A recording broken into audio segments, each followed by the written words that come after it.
You are watching the broadcast of the El Paso County Commissioners Court meetings. Commissioners Court meetings are held every Monday at 9:30 a.m. on the third floor of the El Paso County Courthouse, located at 500 East San Antonio in downtown El Paso. These meetings are open to the public. The meeting will start momentarily.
Okay, Jessica.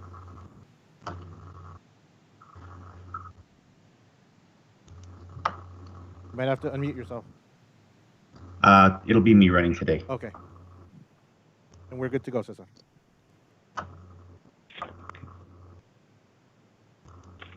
Good morning, ladies and gentlemen. Today is Monday, April 20th, 2020. Commissioners Court is meeting in regular open session. Would you please rise and join us for the Pledge of Allegiance? I pledge allegiance to the flag, United States of America, and to the republic for which it stands, one nation, under God, indivisible, with liberty and justice for all. Please be seated.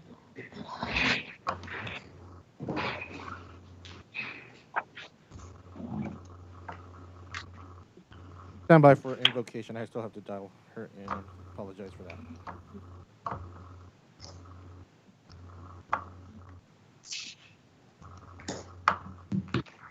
Item 3 is our invocation.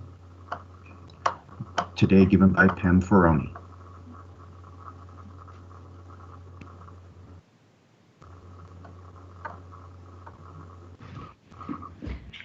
Hello. Hello, Pam. We are ready for the invocation if you want to go ahead and start. Thank you, Ms. Ferroni. Good morning, Judge, Commissioners, leaders, and staff. Almighty God, we humbly bow our hearts as we come before you today, seeking your help and direction for our dedicated county leaders. We pray you will give them discernment to understand all sides of a matter and wisdom to make right judgments, as well as the courage of their convictions. Lord, I pray that you will find no guile in us, no hidden agendas or motives, that our yea be yea and our nay be nay. We pray your protection over all our county employees and their families. Keep them in health, encourage them, provide for their needs, and most of all, keep them in peace. We thank you for the continued safety and protection of our county sheriff's department, and especially those who are in contact with the public every day, as well as those who serve on the detention side. Please, Lord, continue to keep our jails safe for all concerned. We care about every life in El Paso, Lord. Each one is important, and we ask you to surround our citizens and our community with your presence and your peace. We pray for supernatural healing for those who have been afflicted with COVID-19. Strengthen their caregivers and give them the determination to keep fighting. We trust you, Lord, to show us what post-COVID-19 life will be like. We've never done this before. Our lives, our trust, and our hopes are in you, Lord. In the most holy name of your Son, Jesus, I pray. Amen, and so be it. Amen. Thank you, Pam. Thank you, Mrs. Ferroni. I appreciate the time that you take and to be with us, and you offer such encouraging words. Just a few items. I think at this point in time, there's very few things that we could talk about that are not related to COVID-19. And so just a quick update that I think would help us set the stage for today. As you know, the governor came out with his order, and very much we respect what the accomplishments and the things that he's trying to do as far as the economy. I do feel that we're in a very unique situation, that we will obviously adhere to the order, but I'm working very strong with legal, and I've reached out to other city, county judges. The uniqueness that they have is similar to ours, and although we do want to go into the economy, I just want to make sure that we had taken the concept or the principle that our medical professionals, Dr. Ocaranza, people in the health field would guide us, and then sort of make sure that it doesn't have or minimize the impact it would have on our economy. I just want to make sure that we continue down that road, that stopping the spread is going to be the most important thing that we're able to do at this point in time, and then obviously be very conscientious about the impact that it has on our businesses and our incredible businesses, our small businesses, medium-sized and large businesses in El Paso are really very important to us. And I worry and I'm concerned about what's going to happen, but also I'm very concerned about the spread and whether or not, where are we in that peak? We came in this sort of slide in after some of the cities were experiencing huge cases and their data was climbing and deaths were climbing, and we sort of came in at that point in time. It gives us a tremendous advantage of understanding what happens weeks ahead of ourselves. We're very fortunate as a community. We started early. Our community rallied and did a lot of things, learning from the other cities. Public health did a tremendous job. OEM, the commissioners court, the commissioners are very supportive. So we went in there a little quicker and faster in containing the virus, but we also are suffering, our own peak and our own difficulties. And so I'm working with legal, and we should be coming out with our order in the next few days, adhering to the opening of the curbside, the carry-out retail focus. I feel we're fortunate that the state parks are still closed here in El Paso as compared to any other part of the state. We're in a unique situation, and I'm glad that we did not open them at this time until we're able to understand how. We had 5 rescues during the time they were open. We had a lot of people, gathering together, and we were not able to control that as much as we would like to. And so I'm very much in favor that they stay close until we're able to understand and mitigate going forward. And having said that, we will be looking at more precautions within the order with respect to what kinds of protection and that they need, and masks and all the things that we did for the restaurant side of carryout. And we know that we still have to enforce a lot of that, the behaviors and the conduct in the carryouts, not wearing masks or not doing the health checks and so forth. So I'm going to be very cautious moving into the opening of new businesses that had not been open, and make sure that they understand from the initial phase that they do have to do the things that according to to the order, but also according to the precautions and the guidelines that are unique, that really look at our numbers, that don't ignore the cases, that don't ignore that we're still not at the highest peak, and that we're very cautious in how we approach the opening of new businesses. So that we'll have more of a discussion on our COVID strategy moving forward, but just want to thank the legal team all during the weekend, and the amount of hours is just incredible, and the support that Joanne Bernal and her team have given me is just exceptional, and really appreciate the time that they go and try to help me do the best I can as the county judge for El Paso. So having said that, we'll move forward. Caesar. Thank you, Judge. Item number 4 is the consent agenda, composed of items 4A through 4T. Are there any items that members of the court or members of the public would like to pull for individual discussion? Judge, I'd like 4S as in Sam. 4S, okay. Caesar, will you note that 4S? Yes, sir. Item 4S for Commissioner Leon. Are there any other items by the members of the court or the public? Yeah, item 4C. That's item 4C as in Charles for Commissioner Robinson. That's correct, sir. Thank you, sir. Thank you, Commissioner. Is there a motion to approve the consent agenda? So moved. So moved. Second. Commissioner Perez. Aye. Commissioner Leon. Aye. Commissioner Stout. Aye. Commissioner Robinson. Aye. Judge Samaniego. Aye. Motion carries.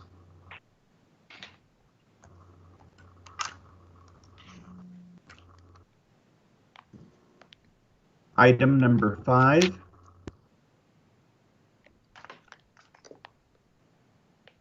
Item number 5A, resolutions. Approve and adopt a resolution calling upon U.S. Immigration and Customs Enforcement and Customs and Border Protection to prioritize the immediate and orderly release of all nonviolent detainees in this time of pandemic. Good morning, Judge and Commissioners. Thank you very much. I'm sponsoring this resolution and we'll read it into the record. I want to thank all of the immigrant advocacy organizations that we've been working with over the past couple of weeks to put this together and come together in unity to ask for something that is really quite important. So I'm going to go ahead and read the resolution. Whereas the spread of COVID-19 throughout the world has sickened more than 2 million people, caused the death of more than 130,000 people, and necessitated radical changes to our daily life and the economy. And whereas the El Paso community has experienced community spread of the virus, and it is now incumbent on all sectors of the community to work together to limit contagion. Whereas our federal immigration enforcement agencies play a critical role in keeping our community safe and are key partners with local governments in addressing issues that know no borders, like the current novel coronavirus pandemic. And whereas the risk to immigrant detainees in the custody of U.S. Immigration and Customs Enforcement and Customs and Border Protection is an urgent public health concern for our entire community. And whereas public health experts agree that the health and safety of migrants in immigrant detention are gravely compromised by crowded conditions and lack of access to adequate hygiene and health care. And whereas an outbreak of novel coronavirus in a detention facility that spread rapidly and caused many people to become sick or lose their lives, including migrants, immigration enforcement personnel, contractors, and the general public. And whereas the vast majority of immigrant detainees are nonviolent offenders with families living in the U.S. who could receive them and with whom they could safely socially distance. And whereas the El Paso County Commissioners Court strongly urge U.S. Immigration and Customs Enforcement and Customs and Border Protection to make public plans to procedures to ensure the safety of immigrants currently being detained, especially most vulnerable and immunocompromised in this time of the pandemic. Now, therefore, be it resolved by the Paso County Judge and Commissioners Court that we strongly urge U.S. Immigration, Customs Enforcement, and Customs and Border Protection to prioritize the immediate and orderly release of all nonviolent detainees and facilitate their safe travel to rejoin family members and sponsors. Cesar, do we have public or comments on this item? Judge, this is Miguel Mendez. We have 2 persons signed up for this. They are on the line. They just have to unmute themselves. So again, everybody, *6 to unmute yourself. Mr. Corbett.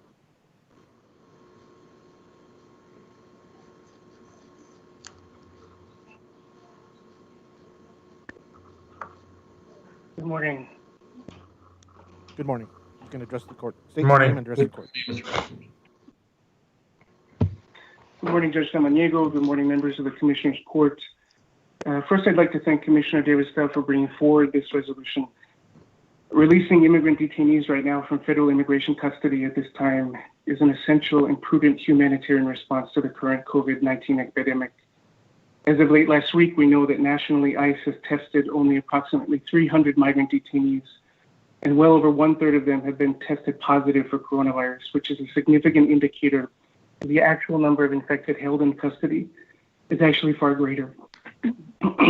Similarly, ICE has indicated that at least 25 detention staff and 81 ICE employees are infected with coronavirus. It's also been confirmed that coronavirus is present in at least 2 local facilities here in the borderlands. Public health experts tell us that social distancing is exceptionally difficult in prison-like facilities like those in which ICE detains migrants. For this reason, the federal government and many local jurisdictions have already taken positive steps to reduce inmate populations by releasing nonviolent offenders. We also know that ICE has a notable negative record on providing for the health and well-being of migrants in detention. The fact that at this point ICE has only tested 1% of their detainee population is egregious and serious enough, and constitutes a danger not only to migrants but for detention center personnel, and increases the risk of spread here in El Paso. We know that the vast majority of migrants in ICE detention here locally are nonviolent offenders.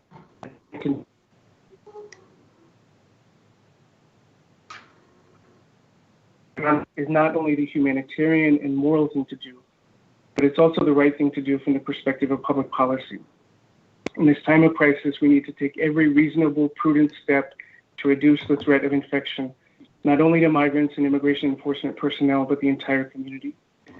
This resolution is an important step in engaging our federal partners to do their part to take positive steps to mitigate the threat of infection and death due to coronavirus. I thank the judge and the commissioners for the steps that they've already taken to engage ICE on this important issue. And this is another critical and prudent step towards protecting our community. Thank you again. Thank you very much. Can you state your name and who you represent just for the record? Because I don't know if we got that at the beginning, Dylan. Of course, my name is Dylan Corbett, and I'm the executive director of the Hope Border Institute. Thank you. Okay. The next person is Father. Thank you, Dylan. Father Jose Morales. Father, if you want to dial *6 to unmute yourself.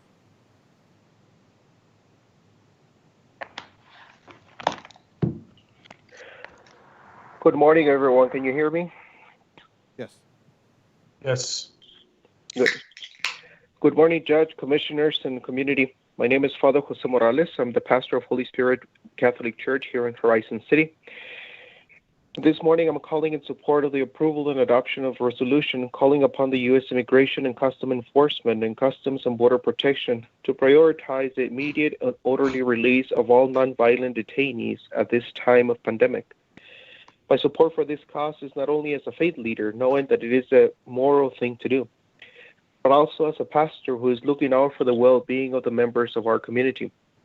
At this time of difficulty with the pandemic, we have to look for the well-being of all in order to safeguard the well-being of all. I support and ask for your support for this resolution, not only looking for the well-being of the migrants that are detained and undergoing additional stress and hardships in this difficult time due to their detention, but also I'm concerned for the well-being of the officers who are called to protect our community and are exposed to COVID-19 active cases in the detention facilities. The health conditions of the detention facilities is a great challenge already, and the safe physical distancing orders from our county are difficult to observe in the facilities for the safety of all. This is a more moral, human, and prudent community-oriented action to protect the well-being of all our community. Thank you for your attention and dedication for the well-being of all. Thank you, Father Morales. You're welcome. Is there a second for the resolution? I just wanted a little bit of discussion.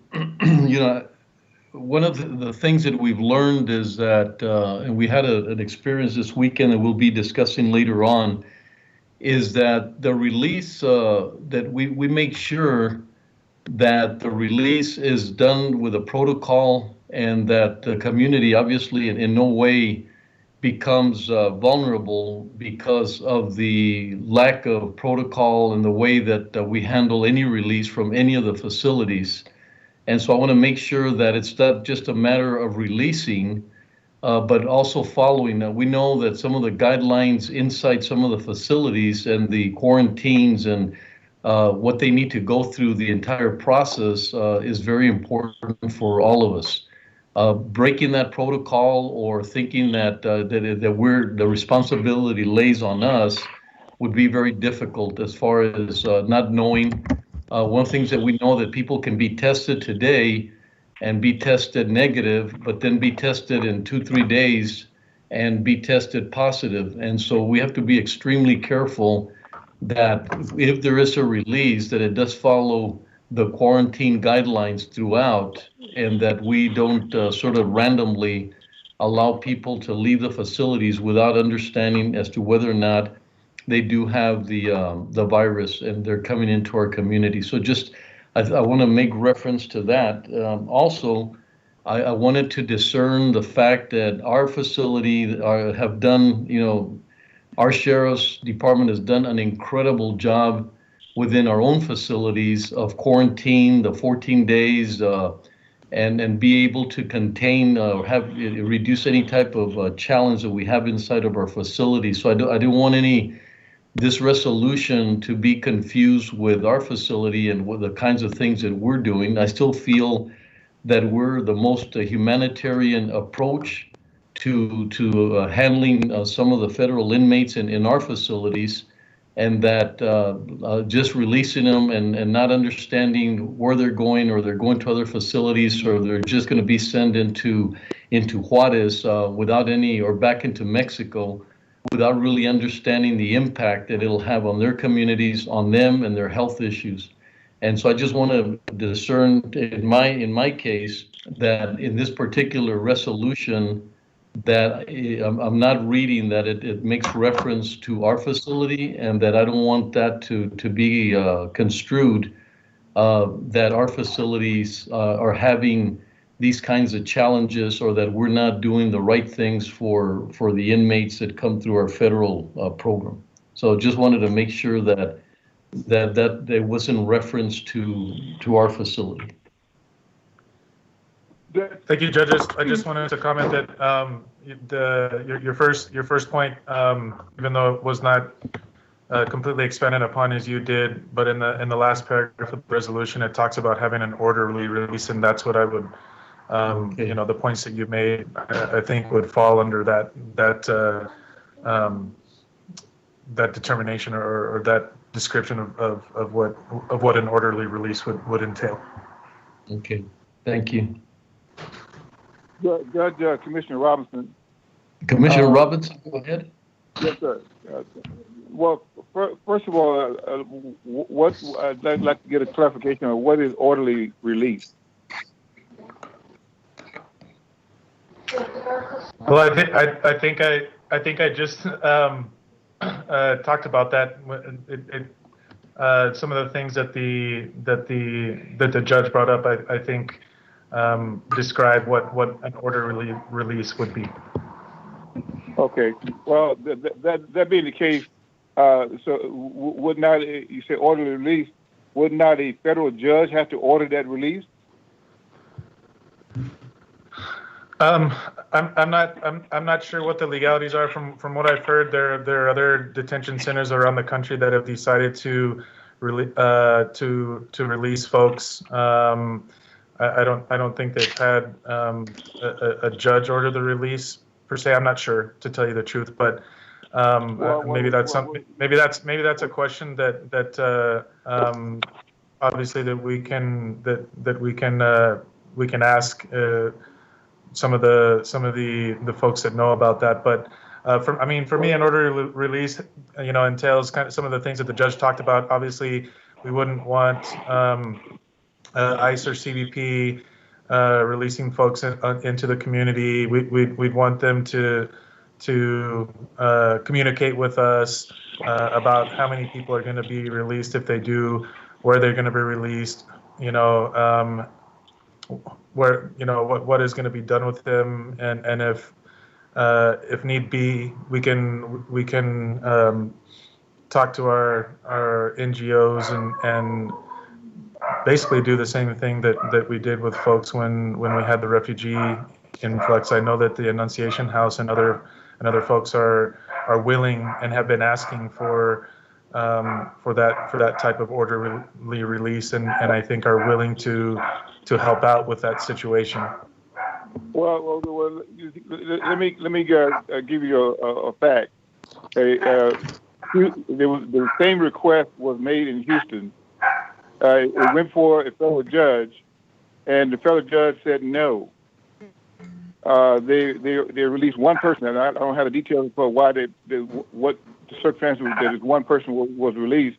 But of all the people they had housed, and there's a considerable number more than we have here in El Paso, so a federal judge in Houston on the same request said no, absolutely not.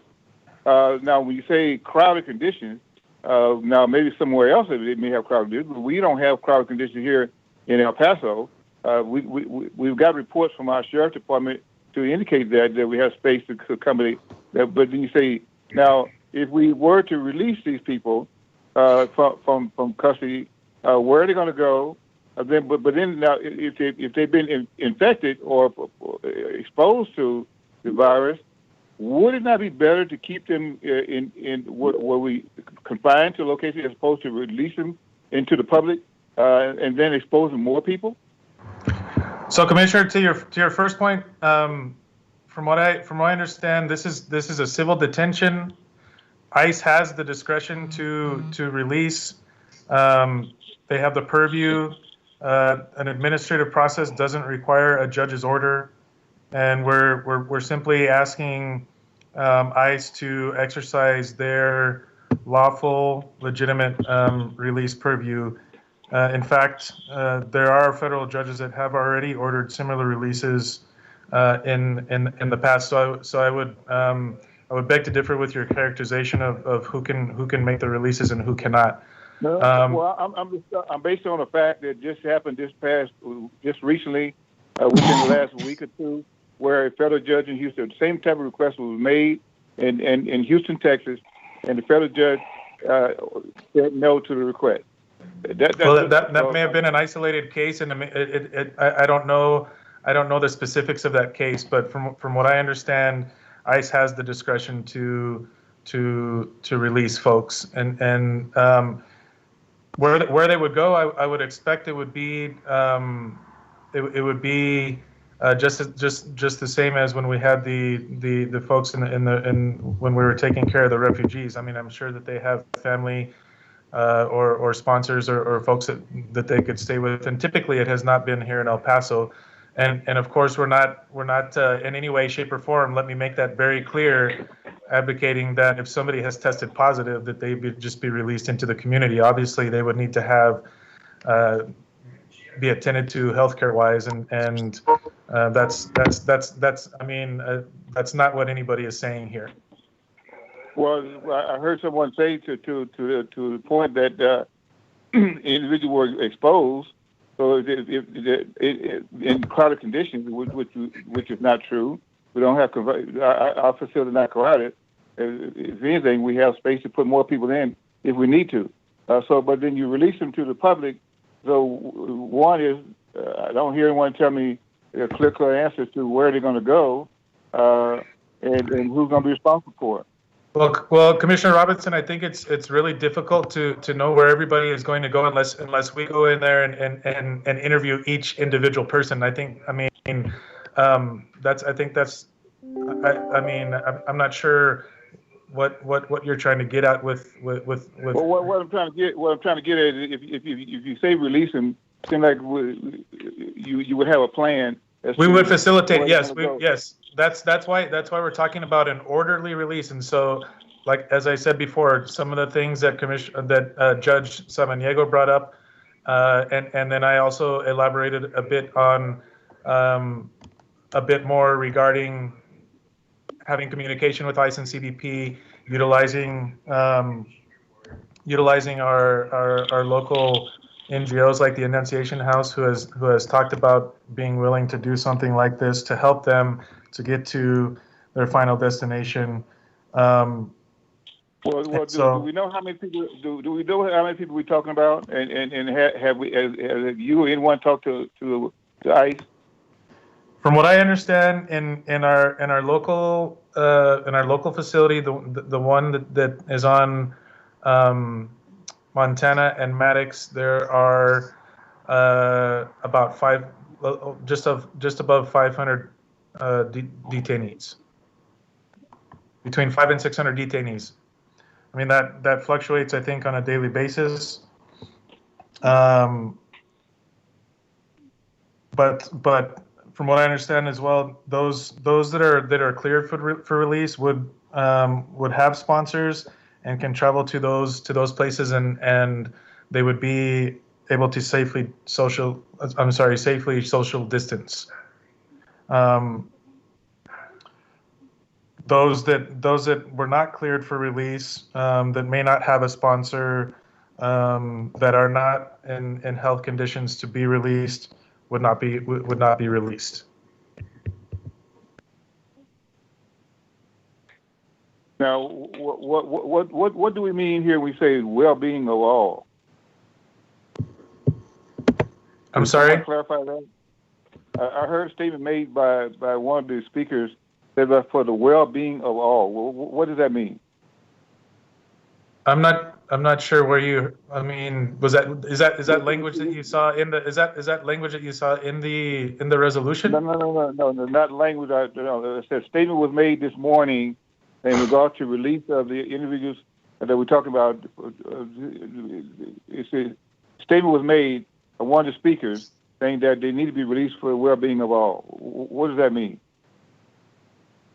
I'm not sure if it was me or if it was somebody else, but I mean, I would say that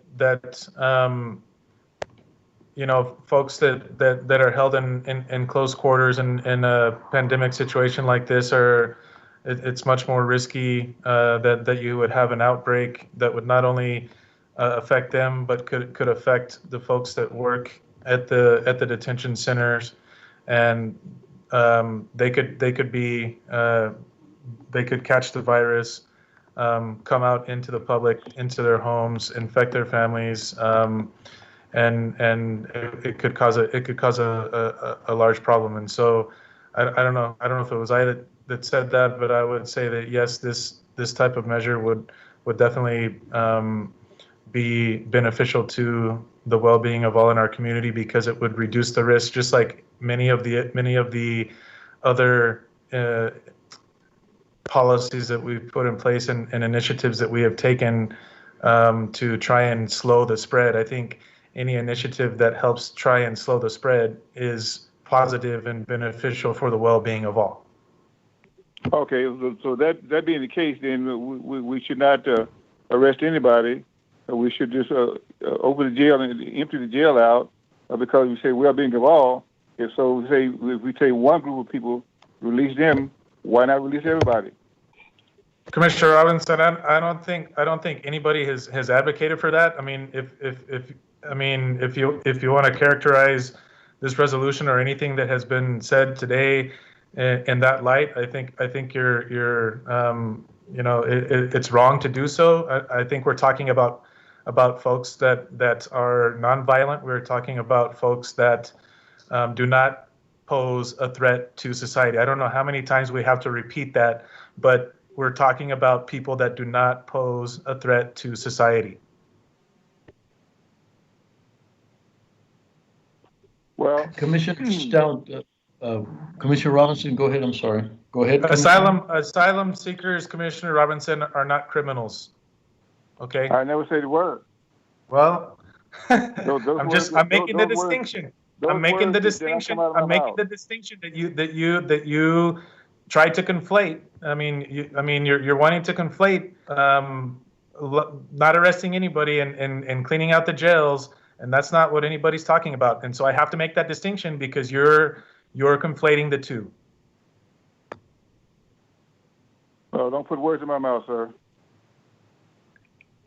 Commissioner Stout, the spirit of your resolution is very well received. I really understand it. You and I had a great opportunity to meet with some of the directors and the chief from the agencies. I think we're building a good understanding there. I'm wondering, just as a suggestion, if there's a way, I don't want to delay this because I think the message has to be loud and clear that we're not in agreement with what's going on.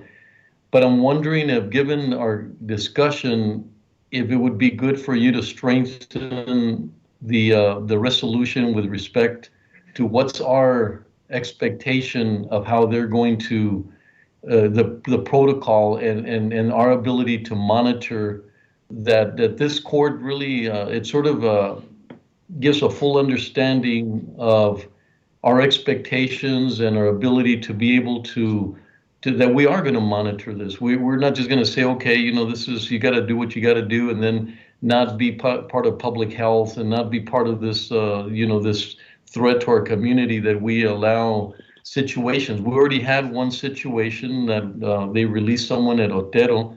They're going to release them. We didn't have transportation for that person from Otero to El Paso. It fell upon us, and I always worry that if you, as our commissioner, had not gotten involved in this, would that person have been released without really understanding. I know he was tested. I don't know what was the outcome of that particular test, but I felt very vulnerable the way they handled it. Our driver was out there for almost 2 hours without any communication.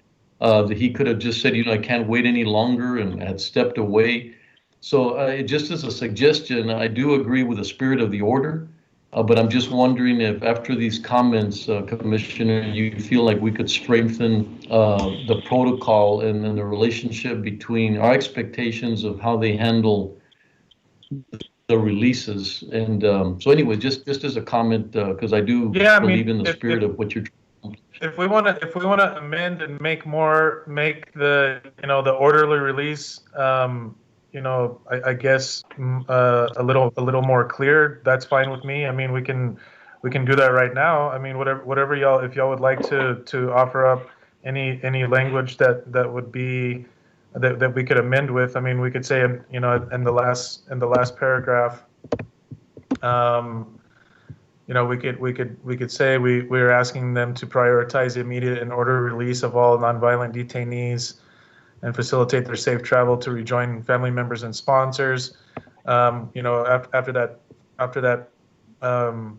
sentence, we could further specify what an orderly release means. We could say, we'd like it to. We'd like that they communicate. Public health? Would it be good to say as via whatever the guidelines and direction of public health? I don't know if we have that ability to do that, but that's what I'm just concerned that they do follow the guidelines and that they do take the direction from public health. So I can have my staff do some wordsmithing here, as we go on to the meeting, and then we can bring it up later with any changes. Well, that would be great. I mean, I would feel more comfortable. I don't know, Commissioner Leon or Commissioner Perez, what are your thoughts, please? Judge, the way I feel, the way it's written right now, I would also not vote for that. There's a lot of problems with it. Here in El Paso, our jail has done the best, I think the best in the state at least.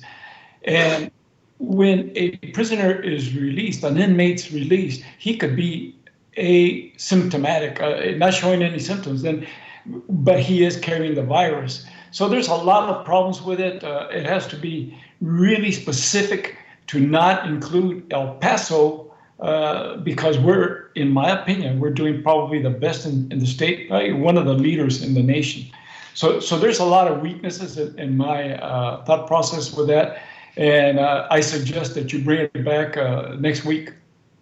So to that point, Commissioner Leon, I'd love to have your staff work with my staff to maybe do what you want. But I think in the paragraph, let's see, first, second, third, in the fifth paragraph, it's very clear, and it says immigrant detainees in the custody of U.S. Immigration and Customs Enforcement and Customs and Border Protection. So that if they're in our custody, that does not mean that means that they are not in U.S. Immigration and Customs Enforcement's custody, right? So I think that may be, I'm not sure about the confusion here. It seems to me what this resolution is requesting has to do with those that are being detained by U.S. By Border Patrol and ICE, basically. It doesn't say anywhere about our county jail. Well, like I say, there's still some weaknesses, as Commissioner Robinson also touched on. Yes, my staff can work with your staff and wordsmithing it a little bit better, but as written, like I said, I would not vote for it. What do you think, Commissioner Scott? Commissioner Leon, let me hear from you first. Thank you. Robinson, I think Robinson was wanting to say something. Oh, Commissioner Robinson? Right, yes, sir. I just want another comment. So, Commissioner Stout indicated that only those that's in custody of ICE. So the ones that are in our facility We're not talking about them at all? This resolution pertains to ICE and Border Patrol facilities. Okay. Thank you.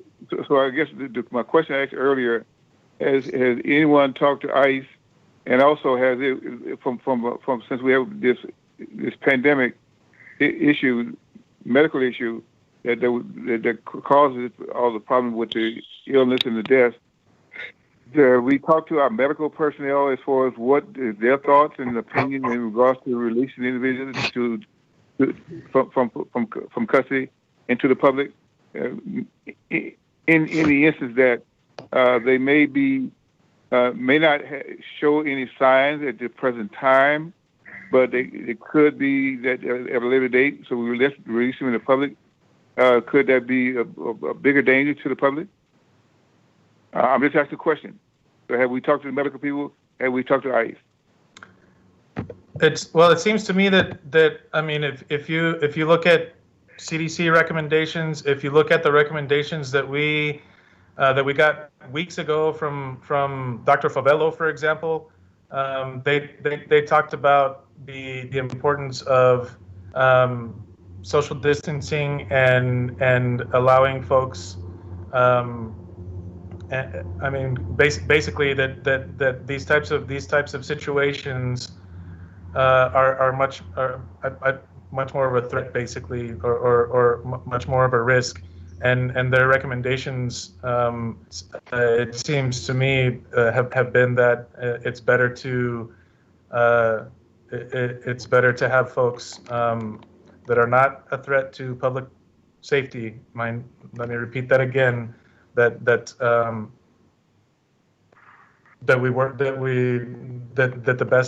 best thing to do is keep these folks out. That's why we've been doing some of these things in our own jail, right? And to try to keep the jail populations down. The recommendations have been to keep jail populations down, and these detention centers, I feel, fall into that. The rules of engagement for the rules of engagement as far as this epidemic we have right now, from a medical standpoint, changes from day to day. Go back to the statement that was made about crowded conditions. So are we saying that the ICE facilities are crowded and they are not able to facilitate the 10-foot rule for their inmates, the ones they have in custody? I'm sorry? Actually, Commissioner Robinson, I can address that. When we met with the agencies, they did, their population is significantly down, and they felt comfortable that they could abide by the quarantines and whatever is required of them inside their facility.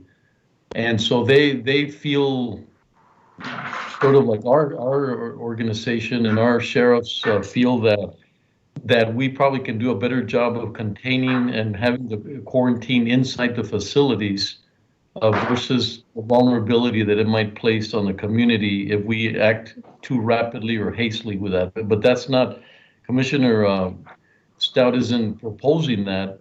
With the orderly at the end, I think that sort of clarifies for me that it's not necessarily, okay, let's open the doors and, he's really respecting that protocol will be achieved. All I'd like to say is that as a commissioner's court, that somehow we stated, I don't know, bluntly or more explicitly that orderly is in alignment with CDC and our public health and so forth. That's what would make my situation more comfortable. That we send a strong message that both sides of the points addressed. Commissioner Roberts? Well, yeah, I appreciate that, Judge. But I asked questions for a reason, to be clear in my mind as far as which direction we should be going. But then we have people make statements saying that the facility is crowded, and so. But then you just said you talked to some of the ICE officials and said that they are not crowded, that they have a space to accommodate keeping people distance apart. So we say one side says one thing, but then when we get into the facts of the matter, it's totally different. So what I don't like is that when we make these statements, which are not founded. So I don't know if anybody,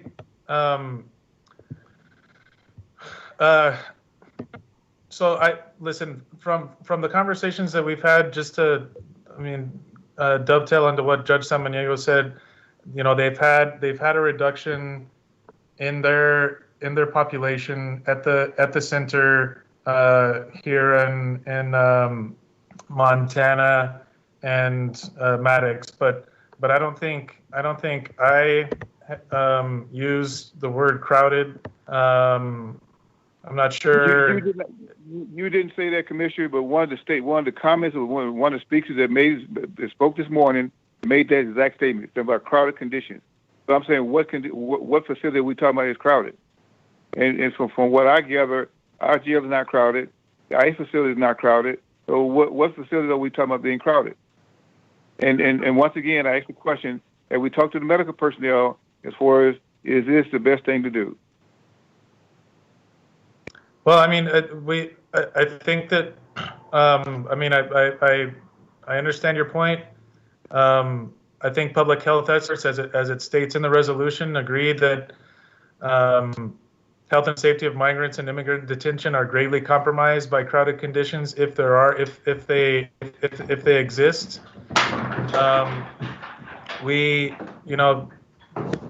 Just because the detention centers are not at capacity does not mean that they can keep them at 6 feet away. I just want to make sure that that's clear.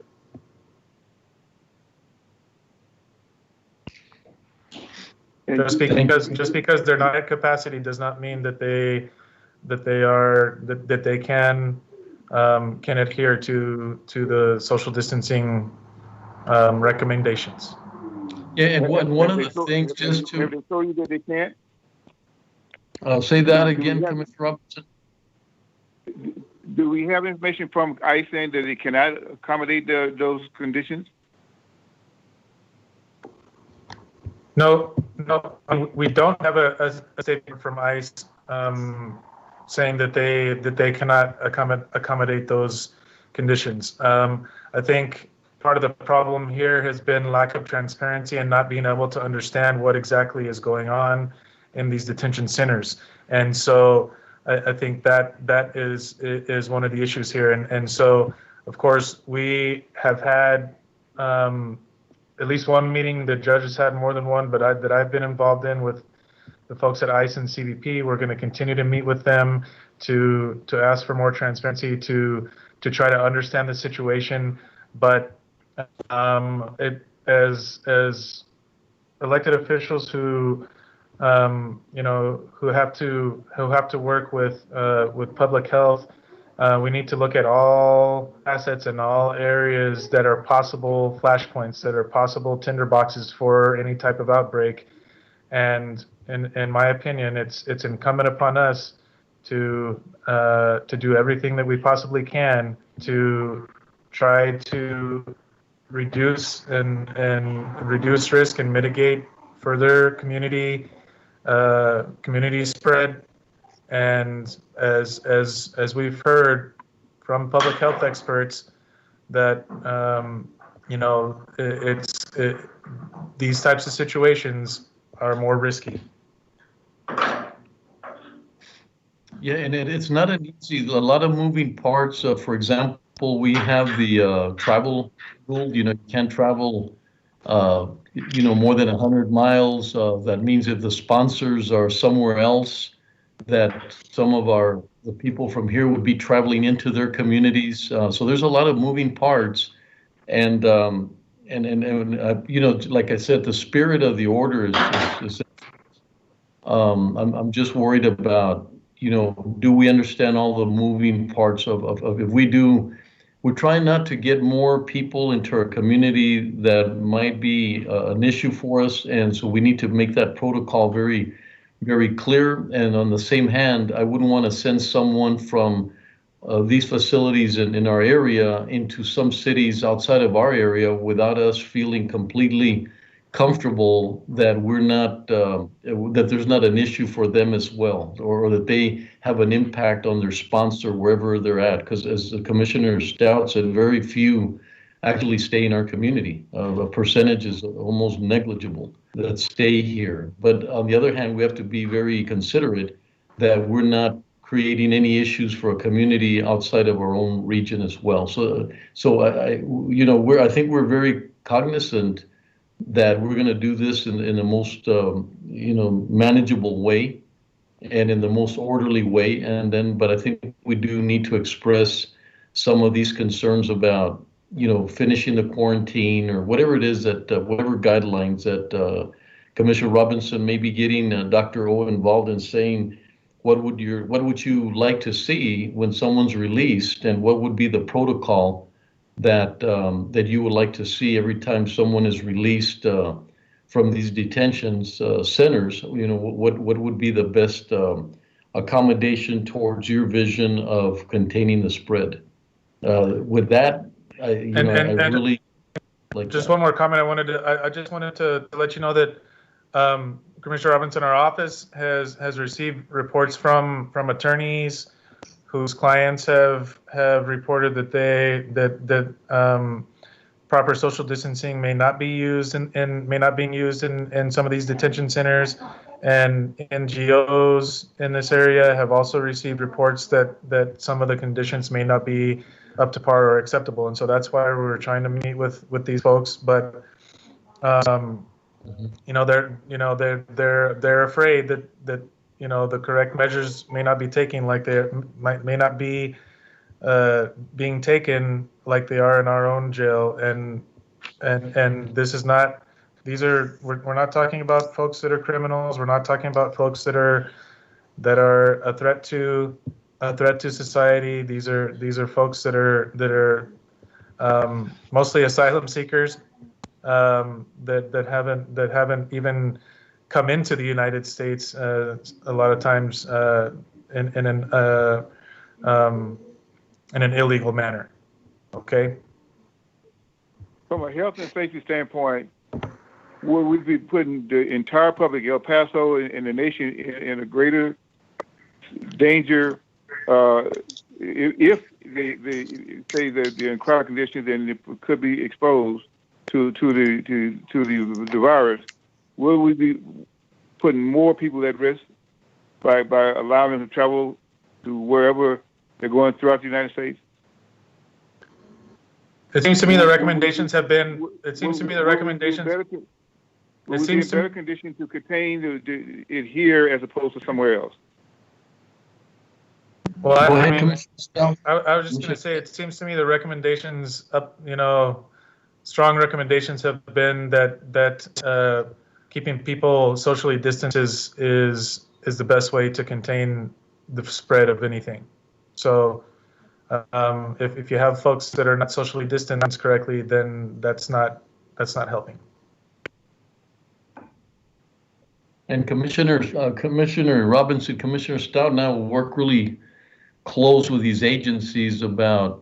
I think they've opened up their doors to us to say, what's your expectations, and our relationship is going to be built on trust and making sure that they are adhering to this feedback. And so I'm really glad we're going to be meeting every Friday, weekly until we feel comfortable. But they were very open and very encouraging that they would listen to our guidelines. We've asked probably we could bring someone like Dr. Ocaranza into these meetings to explain what his thoughts are in the social distancing and maybe the management of their facilities a little bit better than they are now.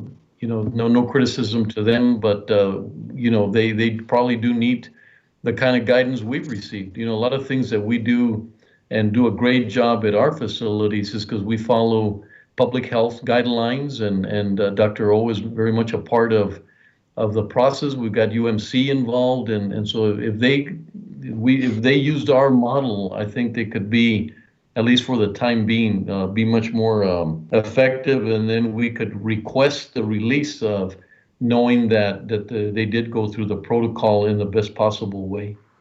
So I don't know, Commissioner Stuff, Yeah, so if you had an issue with an outbreak in any of these facilities, we'd be creating a much greater danger by having the risk of our hospital beds, our much needed hospital beds and ICU beds being filled up. We're trying to protect the community resources and COVID-19 treatment capacity by urging ICE to follow this. So I just want to request, what needs to be changed. So there's, the whereas, the last whereas, El Paso County Commissioners Court strongly urges U.S. Immigration and Customs Enforcement to make public plans and procedures to ensure safety of immigrants currently being detained. Y'all need to change that. Judge, if I can make a suggestion, we've been on this for quite a while. We've got a long agenda. It is important to get this right. And as I said earlier, there's no way I'm going to vote for this the way it's written. It does need some wordsmithing, but can you go back and just bring it back next week? We've been on this for quite a while. All right, I'll have my staff reach out to your staff and see what we need to have changed. Okay, thank you, both Commissioner Leon, Commissioner Stout. Thank you for that, and so we could move forward. Before we move forward, Commissioner Stout, I want to thank you for the sign language interpreter that you encouraged, and we now have. I don't know if you know who the person is, but if you could make an introduction, and this is our initial effort with this, and it's very much appreciated as I see the interpreter working really hard as we're discussing these matters. So just a few words on behalf of that. Well, I just want to thank staff because I really didn't have anything to do with actually finding the interpreter. That was our staff, and so I just made the suggestion, and I am very thankful to our staff for doing that. I think Betsy I'll defer to her for the introduction. Okay, thank you. Betsy, you want to introduce our interpreter or sign language interpreter? I hear Christina trying to stop us. Yes, hi, Judge. We moved on from the resolution. All I heard from the last agenda item was that there was a motion. So I'm not hearing that there was a second or a vote on this matter. And so my recommendation was that could be changed to a motion to delete or motion to postpone. If we want to postpone it for 1 week, then it'll automatically come back next week. All right, I make the motion to postpone for a week. Second.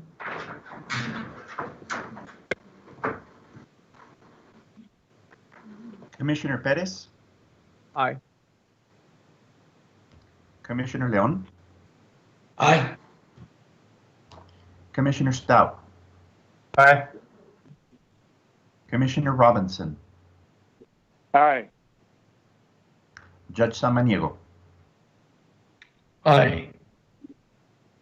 Motion carries. I just want to make it clear, I'm only going to be able to reach out to Commissioner Leon because we can't, that's why I wanted to have the suggestions here while we're all together, but I'm not going to be able to reach out to Commissioner Leon and Robinson because of walking quorum issues, okay? Thank you. Good clarification, Commissioner Stout. Betsy, back to you just real quick. So I'd hate to move on without the introduction, please. So if we could do that, and then we could move on. First, yes, sir. First, I want to thank Ramon Bracamontes and Cesar Nava for coordinating the sign language interpreters. They took care of that this past week. And the interpreters we have today are Maria Hernandez and Dario Garcia. And so you'll see them alternating out, and we're really appreciative that they were able to be available on such a short notice for us. Well, thank you for that. And welcome. Thank you for being, I think that's going to be something very good for our community. And once again, Commissioner Stout, thank you for the recommendation and for everyone else moving forward on this recommendation. And Cesar, can we continue with the agenda, please? Thank you, Judge. Item number 5B. approve and adopt a resolution advocating for the passage of a fourth stimulus package that includes support for all members of our community, including undocumented families and mixed legal status families. Okay, thank Go you, ahead, Judge. Commissioner Stout. Yes, thank you, Judge and Commissioners. This resolution was brought to me by the Board Network for Human Rights, and I believe it's something that they were requesting as a result of conversations that they had with our Congresswoman Escobar when it comes to her advocacy and need for our support when it comes to any future stimulus bills that come through. So, whereas the COVID-19 pandemic has created havoc in our lives, disrupted our daily routines, made us adapt and change in ways which we do things, and has radically shifted our realities. And whereas undocumented immigrants contribute to our economy, community, and overall health of our nation in a multitude of ways, and whereas leaving immigrants out of any and all COVID-19 related relief packages and bills created by the U.S. Congress increase the spread of the virus due to the fear associated to accessing healthcare, the lack of stability in housing, and overall financial repercussions and instability that results from the loss of income.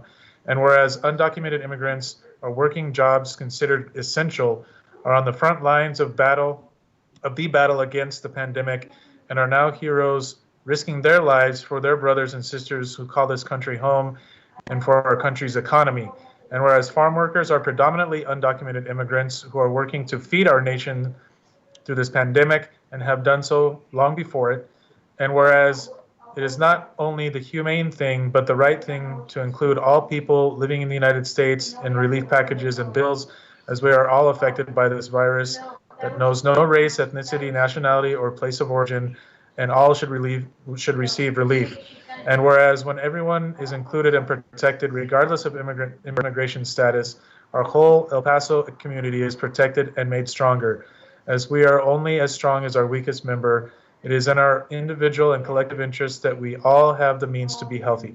And whereas extending financial and health resources to our undocumented population, not only because it is a socially just thing to do, but because this pandemic will only be controlled when every segment of society is fully protected and cared for.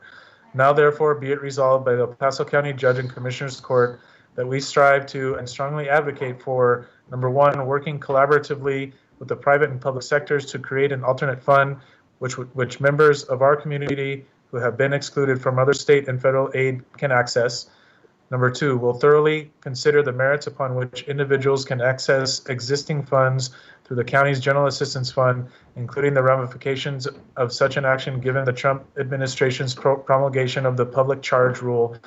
And number three, express and extend support to our federal delegation, including Congresswoman Escobar, Congressman Will Hurd, Senator John Cornyn, and Senator Ted Cruz to press forward with enacting a forced stimulus relief package and to relay and advocate to their colleagues in the U.S. Congress on our behalf that this fourth package ought to include language granting financial assistance to all members of our El Paso, Texas, and United States community, including undocumented families and mixed legal status families. Signed this 20th day of April, 2020.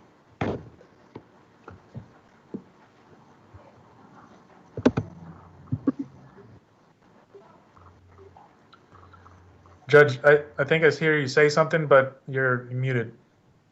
Yeah. Cesar, just do we have anybody for public comment at this time on this item? Judge, I'm going to step in. This is Miguel Mendez. We have several people signed up. The first one is Carlos Barentes. Mr. Barentes, if you can dial *6 to unmute yourself. What is the name again, Miguel? Just so we're clear. Carlos Barentes.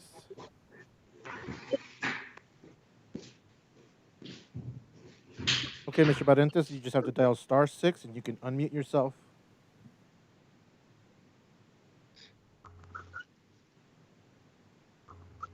And the presenters, please identify yourself and your organization at the beginning of your presentation, please.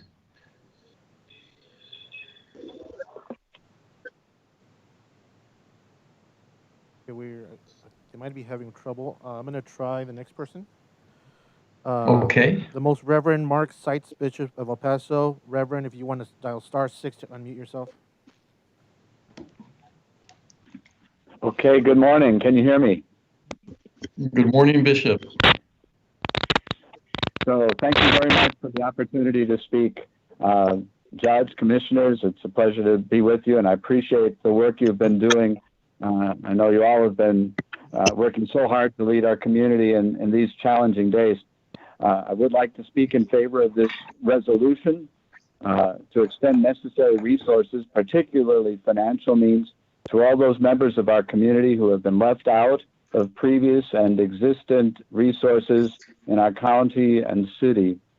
I think we've all come to understand that we will only be as successful in this effort to forestall the spread of coronavirus if we address every member of our community, and we need to really focus on the weakest links in all of this, the places where there is the least assistance, the least communication, the least help. That's where the virus is most likely to spread. So from a very self-interested perspective, if you might say it that way, we need to be paying attention to these groups.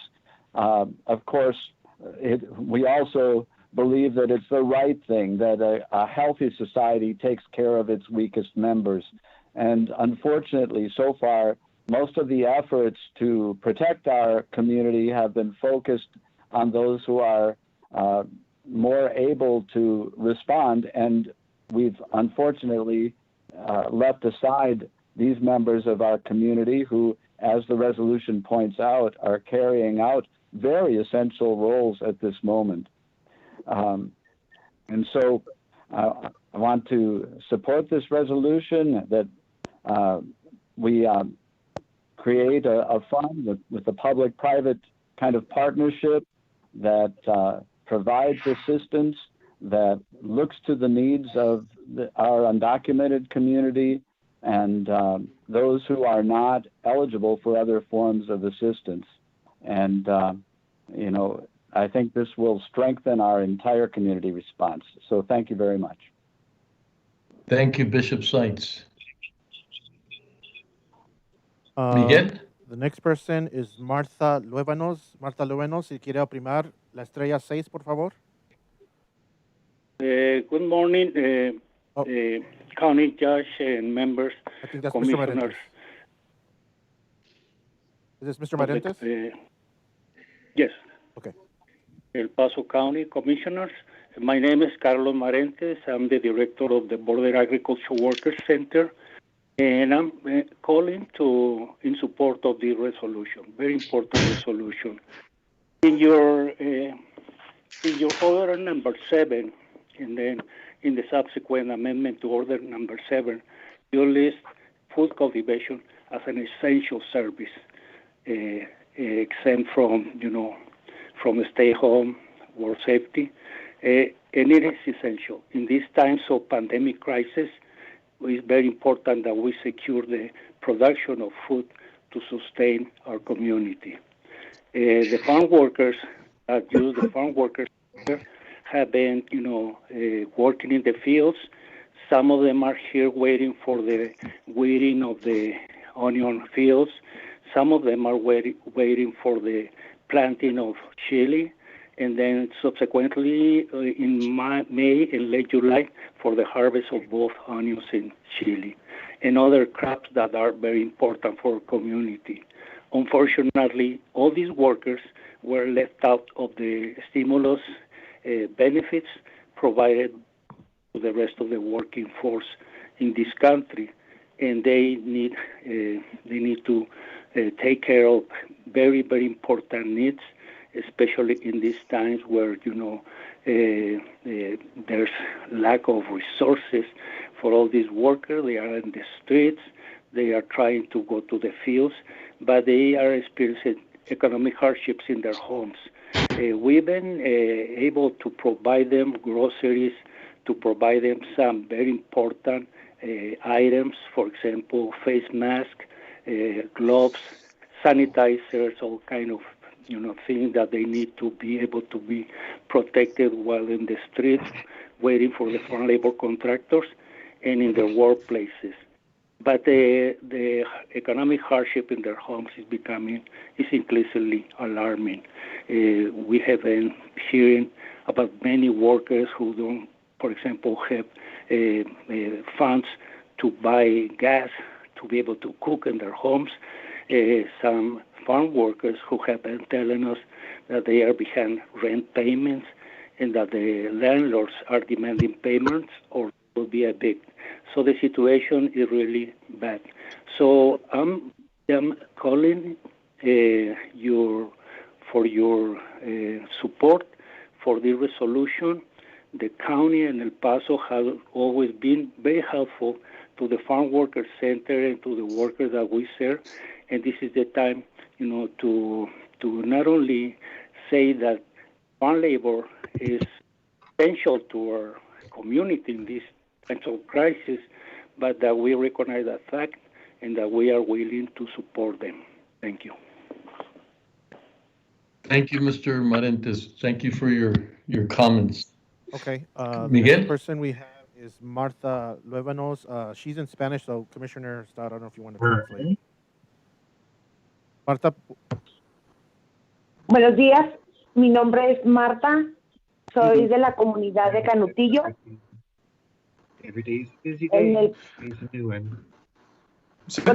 Señora Marta, le habla el comisionado Stott. Nomás le voy a pedir que vaya frase por frase y luego que tome un descansito entre cada frase para que yo pueda traducir bien, ¿ok? Sí, señor. Okay, so she says her name is Marta and she's from the community of Canutillo. This is Luevanos. Marta Luevanos, yes. Thank you. Sí, señor. Okay, siga. Bueno, lo que hablé para ver si me podrían escuchar, para ver si me podrían ayudar al pago de la renta. Porque el señor que me renta, o sea, me está diciendo que tengo que pagar la renta. En caso de que no la pague, pues me va a sacar con la policía. Y yo quiero ver si me pueden ayudar. Traduzco eso. So she says she's calling because she wants to ask us for help with paying her rent. So she's not able to pay her rent, and the landlord is threatening that if she does not pay it, then that she's going to be evicted by the police. Okay, ¿puede seguir? Y por ejemplo, en la semana pasada le pagué lo de la luz y ahorita me está cobrando otra vez la luz. Y yo pienso que la luz viene cada mes, no cada semana. So last week she paid her electric bill to the landlord, and he is now asking her for an additional payment when she understood it was only to be paid on a monthly basis. Okay, siga.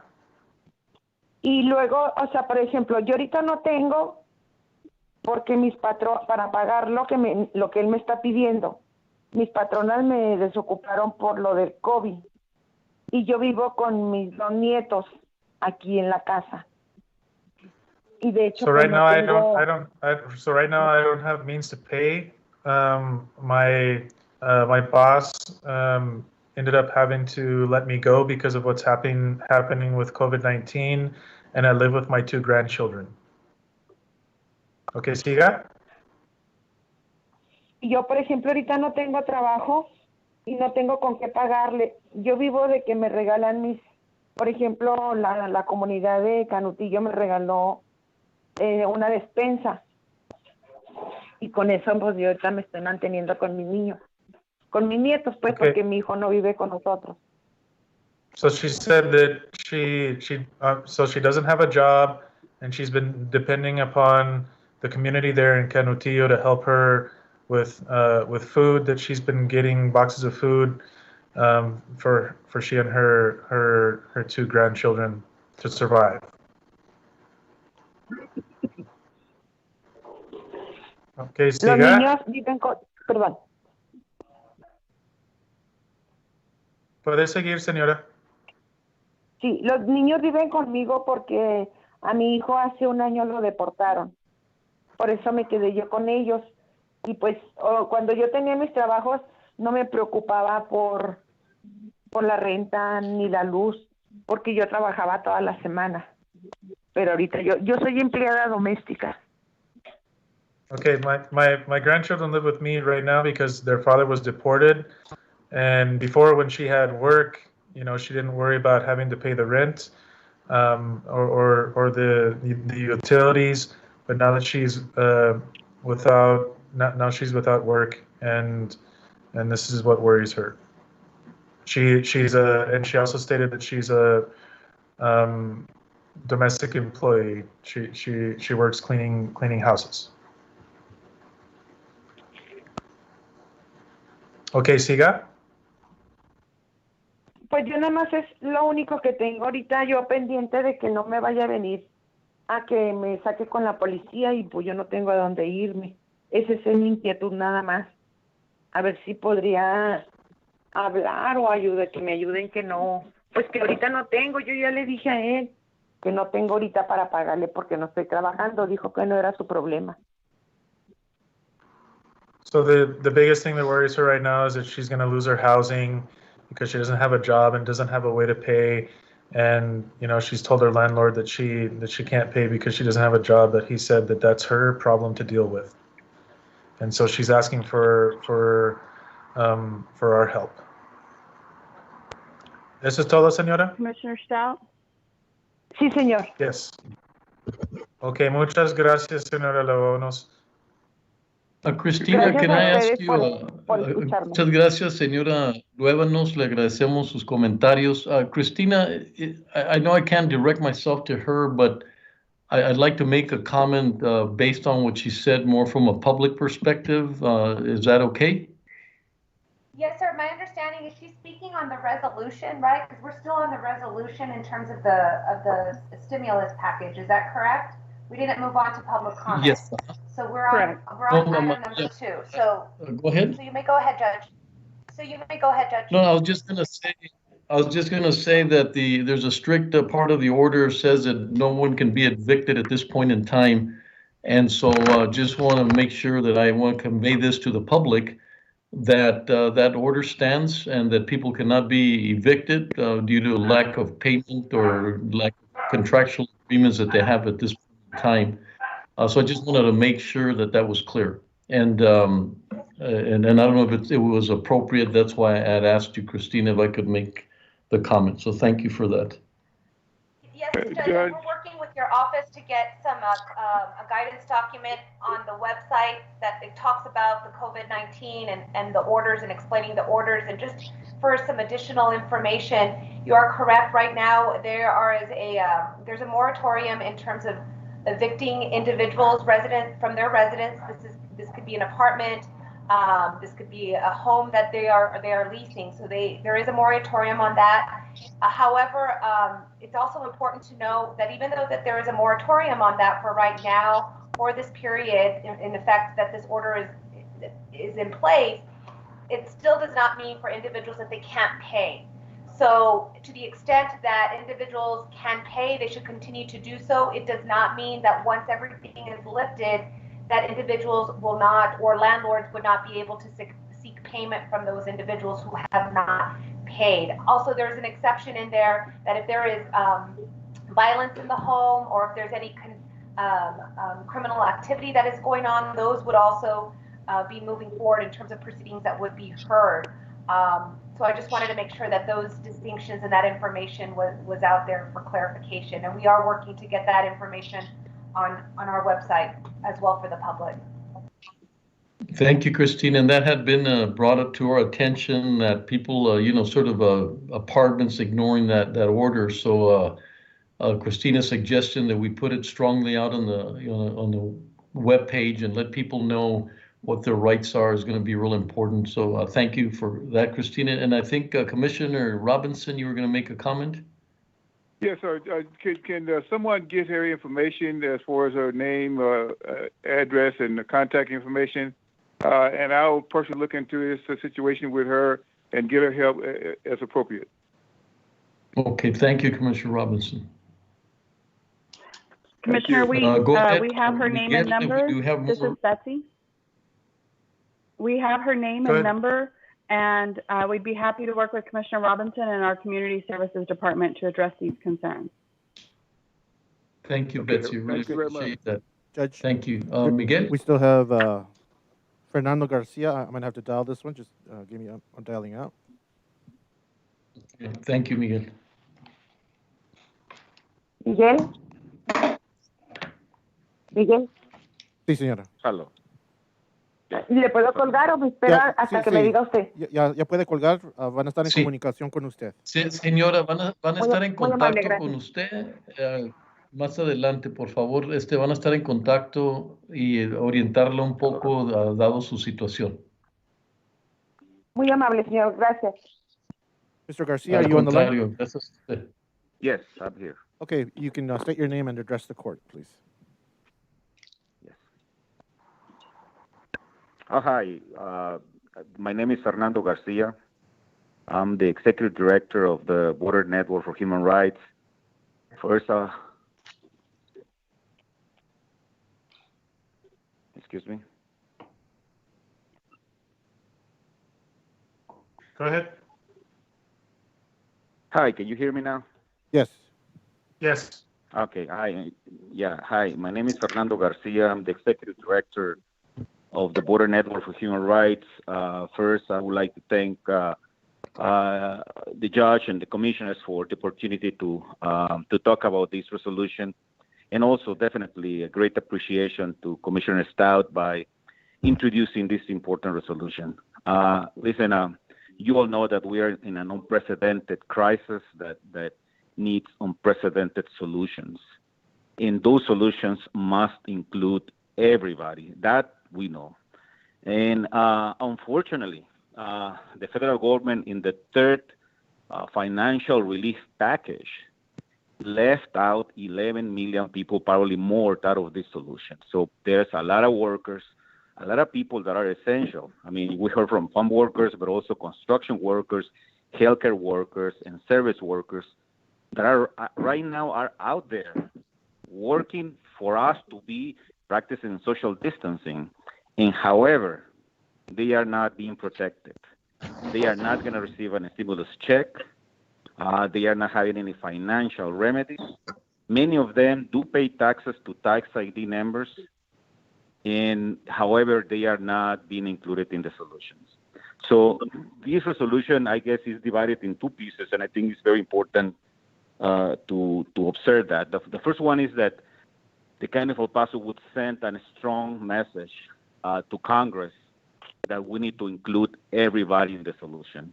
And I think that is going to be very helpful for our members of Congress in the region to take this message there, that their local governments are supporting a solution that includes everybody, specifically undocumented members of our community. And secondly, the resolution also tells that the county will hopefully explore the possibilities of really support the people that is being left out. So in that sense, we do encourage the Commissioner's Court to pass these resolutions, because it is important to send a strong message that not every hero has a citizenship and everybody has to be protected. So thank you all for listening to our concerns, and thank you for the opportunity. Thank you, Mr. Garcia. Thank you. Judge, that is all the callers we have for this item. Okay, second.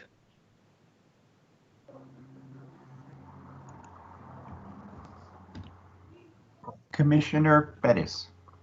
Aye. Commissioner Leon. Aye. Commissioner Stout. Aye. Commissioner Robinson. No. Judge Samaniego. Aye. Motion carries. Thank you. Caesar, back to you. Thank you, Judge. Item number 6 is public comment. Do we have any remaining speakers for public comment? Cesar, this is Miguel. We do not have anybody call in and sign up for general public comment. Okay. Then there will be no action on item number 6, public comment. Judge, would you like to take items from the consent agenda that were pulled? Yes, please. And also if you could make adjust our agenda for UMC to be on as early as possible.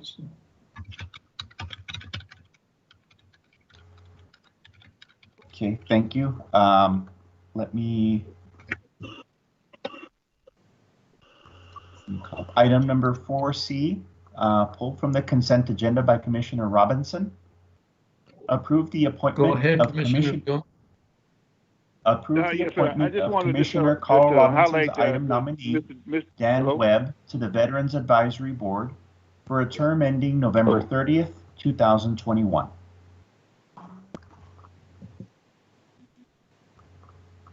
Commissioner Robinson, did you want to make a comment? Yes, sir. Thank you. Yes. Our current appointee resigned as a result of some health issues that he and his wife were having. So I'm proud to announce and select Mr. Dan Webb to be his replacement on the commission. Dan Webb I've known him for well over 20 years. He's a U.S. Army veteran retiree, retired as a first sergeant from the United States Army. And he's been very much involved in the community before he retired, but more so since he's been retired, almost although he had a full-time job. He's one big thing as far as veterans is concerned. He established a breakfast meeting which involved all veterans throughout the El Paso County, which he started and used his personal funds to not only conduct a meeting, but provide breakfast for all the veterans that came to the meeting. So I'm proud to announce that Dan Webb is a current selectee for our appointee on the Veterans Commission. Second.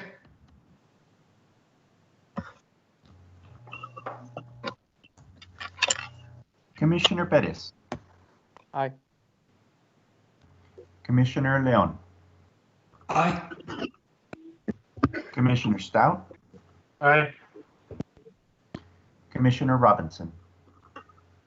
Aye. Judge Samaniego. Aye.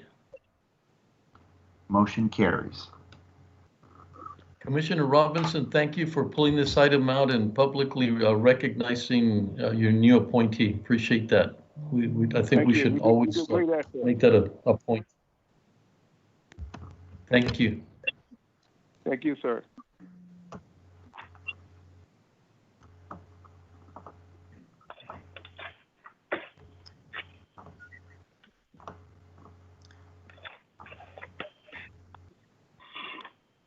Would you like to move on to item number 7 of the regular agenda? We can take the public works item once public work items come up. Or would you like to move on to UMC? No, I think Betsy, what's the preferable order? Would you like for us to do the COVID presentation and then go to UMC, or would you like for them? I don't know. I know they have urgency to get on some other items, so I appreciate your guidance on this, Betsy. You all may want to take the UMC item because I do believe your COVID updates have been lengthy. So if you'd like to take the UMC item, that would be item 18B and item number 20. 18B is an executive and 20 is in regular session.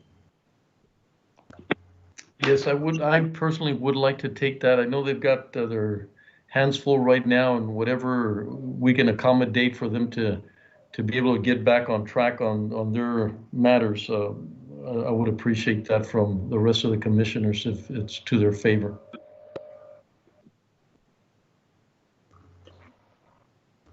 Well, I'll agree that we're okay with UMC coming on this time. Sure. No problem. Okay. Okay, thank you. I see that that'll be the, we will take them on first, Betsy. Okay. I do believe, Miguel, we might need just a second, Judge, to switch over to executive session. Hey, Mike, it's Randy. Wait, I didn't realize it was afternoon already, but other than that, I'm doing good. 1 second. With that, Yeah, then Mr. we Sin- move Sintron- into Mr. executive session, item number 19. Commissioners Court will now recess into executive session to discuss items actually 19A and 19B pursuant to Texas Government Code Section 551.072. Commissioners Court will reconvene to take official action. Stand by, Cesar. We're switching over here on our end. Precinct 1. Let's come together and fill out those 2020 census. Together and fearless, we come.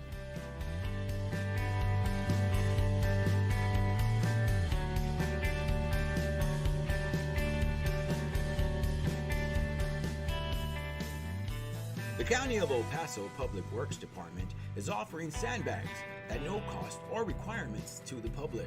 The sandbags are outside of the facilities and are available 24 hours a day. The location of the county facilities are the following: the Road and Bridge Fabens Warehouse, located at 1331 North Fabens Street in Fabens, Texas, 79838. The Road and Bridge Canutillo Warehouse, located at 191 Canutillo Avenue in Canutillo, Texas, 79835. And the Road and Bridge Montana Warehouse, located at 14698 Van Lane, El Paso, Texas, 79938.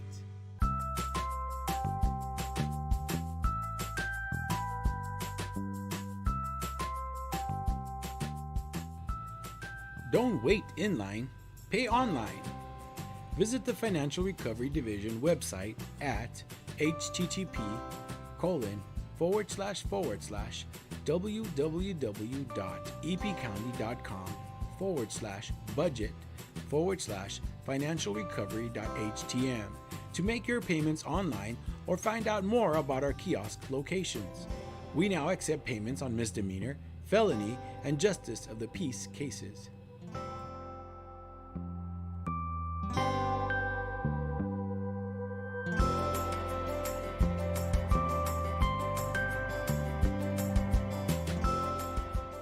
You can now watch Commissioners Court meetings on YouTube.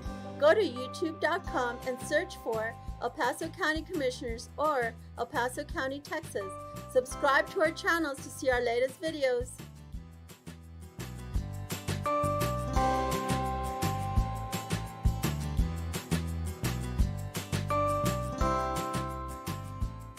Did you know the County of El Paso's Purchasing Department is responsible for ensuring that all items and services needed by various county departments are purchased in the manner required by the state of Texas? Whether through formal sealed bids or smaller dollar quotations, the county purchasing team is dedicated to finding the best contracting return on your taxpayer dollars. Additionally, the Purchasing Department is responsible for the tracking of inventory within the county and properly disposing surplus through public auctions. For questions about how to become a vendor and compete for county contracts, or to learn more about public auctions, please contact us at telephone number 915-546-2048.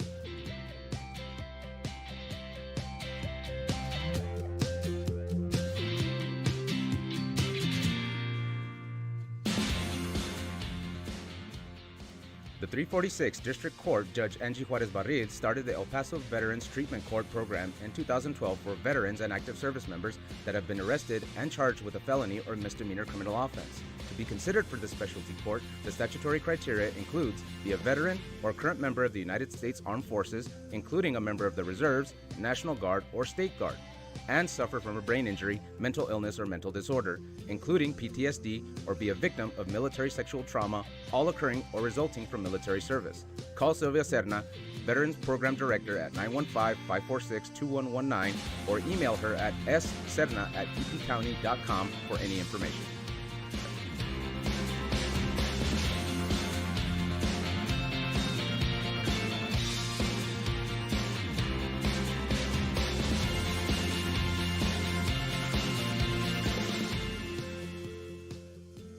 Did you know that the County of El Paso's fixed asset control and inventory disposal is handled through the purchasing department? Throughout the course of each business year, the county holds live public auctions to dispose of aged equipment, vehicles, furniture, and other items that are no longer needed. To find out about upcoming auctions or to learn more about the county's inventory disposal process, contact the purchasing department at telephone number 915-546-2048.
Hi, this is County Judge Samaniego. The 2020 census count is incredibly important for El Paso.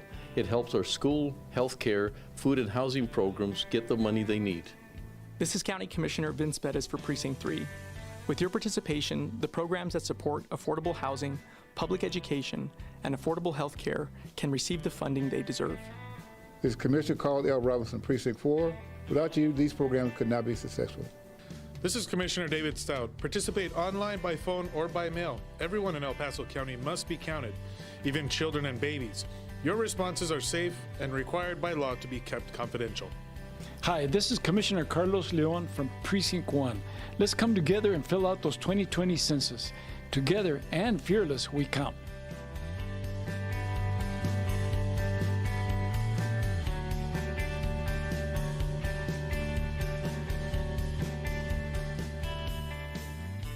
The County of El Paso Public Works Department is offering sandbags at no cost or requirements to the public. The sandbags are outside of the facilities and are available 24 hours a day. The location of the county facilities are the following: the Road and Bridge Fabens Warehouse, located at 1331 North Fabens Street in Fabens, Texas, 79838. The Road and Bridge Canutillo Warehouse, located at 191 Canutillo Avenue in Canutillo, Texas, 79835. And the Road and Bridge Montana Warehouse, located at 14698 Van Lane, El Paso, Texas, 79938.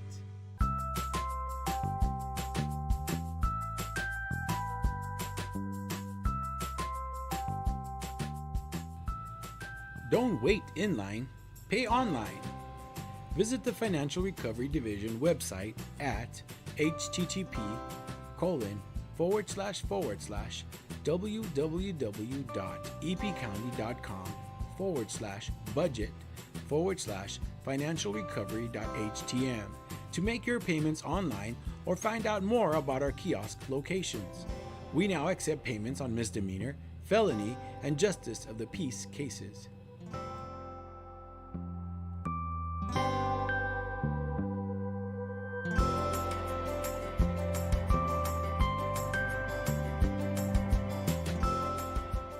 You can now watch Commissioners Court meetings on YouTube. Go to youtube.com and search for El Paso County Commissioners or El Paso County, Texas. Subscribe to our channels to see our latest videos.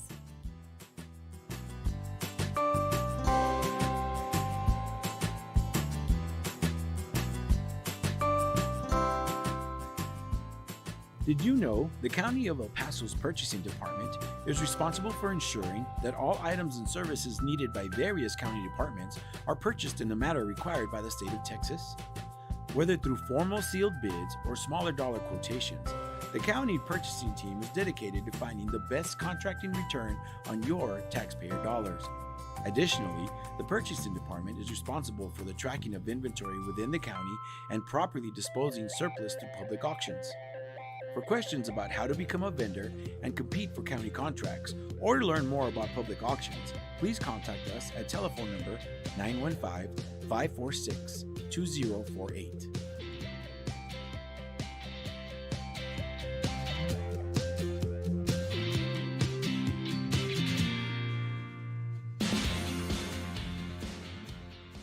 The 346 District Court Judge Angie Juarez Barriz started the El Paso Veterans Treatment Court program in 2012 for veterans and active service members that have been arrested and charged with a felony or misdemeanor criminal offense. To be considered for the specialty court, the statutory criteria includes be a veteran or current member of the United States Armed Forces, including a member of the Reserves, National Guard, or State Guard, and suffer from a brain injury, mental illness, or mental disorder, including PTSD, or be a victim of military sexual trauma, all occurring or resulting from military service. Call Sylvia Serna, Veterans Program Director, at 915-546-2119, or email her at sserna@epcounty.com for any information.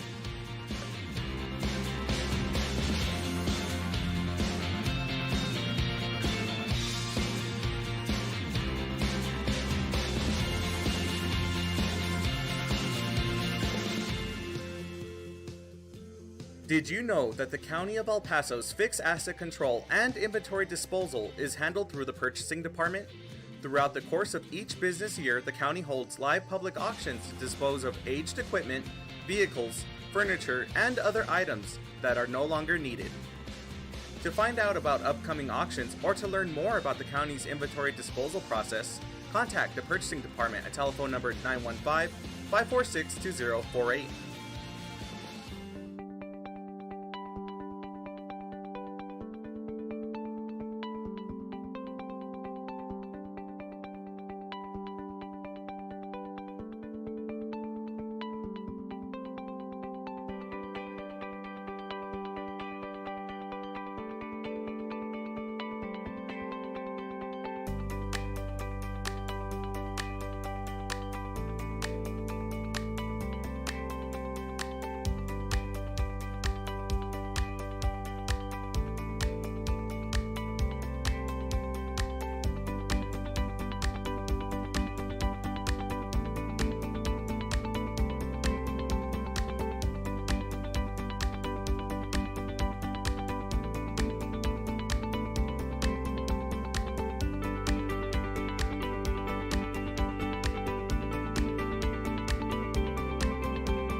Hi, this is County Judge Samaniego. The 2020 census count is incredibly important for El Paso. It helps our school, healthcare, food and housing programs get the money they need. This is County Commissioner Vince Bettis for Precinct 3. With your participation, the programs that support affordable housing, public education, and affordable health care can receive the funding they deserve. This is Commissioner Carl L. Robinson, Precinct 4. Without you, these programs could not be successful.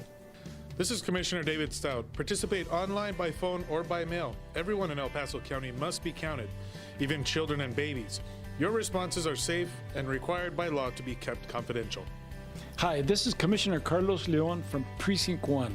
Let's come together and fill out those 2020 census. Together and fearless, we count.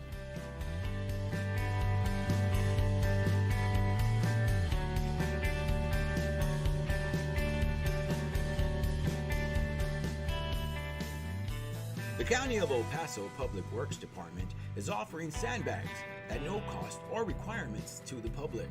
The sandbags are outside of the facilities and are available 24 hours a day. The location of the county facilities are the following: the Road and Bridge Fabens Warehouse, located at 1331 North Fabens Street in Fabens, Texas, 79838. The Road and Bridge Canutillo Warehouse, located at 191 Canutillo Avenue in Canutillo, Texas, 79835. And the Road and Bridge Montana Warehouse, located at 14698 Van Lane, El Paso, Texas, 79938.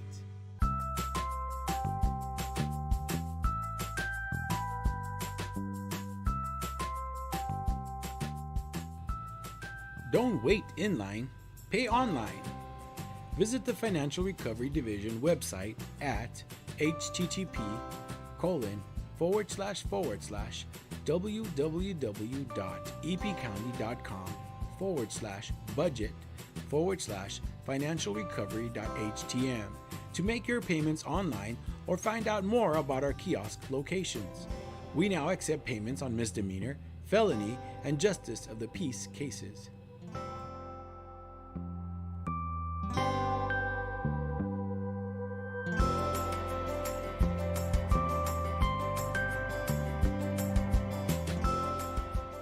You can now watch Commissioners Court meetings on YouTube. Go to youtube.com and search for El Paso County Commissioners or El Paso County, Texas. Subscribe to our channels to see our latest videos.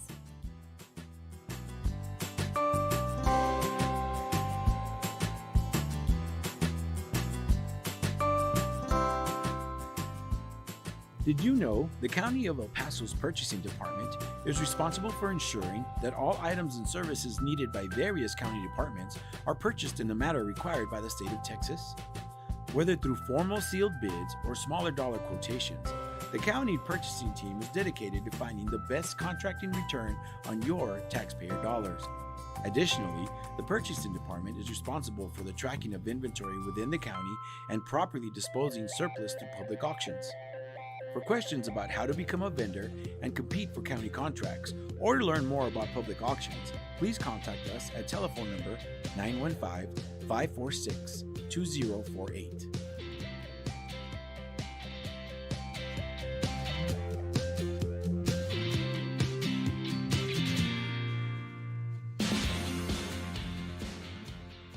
The 346 District Court Judge Angie Juarez Barril started the El Paso Veterans Treatment Court program in 2012 for veterans and active service members that have been arrested and charged with a felony or misdemeanor criminal offense. To be considered for the specialty court, the statutory criteria includes be a veteran or current member of the United States Armed Forces, including a member of the Reserves, National Guard, or State Guard, and suffer from a brain injury, mental illness, or mental disorder, including PTSD, or be a victim of military sexual trauma, all occurring or resulting from military service. Call Sylvia Serna, Veterans Program Director, at 915-546-2119, or email her at sserna@epcounty.com for any information.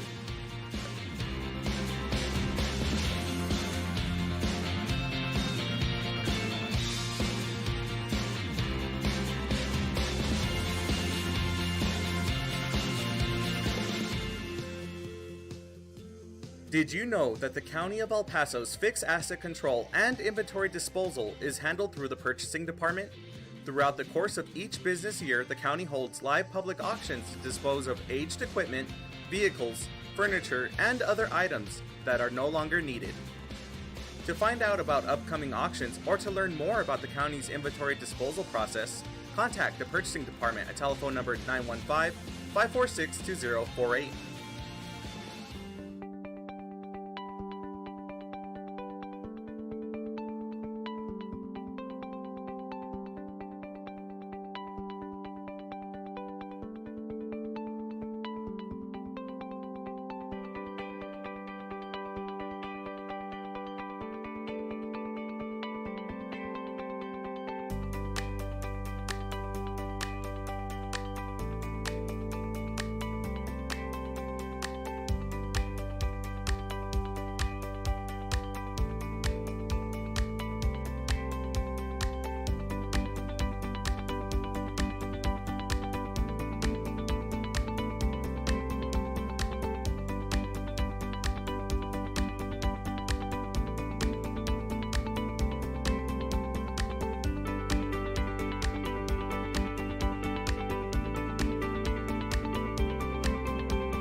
Okay, we're back up.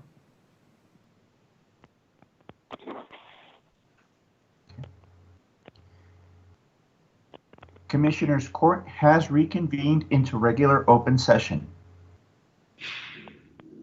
Judge, would you like to recess once again into executive session to discuss item number 19C? Yes, please, Cesar. Thank you. At this time, Commissioners Court will recess into executive session to discuss item number 19C, pursuant to Texas Government Code Section 551.071. Commissioners Court will reconvene to take official action.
Hi, this is County Judge Samaniego. The 2020 census count is incredibly important for El Paso. It helps our school, healthcare, food and housing programs get the money they need. This is County Commissioner Vince Bettis for Precinct 3. With your participation, the programs that support affordable housing, public education, and affordable health care can receive the funding they deserve. This is Commissioner Carl L. Robinson, Precinct 4. Without you, these programs could not be successful. This is Commissioner David Stout. Participate online, by phone, or by mail. Everyone in El Paso County must be counted, even children and babies. Your responses are safe and required by law to be kept confidential. Hi, this is Commissioner Carlos Leon from Precinct 1. Let's come together and fill out those 2020 census. Together and fearless, we count.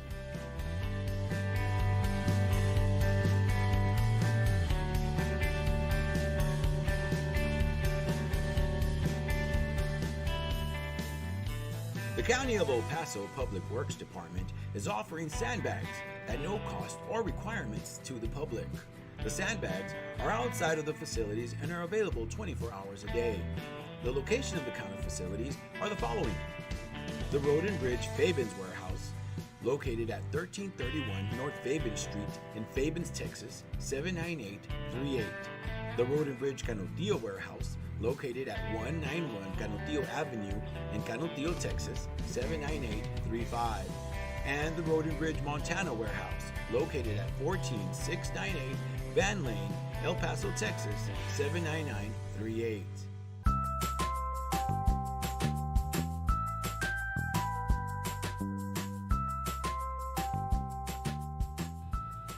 Don't wait in line, pay online.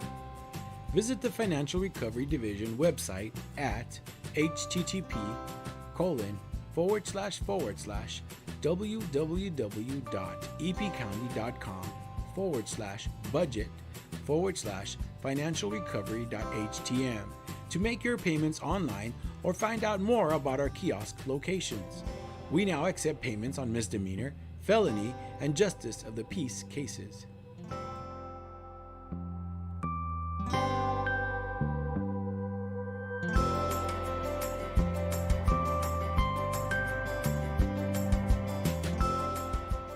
You can now watch Commissioners Court meetings on YouTube. Go to youtube.com and search for El Paso County Commissioners or El Paso County, Texas. Subscribe to our channels to see our latest videos.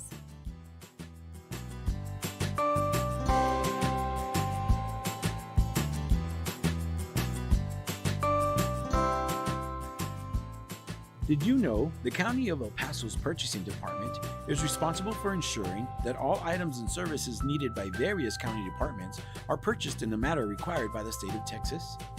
Whether through formal sealed bids or smaller dollar quotations, the county purchasing team is dedicated to finding the best contracting return on your taxpayer dollars. Additionally, the Purchasing Department is responsible for the tracking of inventory within the county and properly disposing surplus through public auctions. For questions about how to become a vendor and compete for county contracts, or to learn more about public auctions, please contact us at telephone number 915-546-2048.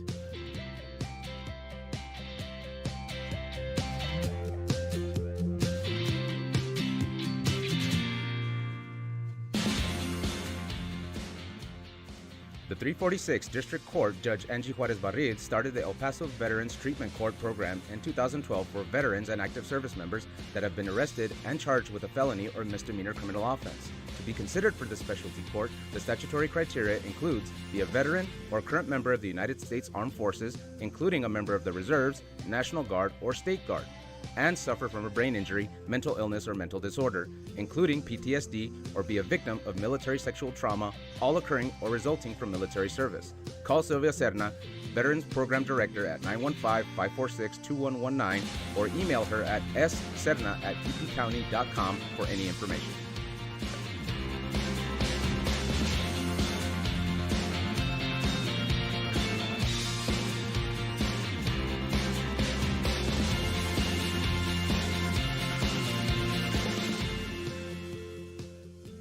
Did you know that the County of El Paso's fixed asset control and inventory disposal is handled through the Purchasing Department? Throughout the course of each business year, the county holds live public auctions to dispose of aged equipment, vehicles, furniture, and other items that are no longer needed. To find out about upcoming auctions or to learn more about the county's inventory disposal process, contact the purchasing department at telephone number 915-546-2048.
Miguel, this is Caesar. Do we need to prompt UMC again? Yes, please.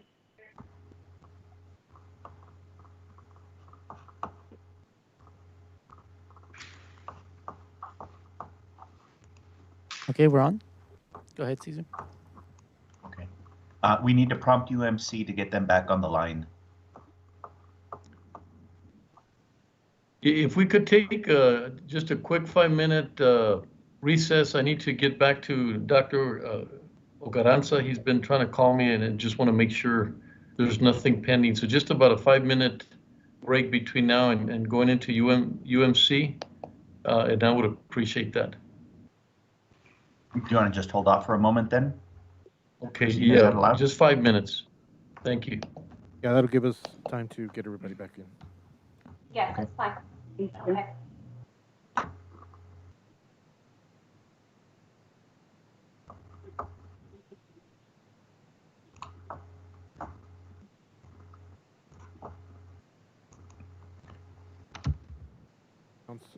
Recess.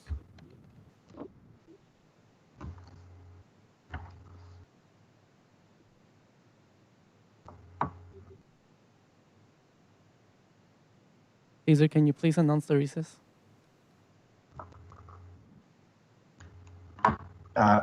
Commissioner's Court is in recess. We'll recess for 5 minutes, correct? We actually haven't gone back into the meeting. We're still trying to.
All right, now we're ready.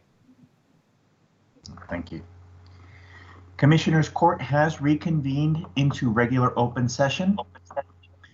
We are on item number 20 from regular session. Discuss and take appropriate action regarding the method of funding for El Paso County Hospital District purchases in response to the COVID-19 state of emergency, including the purchase of real estate and other capital items. Thank you. Miguel, will you initiate the presentation, please? I'm sorry, Michael. Michael from Yes, UMC. we're here. Right. Are you ready for us to start? Yes, please. You want to do the introduction, Mr. Cintron, and then we'll go into Michael's presentation. Yeah, so this is really to go over the method of financing for the property that we received approval from County Commissioner a few weeks ago to purchase. This is a building that would be, it was a complete micro hospital that really never officially opened. And the plan would be to use this for a surge capacity to allow us up to 23 beds of surge if we needed it. We can begin on, if you like, on slide number 4 that talks about the 3 different options to purchase, either or to finance. One is to issue new certificate of obligation. The other would be to use the 2013 bond issue remaining proceeds, and the third option was to utilize El Paso Health unrestricted cash reserves. So we'll go to slide 5. I'll let Michael take it over from there. Okay, Michael Nunez, Chief Financial Officer, El Paso County Hospital District. On slide 5, the option 1, based upon a reimbursement resolution for issuing a new certificate of obligation, these are the assumptions that were built into the model, which is on next page, is that it would be up to a $20 million certificate of obligation with a 20-year amortization schedule. We put no change in the current taxable value of $44.7 billion, which was the same taxable value that we used at the beginning of our fiscal year for this year. And then also the assumption of no change in the current year average home value of $133,590, which was also the same value when we established our tax rate for the current fiscal year. The next slide on page 6 is looking at the details of this 20 million certificate of obligation. You'll see we have 3 columns there. Fiscal 20, those are our actual current values, which talks about the total tax rate, the total taxable value, and then also the average home value is where our current overall tax rate on a average home value of $133,590 would be about $357.68. If we went with a $20 million certificate of obligation, which would then be in effect starting October 1 with a tax rate, the tax rate on the interest and debt service rate, which is the second line, would increase from 5.28 cents to 5.6 cents for an increase of 0.003 cents overall on the interest and debt service rate. Assuming the same total taxable value and the same average home value as in fiscal 2020, the new annual property taxes due would be $361.96, which would be a $4.27 increase from where we are right now in fiscal 2020. Next slide on page 7 is option number 2, where we would purchase the building with a 2013 bond issue remaining proceeds. We have obtained approval from bond counsel that this purchase does meet the definition as set out in the Series 2013 offering statement. This would be the purchase would be a substitution for the current use of the remaining bond proceeds. We currently have about $29 million left from the 2013 bond proceeds, and after some of the encumbered amounts that we have, we currently would have about $12 million left from the current 2013 bond issue, was it to purchase this micro hospital. The next slide on page 8 is the third option, where we would utilize El Paso Health unrestricted cash reserves. The way how this would work is that this would be an original purchase to be made by University Medical Center El Paso. Then we would proceed with a sale leaseback arrangement with El Paso Health. El Paso Health would seek external financing to purchase a building, and preliminary discussions with their commercial bankers is that this would be over a 10-year amortization, and then UMC would then pay a monthly lease to El Paso Health. Now, going with option 3, this monthly lease payment would come out of our operations as part of our maintenance and operations portion of the tax rate. So those are the 3 financing options that we have looked into regarding the purchase of this hospital on 4642 North Mesa. With that, are there any questions for either Jacob or me? Commissioners, any questions? Comments? Yes, Judge, Commissioner Robinson. Go ahead, Commissioner Robinson.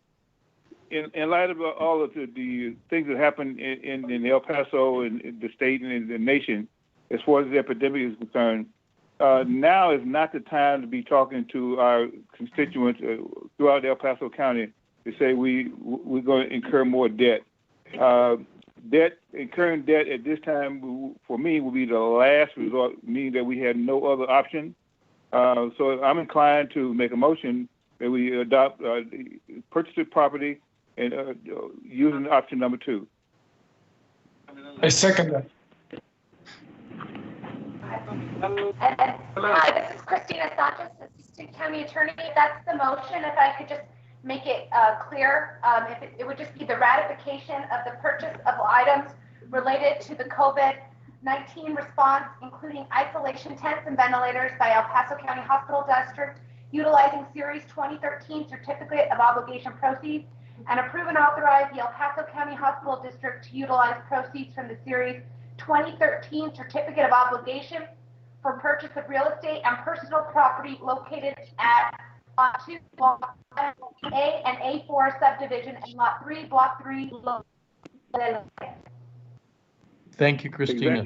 That's exactly what I wanted to say. I make that motion. Commissioner Leon seconded.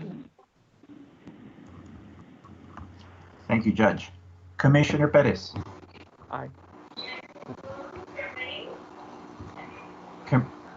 Commissioner Leon. Aye. Commissioner Stout. I'd just like to make a couple of comments before I cast my vote. First of all, I want to apologize to my constituency. I feel like I did a terrible job 3 weeks ago by supporting this and voting yes and moving forward with this. I feel like there are just so many questions when it comes to, in my mind, for the need of this facility. Having studied this over the last couple of weeks since we actually did take the vote to move forward, I feel like we were looking at this in the context of COVID-19, and to tell you the truth, I think that spending $12 million on a 23-bed facility, having hindsight, 2020 here, and understanding that we don't even know what it would cost us if we were to use any alternative sites that we did not have to purchase for any type of surge or overflow in our hospital. We're looking at utilizing this facility and paying $52,000 per bed, and I don't think that it is a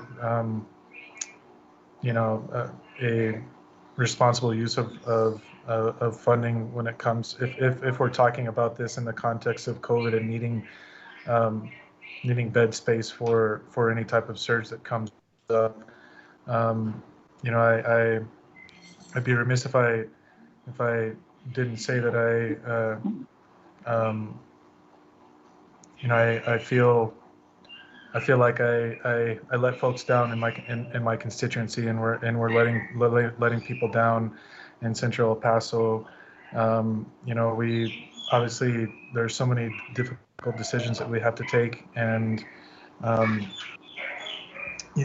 feel like this moving forward at this point in time, I feel like moving forward with this type of purchase is not something that is responsible or necessary. I feel like the option that we're going with here as well is going to have great impacts going into the future on folks that live in Central El Paso, because we're going to be utilizing bond funding that was destined originally and that we had promised them for the last 7 years, that would be for a community clinic in the central area. And I don't have a crystal ball, but even if I have doubts about that even coming to fruition in the future, if we take this money and use it for something else, and if it does come to fruition, it's going to be years and years before that happens. I feel like we should be looking at how much it would cost to set up a surge center, either at the convention center or at the Coliseum, if we need extra beds. And as I said, I made a mistake in voting in favor of this a couple of weeks ago. feel like we're making a mistake, both responsibly being fiscally responsible and being realistic about what can be provided to the constituency that I represent going into the future when it comes to their day-to-day healthcare needs. And so I'm going to vote no on this, and I wanted to explain to my constituency and the public my reasons for voting no on this. I will, however, going into the future, advocate as strongly as I can, as long as I'm in this position, that we build a clinic. It's unfortunate that we are now talking about having to go and ask you all, either asking you all to utilize more taxpayer funding for that clinic, whether it be the Commissioner's Court doing it through a certificate of obligation, or even taking this out to the vote of the public. I feel that we should look at that again and really take that into account. And I realize that even though I'm only one vote on this Commissioner's Court, and if I wouldn't have voted yes last time, things would not be different. But I should have stood my ground, and I apologize for not having done that. But I will advocate as strongly as I can going into the future to have this clinic built and to continue to make fiscally responsible decisions when it comes to UMC. Thank you, Commissioner Stout. Commissioner Robinson. Aye. Judge Samaniego. Yeah, I'd like to also make some comments on we've taken we know the type of leadership that UMC has demonstrated, and where we are now with clinics, and the accessibility has been just amazing, and in the east side and northeast for these clinics, and we take a lot of the direction on that. One of the things that I do favor, obviously, is that we really want to come out of this situation not behind the curve. There's a lot of evidence that these kinds of pandemics will be part of our life going further. November might have another surge of the same virus. And so to me, infrastructure, and we kept saying that throughout the entire order, that infrastructure was going to be one of the most important things that we could maintain.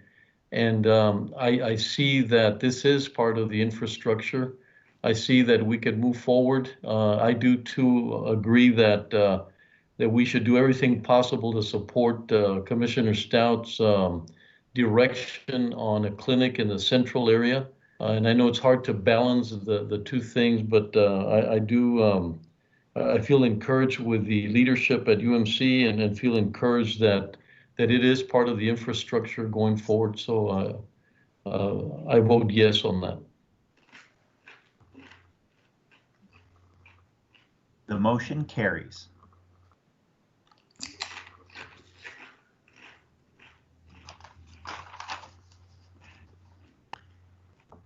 This brings us to item number 7 from the regular agenda. Discuss and take appropriate action regarding El Paso County's preparation and response for COVID. Cesar, you're cutting out.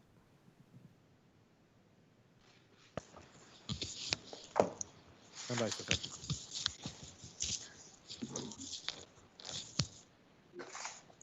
Go ahead, Jessica. I'll read in item number 7.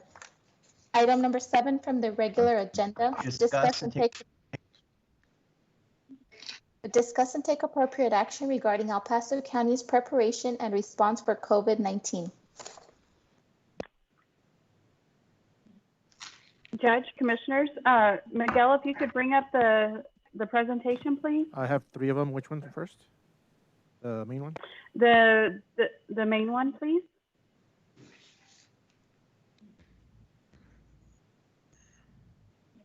Next slide. Judge, Commissioners, we want to also always start this report with any updates any member of the court would like to give before we go into staff updates. If you don't mind, we had agreed on having Dr. Ocaranza and the chief go first, take that lunch break and come back. They've been waiting a long time, and I know they've got so many things to do. I know a couple that they're involved in right now. So if you don't mind, if we could go straight to the presentations. Yes, sir.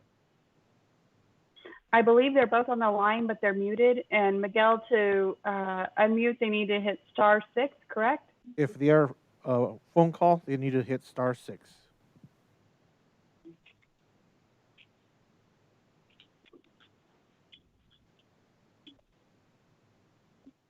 Dr. Ocaranza. Dr. are you on the line? Yes. Good afternoon, Judge, Commissioners. Oh, good afternoon, Doctor. Just Go a ahead, brief Dr. update on the COVID-19 situation in our community. As far as yesterday, we had 26 new cases of COVID-19. That brings the number up to 531. And we have 8 fatalities, unfortunately. We still have 29 patients hospitalized, of which 8 are currently in the ICU. And we still continue to monitor the situation. We expect to continue seeing positive cases around the city, and more testing we do by private providers, by the drive-through system that we have. We will continue some positive cases going up in regards to the COVID-19. We still are sending our preventive message to the community in regards to wearing the mask, hand washing, health checks for those in essential businesses for their employees in order to protect them and identify anybody who can become symptomatic that can be sent home. On the same token, for all the rest of the community, our message has been that if they become symptomatic, they need to remain at home and continue practicing all the good hygiene preventive measures that we have been stressing since the beginning of the pandemic. We know that we will continue seeing positive cases in our region, and we have a very unique situation because we have the neighbors in the south, and also we have another state to the west. So, but we are a region, and we will closely monitor that situation.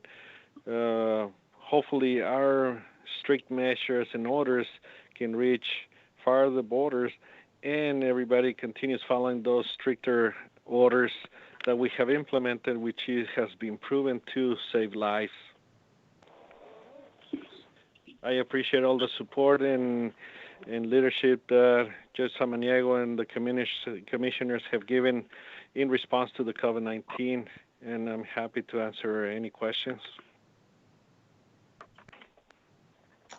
Doctor, thank you very much. The constant partnership that we've had, and also thank you on this message that you send on this regional approach. I think it's very important. As much as we like to, we've always talked region-wise, and we sort of forget about that. I think this one's going to keep us very connected as a region, and I thank you for reinforcing that it is a regional approach.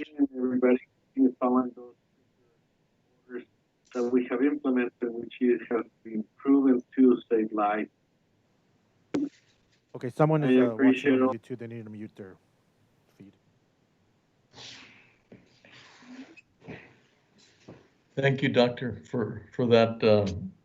Like I said, just that regional approach. We will be having a broadcast on, and I'll send you the information on Wednesday on a regional approach to to the pandemic, and this is going to be really important.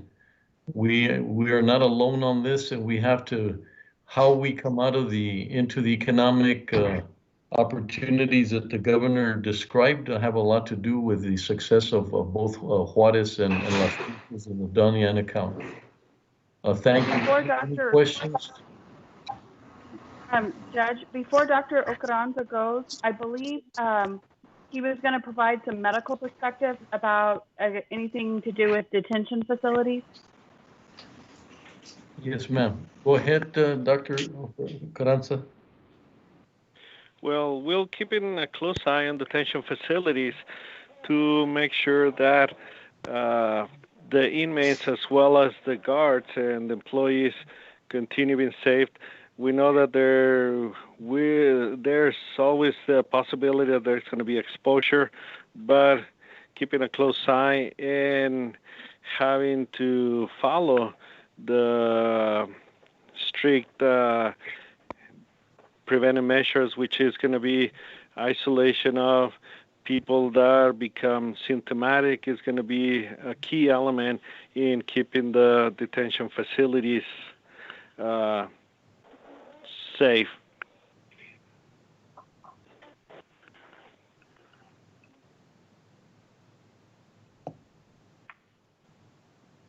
Thank you. Commissioner Perez. Thank you, Doctor. Testing continues to be, I think, perhaps the top issue facing the nation and our state and our county when it comes to COVID-19 and when we'll be able to get a good handle on the extent of the spread of COVID-19 and when we can responsibly start opening businesses. I read online there were some issues where it was mentioned, I think, by the health department that the testing here in El Paso County was above the national average, but from my understanding that figure was from the end of March. Do you know where El Paso County stands in terms of testing relative to the rest of the state and the rest of the nation? Again, how many tests are available? The rate of testing here in the county is sort of as a benchmark to other counties in Texas. Yes, definitely, Commissioner. And yes, that number that we got was unpublished on CDC that they have published, and it has served as a benchmark to continuously improve in the way that we do testing. Definitely, we have challenges in the way that we do testing because some of the supplies that we need to collect samples are in short supply. And it's a problem not only to us, but it's a problem all over the country, as we have heard from many other communities, states, etc.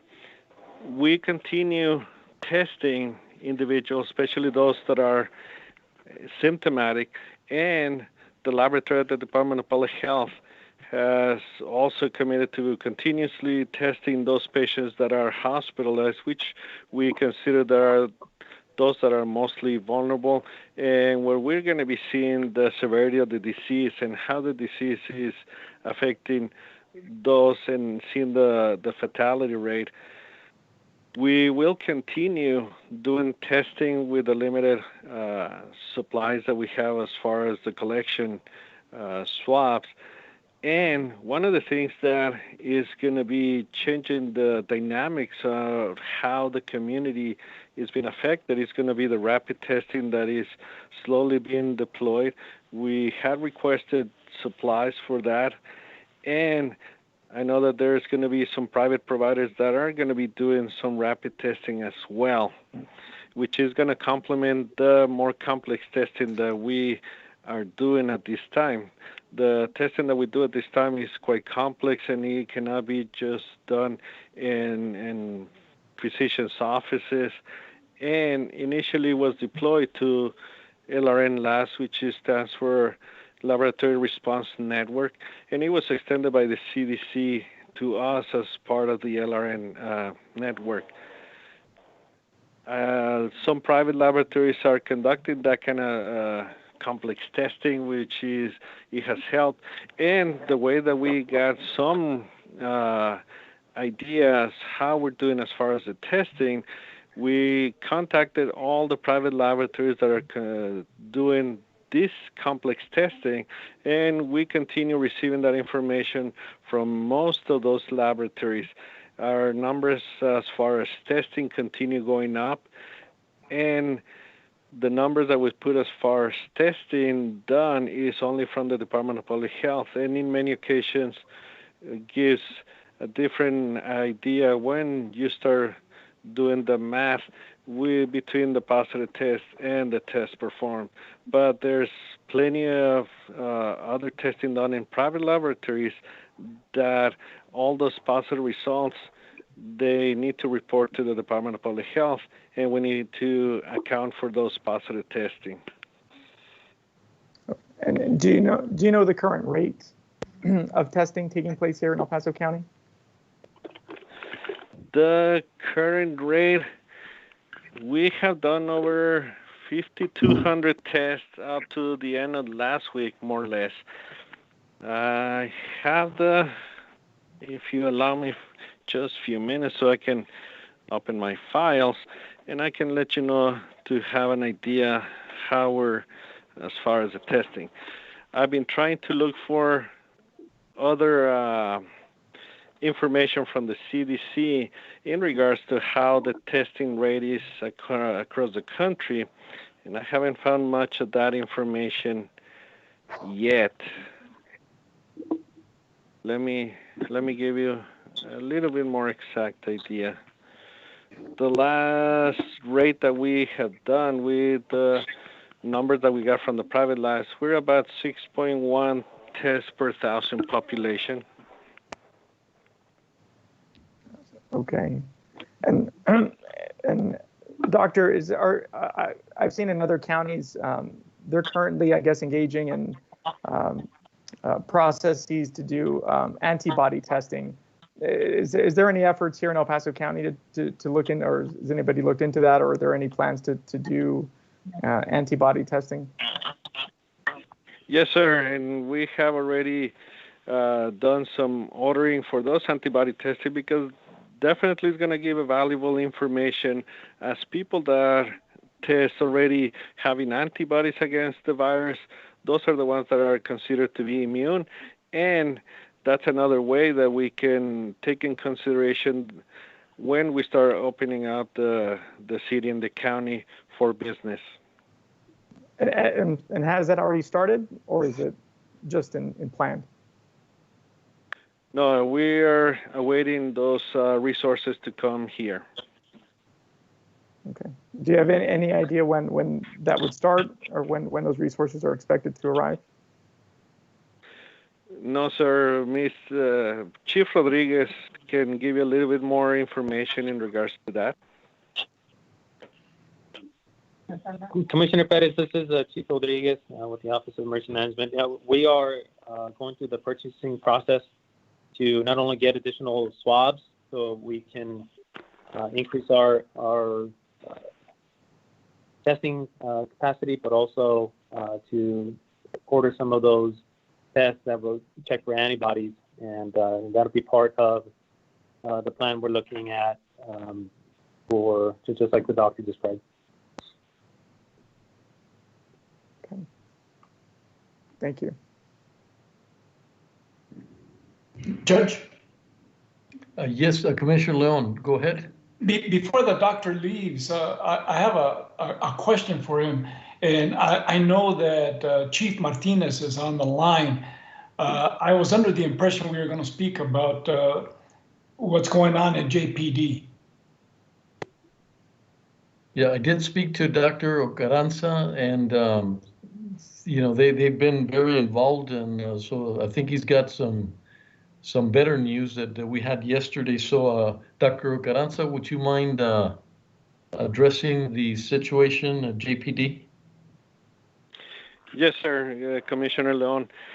Working with our epidemiology department, they've been in very close communication with the director of JPD, and they have instituted all necessary preventive measures like isolating symptomatic. Up to my understanding, they're there is one symptomatic detainee that has been on isolation, and the situation is well controlled up to this moment. Working with our epidemiology department, they've been very close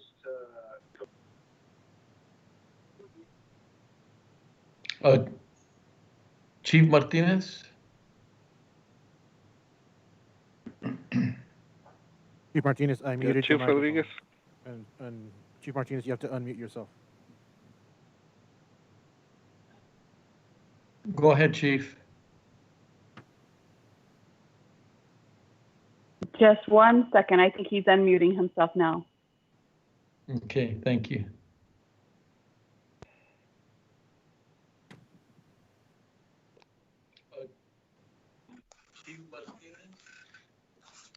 Can you hear me? Yes, you're on. Okay, great. Okay. Go ahead, Yes, Chief. sir. If you could give us we do have a synopsis of what's been taking place. Yes, sir. We did find out that we had a child that did come back test positive for COVID-19. He was immediately isolated and placed in quarantine, medical quarantine. We did then began the process of having all of our staff that are in contact with that particular unit. He's by himself in the unit, utilizing all the PPEs to include masks, shields, gowns, gloves, and cover-ups. And so everything is in place as such.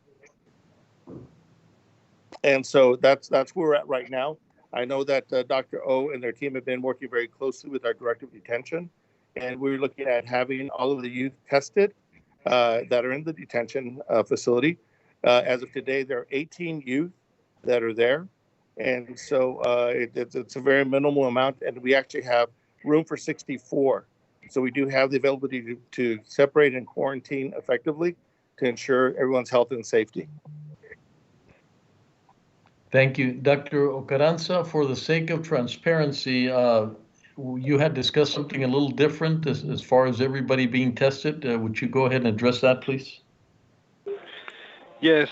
Given the fact that we had information that there was more people that were symptomatic, we thought about taking a different approach. And now speaking with the epidemiologist and the individual being isolated and no more people symptomatic, we will be observing the whole population at the JPD, and we'll check them for symptoms. And if they start becoming symptomatic, then at that point we can test them. We're keeping a close eye, and as mentioned before, they're doing a wonderful job isolating the juveniles, isolating people that have been exposed, and so far the situation is well controlled, and we will test them if we see that there's going to be more symptomatic patients. Commissioner and Judge, I also want to thank Sheriff Wiles.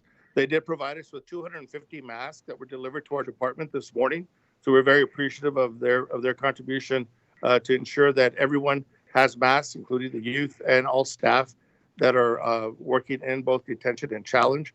So we're very appreciative of that. And we've also placed an order of the K95 masks that will be coming in May 1st. And I want to thank Mr. Hargrove for initiating that order and getting that process as quickly as possible.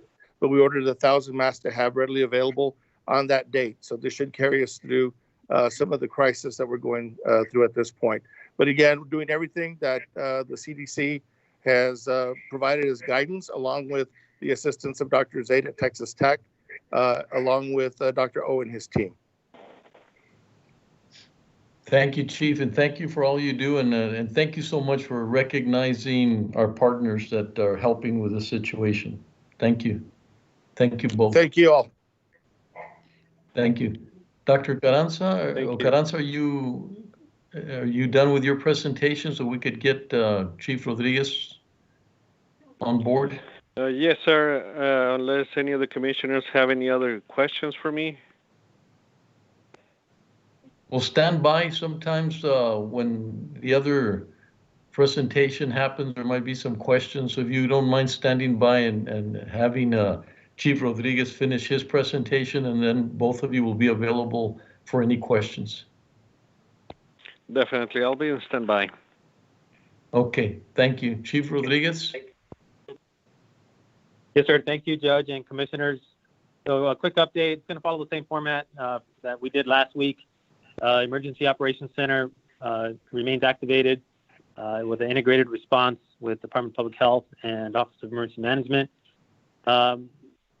We've done, on the drive-through specimen collection site, we've done 2,800 specimens in the last 4 weeks. It's staffed with 45 operators, and it's available 6 days a week. The medical order compliance through our compliance task force has done 11,455 inspections, 710 warnings, and 17 citations. We're working with 311 to help capture some of those complaints, and we've also are working closely with the El Paso Police Department to address any complaints impacting residential homes, and our Fire Prevention Division through the Fire Department is dealing with any business complaints. So those response will be a lot more immediate and more real time because prior method they were being collected and then assigned to the various compliance officers, but now those that are flagrant are going to be addressed in a more timely manner. We're also working with our isolation and quarantine plan to the Department of Public Health to provide isolation and quarantine for first responders, healthcare professionals, the general population, and the vulnerable populations to include homeless and migrants. Our hospital surge will continue to work with Border Act. We're touring various facilities to see if they would serve as alternate care sites, and we're in communication with the state to help facilitate that and to get additional details of how we can get state support for a local alternative care plan. We continue to work with the medical examiner's office, the hospitals, and funeral homes. We had a meeting with them last week to provide some of the guidance that Dr. Ocaranza and Ms. Angela Mora provided on the management of deceased patients that were confirmed COVID positive. So working out all those processes, and also working with Border Act and our logistics center here within the EOC as a single point of ordering for all local requests for PPE and supplies. So if there's any agency that's in need of supplies, they can email eoc-logistics@elpasotexas.gov. And we are fulfilling, we received several pallets of personal protective equipment from the state. A lot of those a lot of the resource requests are being filled in a fairly quick turnaround. So that's good news. And we will continue to receive supplies from the state moving forward. If there's any interruption in that, we'll keep you appraised of that. We continue to work with our nonprofit organizations that are in high demand. The food bank continues to provide 5 different sites where they're providing food distribution. We're checking with the state to ensure that the National Guard that was assigned to them through OEM continues to be available to provide the manpower support for the next several weeks. The homeless shelter that was stood up at 2 of our city rec facilities is operational. Those were there to help the Opportunity Center with their overflow to reduce some of the density within their shelters. And we're also working with them to remove any individuals that may be symptomatic and put them in hotels. That way we're keeping that population safe. And we working with our critical infrastructure folks, with the utility companies, where we have a weekly call with them to ensure that there's no disruption in operations on their side, and to include the city and the county departments, making sure that all our essential services are operating as needed. And we're also working closely with both the city and the county on disaster recovery and cost tracking, and some of the reimbursements that are being provided through the CARES Act. So we continue to have our Joint Information Center in consistent operation. They help us coordinate press conferences, press releases. They do a lot of social media, public education, media coordination, rumor control, and they oversee the COVID hotline, and any referral services are sent over to the 211. Other missions within the Department of Public Health that they continue to work on is lab testing capabilities. They're working on trying to expand their testing capabilities. We've gotten additional support from UTEP, and those discussions are ongoing. The epidemiology investigation monitoring team that's been to help with contact investigations has expanded tremendously, where they originally started with 7 epidemiologists. Now it's been surged to a little over 100, a team of around 100 that's helping with not only triaging but monitoring of those that are confirmed positive and are under investigation, and dealing with those that are positive. So there's a tremendous effort on their part to expand those case investigations and case contact. The medical orders from Dr. O, of course, those are under constant review. He'll be providing some additional ones this week for some of the dental offices. And on the education task force, through the Department of Public Health, right now we have a team of 26. They visited. We're doing some targeted messaging and education and information to some of the nursing homes. They visited over 242 sites over the last week. So they've done a great effort. There's about 40 sites that they're providing some additional information and education to make sure that they're up to standard. They're also being provided with push kits that have PPE. So those are there in place if they have a case and they need to upgrade or have a greater need for PPE. That those push kits have been made available through the Border Act and have been delivered to those agencies. So there's a lot of work ongoing, and we're ready for any questions if you all have any.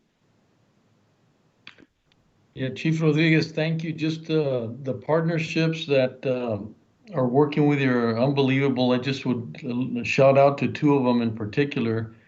Project Amistad, as you know, we were had a difficult situation at the Otero Detention Center of not being able to transport into the community, and in Project Amistad, Andrea, thanks to her for providing the transportation back to our community, and then you picking up that situation once that gentleman came into our community, that you were able to facilitate the testing and everything from there. Endeavors also has done a great job. They're providing the personnel for the Delta Center, and I thought that was a new community partner that is doing an exceptional job. So just wanted to, I know there's a lot of partnerships, but just wanted those 2 stood out a little bit for me this past weekend. So Chief Rodriguez, thank you very much. And I don't know if there's any questions from any of the commissioners at this time. If not, we thank you both, Dr. Ocaranza and Chief Rodriguez. Thank you very much for the partnership.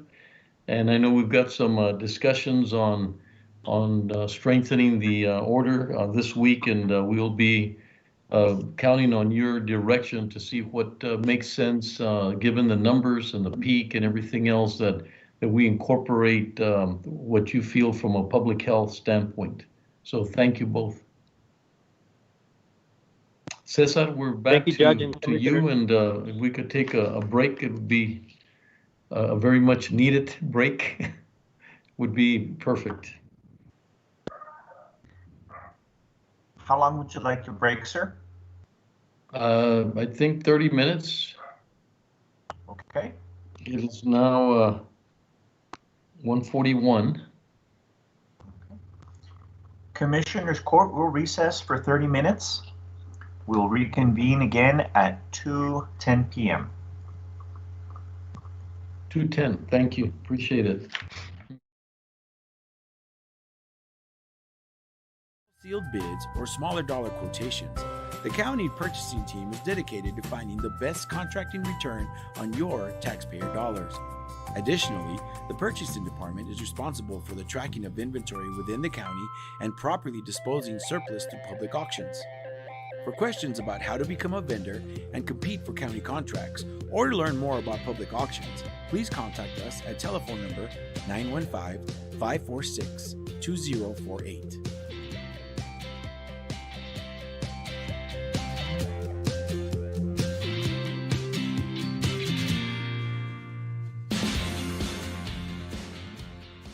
The 346 District Court Judge Angie Juarez Barril started the El Paso Veterans Treatment Court program in 2012 for veterans and active service members that have been arrested and charged with a felony or misdemeanor criminal offense. To be considered for the specialty court, the statutory criteria includes be a veteran or current member of the United States Armed Forces, including a member of the Reserves, National Guard, or State Guard, and suffer from a brain injury, mental illness, or mental disorder, including PTSD, or be a victim of military sexual trauma, all occurring or resulting from military service. Call Sylvia Serna, Veterans Program Director, at 915-546-2119, or email her at sserna@ppcounty.com for any information.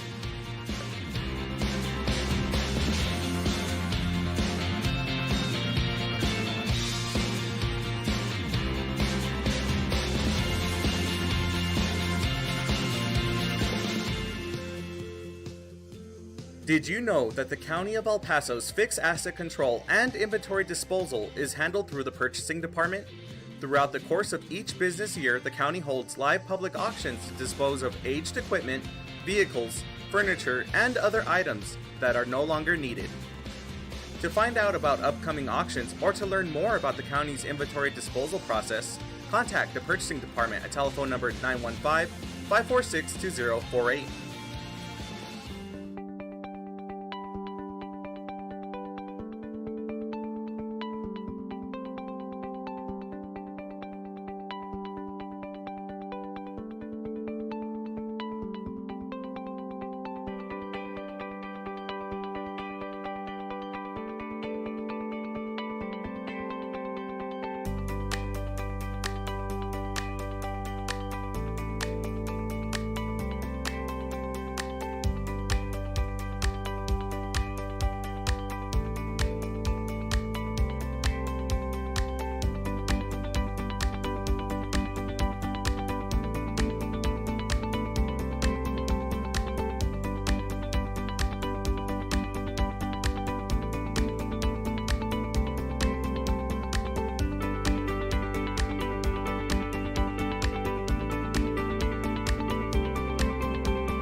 Hi, this is County Judge Samaniego. The 2020 census count is incredibly important for El Paso.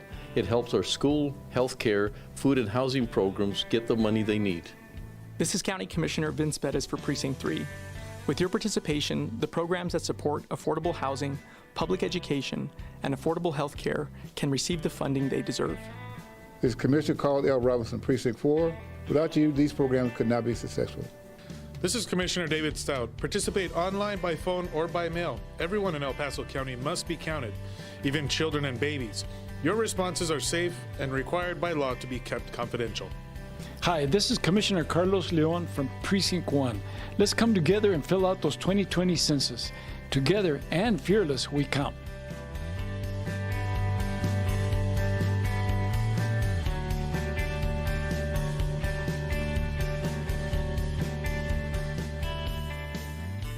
The County of El Paso Public Works Department is offering sandbags at no cost or requirements to the public.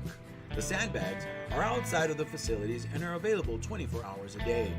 The location of the county facilities are the following: the Road and Bridge Fabens Warehouse, located at 1331 North Fabens Street in Fabens, Texas, 79838. The Road and Bridge Canutillo Warehouse, located at 191 Canutillo Avenue in Canutillo, Texas, 79835. And the Road and Bridge Montana Warehouse, located at 14698 Van Lane, El Paso, Texas, 79938.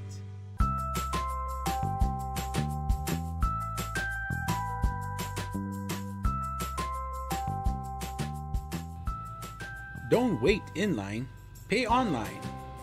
Visit the Financial Recovery Division website at http://www.epcounty.com/budget/financialrecovery.htm to make your payments online or find out more about our kiosk locations.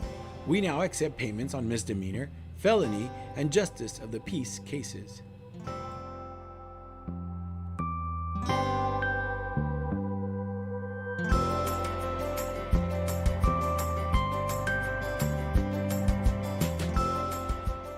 You can now watch Commissioners Court meetings on YouTube. Go to youtube.com and search for El Paso County Commissioners or El Paso County, Texas. Subscribe to our channels to see our latest videos.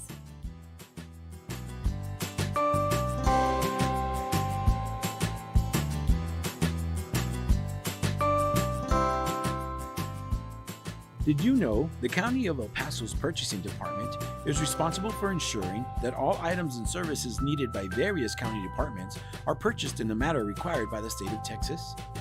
Whether through formal sealed bids or smaller dollar quotations, the county purchasing team is dedicated to finding the best contracting return on your taxpayer dollars. Additionally, the Purchasing Department is responsible for the tracking of inventory within the county and properly disposing surplus through public auctions. For questions about how to become a vendor and compete for county contracts, or to learn more about public auctions, please contact us at telephone number 915-546-2048.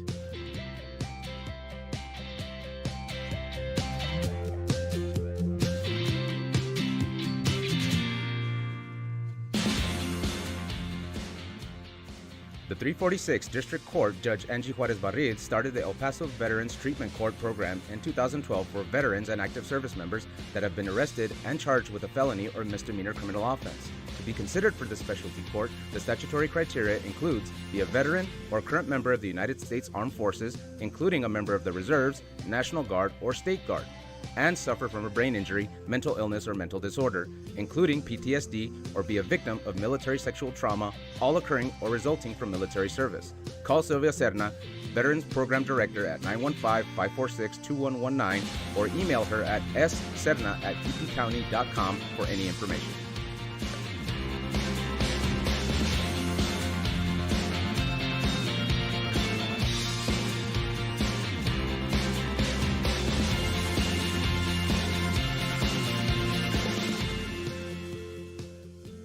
Did you know that the County of El Paso's fixed asset control and inventory disposal is handled through the Purchasing Department? Throughout the course of each business year, the county holds live public auctions to dispose of aged equipment, vehicles, furniture, and other items that are no longer needed. To find out about upcoming auctions or to learn more about the county's inventory disposal process, contact the purchasing department at telephone number 915-546-2048.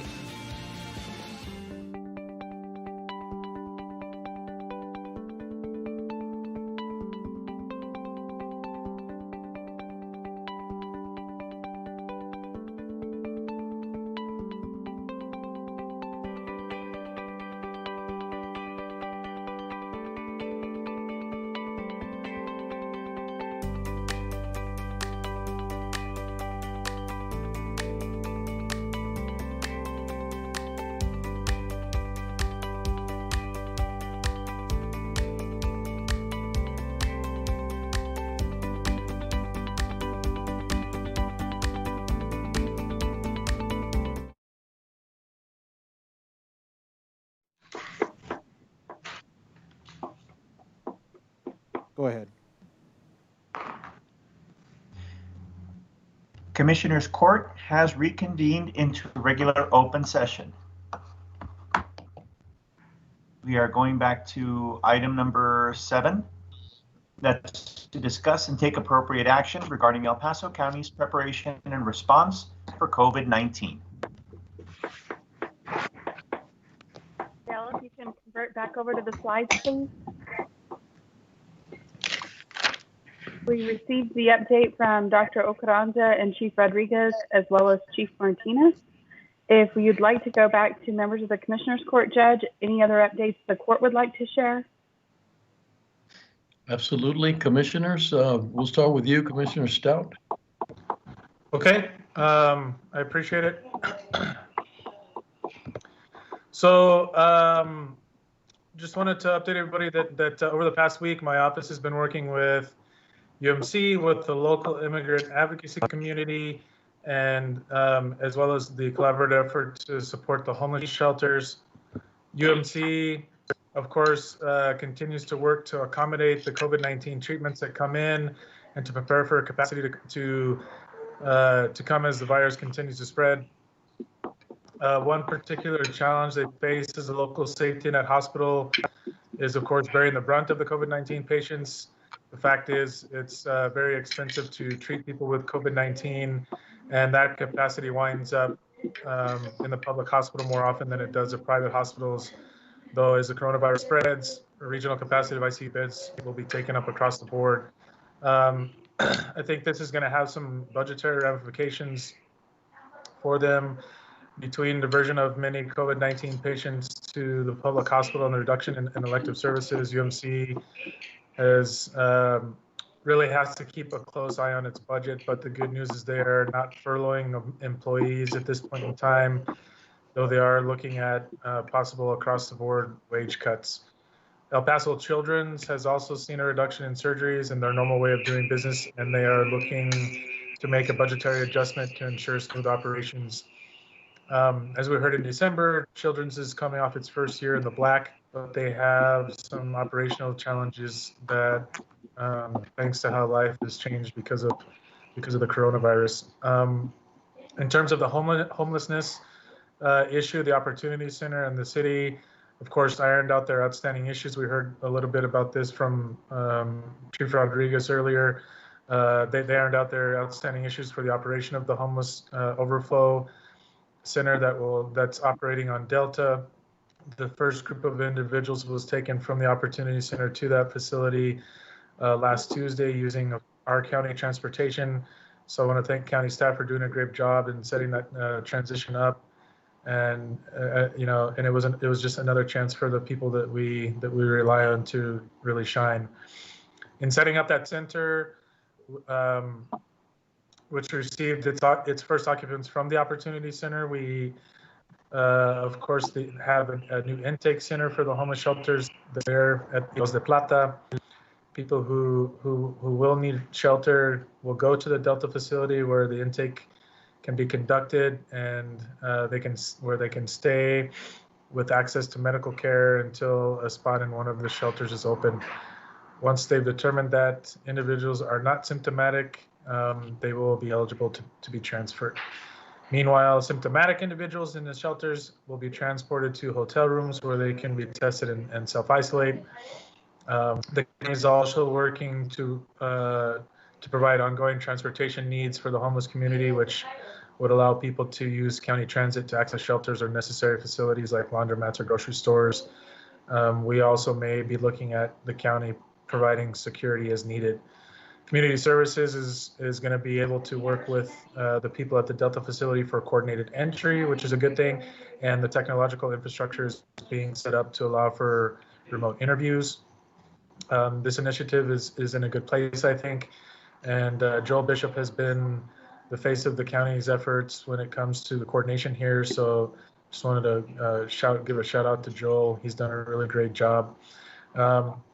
Changing subjects here, talking about the immigrant issue.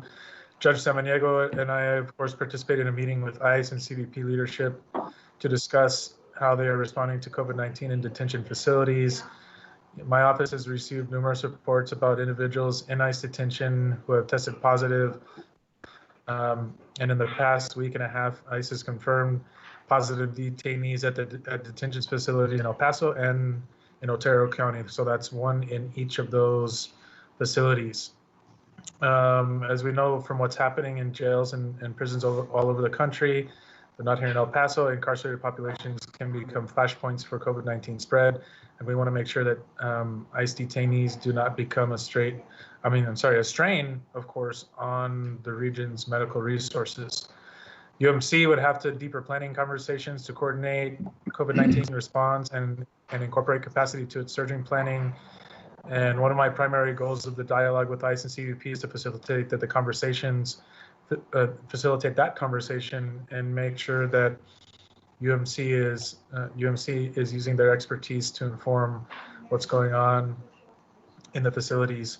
The concern is many of these people could be paroled, and the overwhelming majority of those who do not stay in El Paso. One way we can avoid having this population cause strain on local resources, as we spoke about a little bit earlier, is for ICE to use existing remedies under the law to get people out of detention, using things like ankle monitors or cell phone GPS tracking to supervise people during the pendency of their asylum cases, instead of keeping them locked in the community. So those conversations are going to continue on a weekly basis going forward. We're also hopeful that they might be able to get an Avid rapid tester, which would allow individuals to receive test results within 15 minutes or allow for quicker planning. So there's going to be a lot more to come with this dialogue. And I just wanted to note that there now are reports in the news that 2 to 3 additional folks may have tested positive for the coronavirus in the detention center and CBP's detention center here on Montana and Maddox. We haven't had a chance to talk with CBP about it yet to confirm that, but El Paso Matters, Bob Moore is reporting that attorneys who have clients that are in that facility have told Bob Moore that their client that possibly 2-3 more of their clients have already tested positive. So it could be, now that we're looking at 3 to 4 positive cases in that one facility. And so I wanted to make that a point as well, and going back to the discussion that we had earlier. Thank you very much, Commissioner Stout. And there's a population of at least 300 people in that facility. So just keep that in mind, please. Yeah, we will. And we'll follow up on that, Commissioner. Thank you very much, Commissioner Robinson. Yes, Judge. Just want to give you a report from my viewpoint and my involvement with the Opportunity Center. The center was stood up this past week. We have over 80 people residing there currently, and we have segregated, separate area for female, both male and female in the facility, as well as we have families. We have two families, one family, mother of 4 children that's residing there. So they have a family section as well.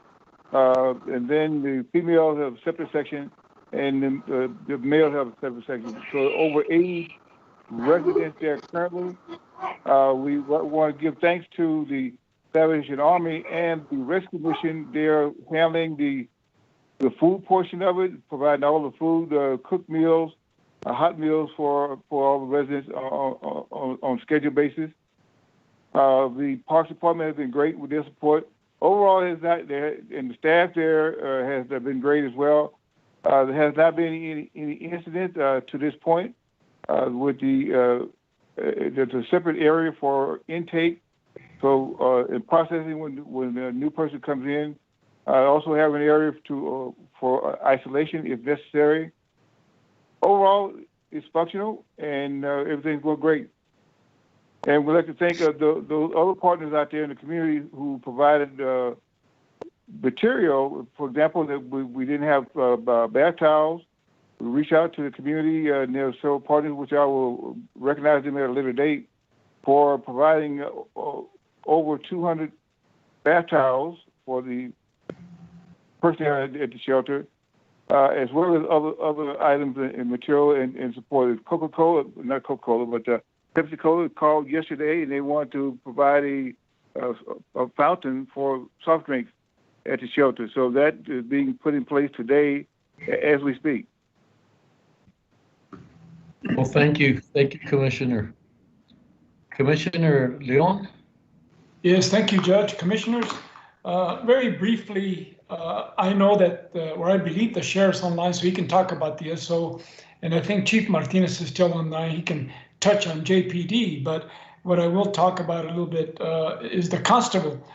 Constable Ugarte was able to obtain those infrared thermometers for all the constables. Constable Garcia is reporting that they're still having problems out in Red Sands. They were able to disperse a total of 16 groups. This is over and above what happened last week. Also, a lot of people out there still. They're all involved in checking the various businesses and the distribution of food. All those food lines that you see, they're very involved in that. And also, if you've gone by a Walmart, a Costco, a Sam's, the lines out there are real long, so they've also been involved in helping out there. I know that Constable Summers has set up a food bank, and also sometimes we forget about the pets. A lot of people sometimes will not be able to afford food for their pets, so they're helping out there. And she's also involved in making masks for both her employees and people that might need some. So that's my short report. Like I say, the SO and JPD is also on the line if you'd like to hear from them. Thank you, Commissioner Leon, and thank you for recognizing the constables. They've been a great partner for us, and I know they have to go through county into cities, into municipalities, and have to sort of mitigate all that situation. So we're very thankful for their support, and thank you for staying in touch with them. Betsy, do we have Chief Martinez later on in the presentation? No, sir. I don't believe he was going to stay on the line unless you all wanted him to come back in. He was just here for the update with public health. Okay, it's fine. Okay, I thought he had done I think he did a good job. So no, thank you, Commissioner Leon, and now Commissioner Perez. Go ahead. Thank you.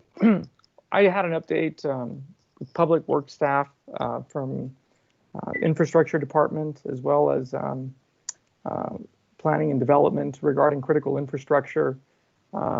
Obviously, as we go into this year's budget, the funding that we have available for critical infrastructure is going to be an important topic. As you recall, the Texas Water Development Board has now the ability to issue a significant amount of bonds to counties across Texas. So the staff in Public Works is actively looking to see how they can maximize grant funding, as well as looking at leveraging loan funding for the highest priority projects. So I just want to thank them for their efforts, and I express to them that just given the budget uncertainties that we're really going to have to look hard at other sources of funding, such as the Texas Water Development Board. But I appreciate their efforts that they've already been engaged in to look into those critical infrastructure projects. I also spoke with Jacob. We had our regular update meeting. He, as he mentioned, I think while we were on the line, something that he said that would be very critical to the hospital, or that could be a high priority for them, is the use of those Abbott testing machines that provide immediate results. But again, it's just a matter of supply and demand. Those testing machines are just backed up. I don't know what, if anything, can be done to help put the county in a position where we can get one of those machines. But those Abbott machines provide the coronavirus test results in a matter of minutes. But again, there is a shortage nationwide. On top of that, I had staff who participated in meetings. Joaquin had attended an OEM task force meeting, as well as the MCA meeting regarding PPE. I think the judge was also on that meeting. I believe that Joaquin had discussed the possibility to see if there was any potential to use 381s or economic development agreements to incentivize or transition local manufacturing here locally. Of course, one issue with that is the issue of raw materials. The raw materials is to make, whether it be gowns or masks or other things, are going to be in very short supply, or there's going to be a very critical shortage very soon. And so we may be able to find a manufacturing facility who can produce PPE, but it's a matter of acquiring the raw materials necessary for that. Thank you very much, Commissioner. Appreciate that. Betsy? Yes, sir. Miguel, if we could go back to the slides, please. Next slide. I'm not going to address the daycare contract input or the additional business retention support programs and funding, because Andrea is going to go over those as part of her update under this item. So I'm going to start with the communication protocol. The communication portal.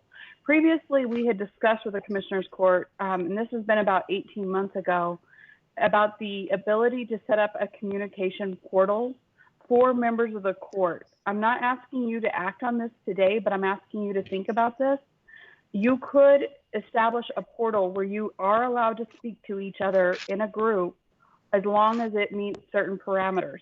I've talked to IT about that. They believe that they would be able to set this up if you'd like, but it would allow you all to have communication outside of a posted open meeting, as long as the public would have access to that communication. And I believe that they would have to be able to interact on those, on that portal. So just want to make you all aware of this as a tool during this time to help increase communication if you'd like. And we could ask legal to go over the requirements and give you a demo on it at a later date if it's something you all are interested in. And then, Betsy, if I could, that is a very helpful tool that I don't know if any government in Texas has taken advantage of. It was written before this COVID-19, but it was intended to encourage more communication amongst all governing bodies without worrying about walking quorums, from my understanding. I don't want to freak out legal or anything, but it's intended to provide a transparent way for all members of the court or any members of a governing body to communicate. And again, it would be a transparent way when we looked into it. It would be a very valuable tool, to maintain communications amongst, all commissioners, if done correctly, from what I recall when I read the law. But it is a very valuable tool that I don't think any governmental entity, to my knowledge, has taken advantage of. Hi, this is Christina Sanchez, Assistant County Attorney. There are some jurisdictions, I think City of Austin does it, and so they posted publicly on the website. I know the Commissioner's Court has had a review of this probably about 3 or 4 years ago. But I would just ask if we can make sure that we're looped in, because there are very specific legal parameters that need to be followed and assured of, as well as guidelines that the court would need to follow. And we would still need to follow what's currently in the statute, because none of those provisions have been relaxed as a result of COVID-19. But where we are certainly makes sense. But we would just like to be looped in on that to make sure that we're all doing it correctly. Thank you. Yes, absolutely. If the court was interested, that's what we would do, is we would show a model to county attorneys, present that to Commissioner's Court and what the parameters are, to see if it would be a useful tool for the court going forward. There is one other county that we have found that I found that was using it. Theirs is not as maybe nicely laid out or as user-friendly as the one that we would like to create, that our IT team has worked on. And so if it's something you're interested in, we would just like to present that to you after we work with legal review. I don't know if any other member of the court wants to weigh in on that before we move on. Yeah, thanks, Betsy. I appreciate your proactiveness on this. I think it's a great idea. I think so too also, Betsy. I just need to see how the program works, where possibly a 10-minute conversation would take as long as an hour because of the technical issues.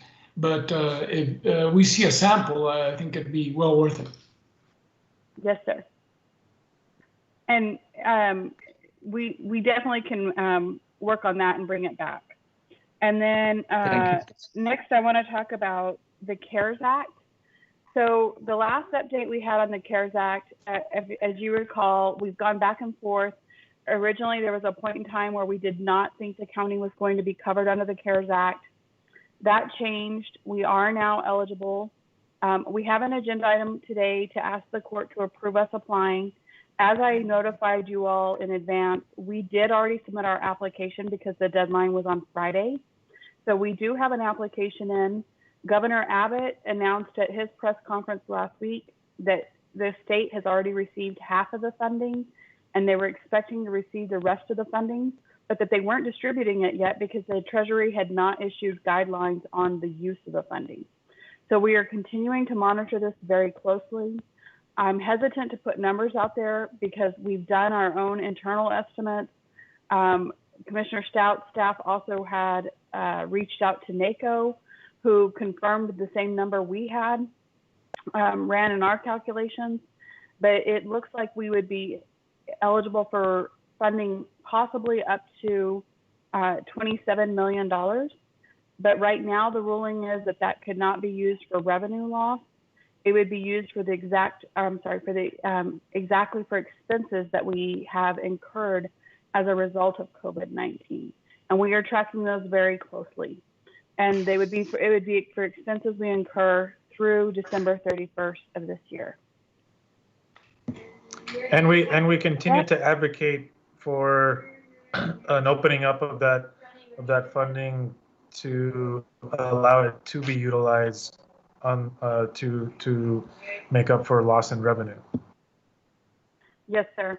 And we are.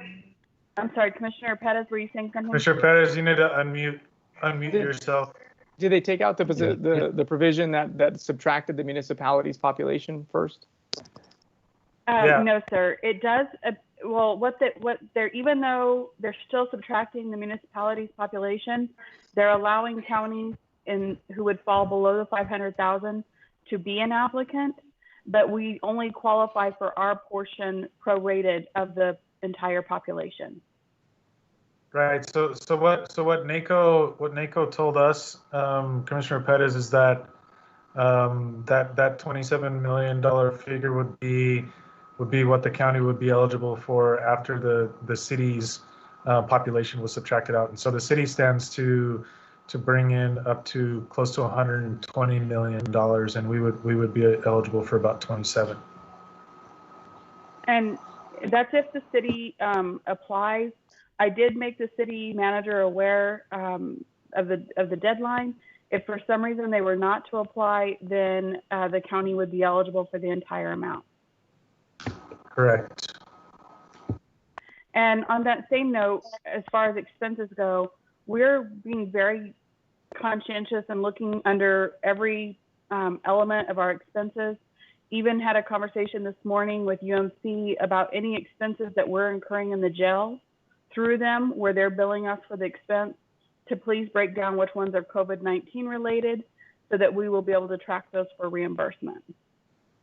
And additionally, I had made a note as well on the conversation the court had about UMC is tracking if any of those expenses as far as acquiring the other facility would be reimbursable under their funding that they're receiving from the federal government as well. On the next item, I'd like to introduce Daniel Collins.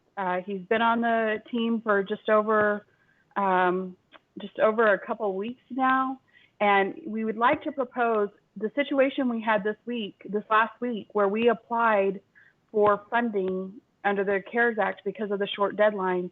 It would really help us if we had already a statement in our legislative agenda federally to give us the direction from the court to do that. So Daniel has crafted some language. I emailed it to you all this morning for you all to consider allowing us to add to our federal legislative agenda to give us some backing for any funding opportunities that come up with a short deadline. So with that, I'd like to turn it over to Daniel Collins. Daniel? Yes, hello. Can everyone see and hear me? Or hear me? Yes, sir. We can. Okay, great. Welcome. Can hear you. The language that we were proposing, like Ms. Keller said, has already been shared with you, but I'll read it briefly. It says, El Paso County supports additional direct appropriations by the United States Congress to state, county, city, and tribal governments and to United States military installations equitably distributed to support such governments and installations to reimburse costs accrued responding to and revenue loss due to the ongoing COVID-19 pandemic. Just for additional background, Commissioner Stout and Ms. Keller already gave a great general background on where we are on the already passed CARES Act. The Commissioners Court may already know from media reports that as we speak, there's already negotiations on what has been colloquially known as like a 3.5 CARES Act or a supplemental CARES Act. But as of this morning, and I'm continuing to kind of track developments, it seems like while it will include several $100 billion for small businesses and also some payments to hospitals and additional testing, it does not currently include any additional funds for state and local governments. This has been something that the Democrat-controlled House of Representatives has apparently been fighting for, but to date, Republican leadership in the Senate has not been supportive of the initiative, although, as Commissioner Stout and Ms. Keller already said, there has been tremendous advocacy on behalf of state and local governments, in particular by the National League of Cities and the National Association of Counties and the United States Conference of Mayors and the United States Governors Association. I'll also, just following Ms. Keller's lead, maybe refrain from talking about too many solid numbers, since I think it's apparent that the proposal is pretty much in flux. But there was a flurry of activity over the weekend as negotiations for this new CARES Act supplemental bill were going on. At one point, it seemed like there might have been a possibility for state and local funding. The number that was bandied about was $150 billion, which would be the same as what was appropriated under the first CARES Act for state and local governments. But there have been other proposals. The U.S. Governors Association, for example, has asked for as much as $500 billion in additional state and local aid. The proposal also, of course, asked for us to have the ability to reimburse lost revenue, which, as Commissioner Ms. Keller already said, we don't currently have that availability under the CARES Act. And there's also been proposals to amend the already passed version of the CARES Act to allow us to use those funds for revenue. Again, all of this is still in flux and is still being negotiated. But while that negotiation is still ongoing, bringing you back to the value statement, we thought it would be helpful for staff to have direction to advocate on behalf of El Paso County for those items that we'd like to see in further appropriations to state and local governments. I believe that's it, unless Ms. Keller thinks I missed anything. Thank you, Daniel. Great job, Daniel. So would the court like for us to finish through our list and come back to take action on these items? Or would you like to take action or have a discussion about the legislative value statement now? I think we could do it now, Betsy, just so we don't accumulate too many things going forward. That would be very helpful, sir. So I can make a motion to include the proposed language in our value statement for our federal lobbying efforts. And all I would Second. ask is, because it's falling under the COVID-19 item, if we could put additional language so that it would be to approve and authorize the inclusion of the language as described by Mr. Collins in El Paso County's federal legislative guidance document due to COVID-related issues. We need to tie that back into the agenda item. The language, I don't know if it helps, Christina, but the language does relate to, it says, and revenue loss due to the ongoing COVID-19 pandemic. Perfect. So if we could tie that into the motion, please. Thank you. Okay, I make the motion to reflect what our county attorney just stated. Second.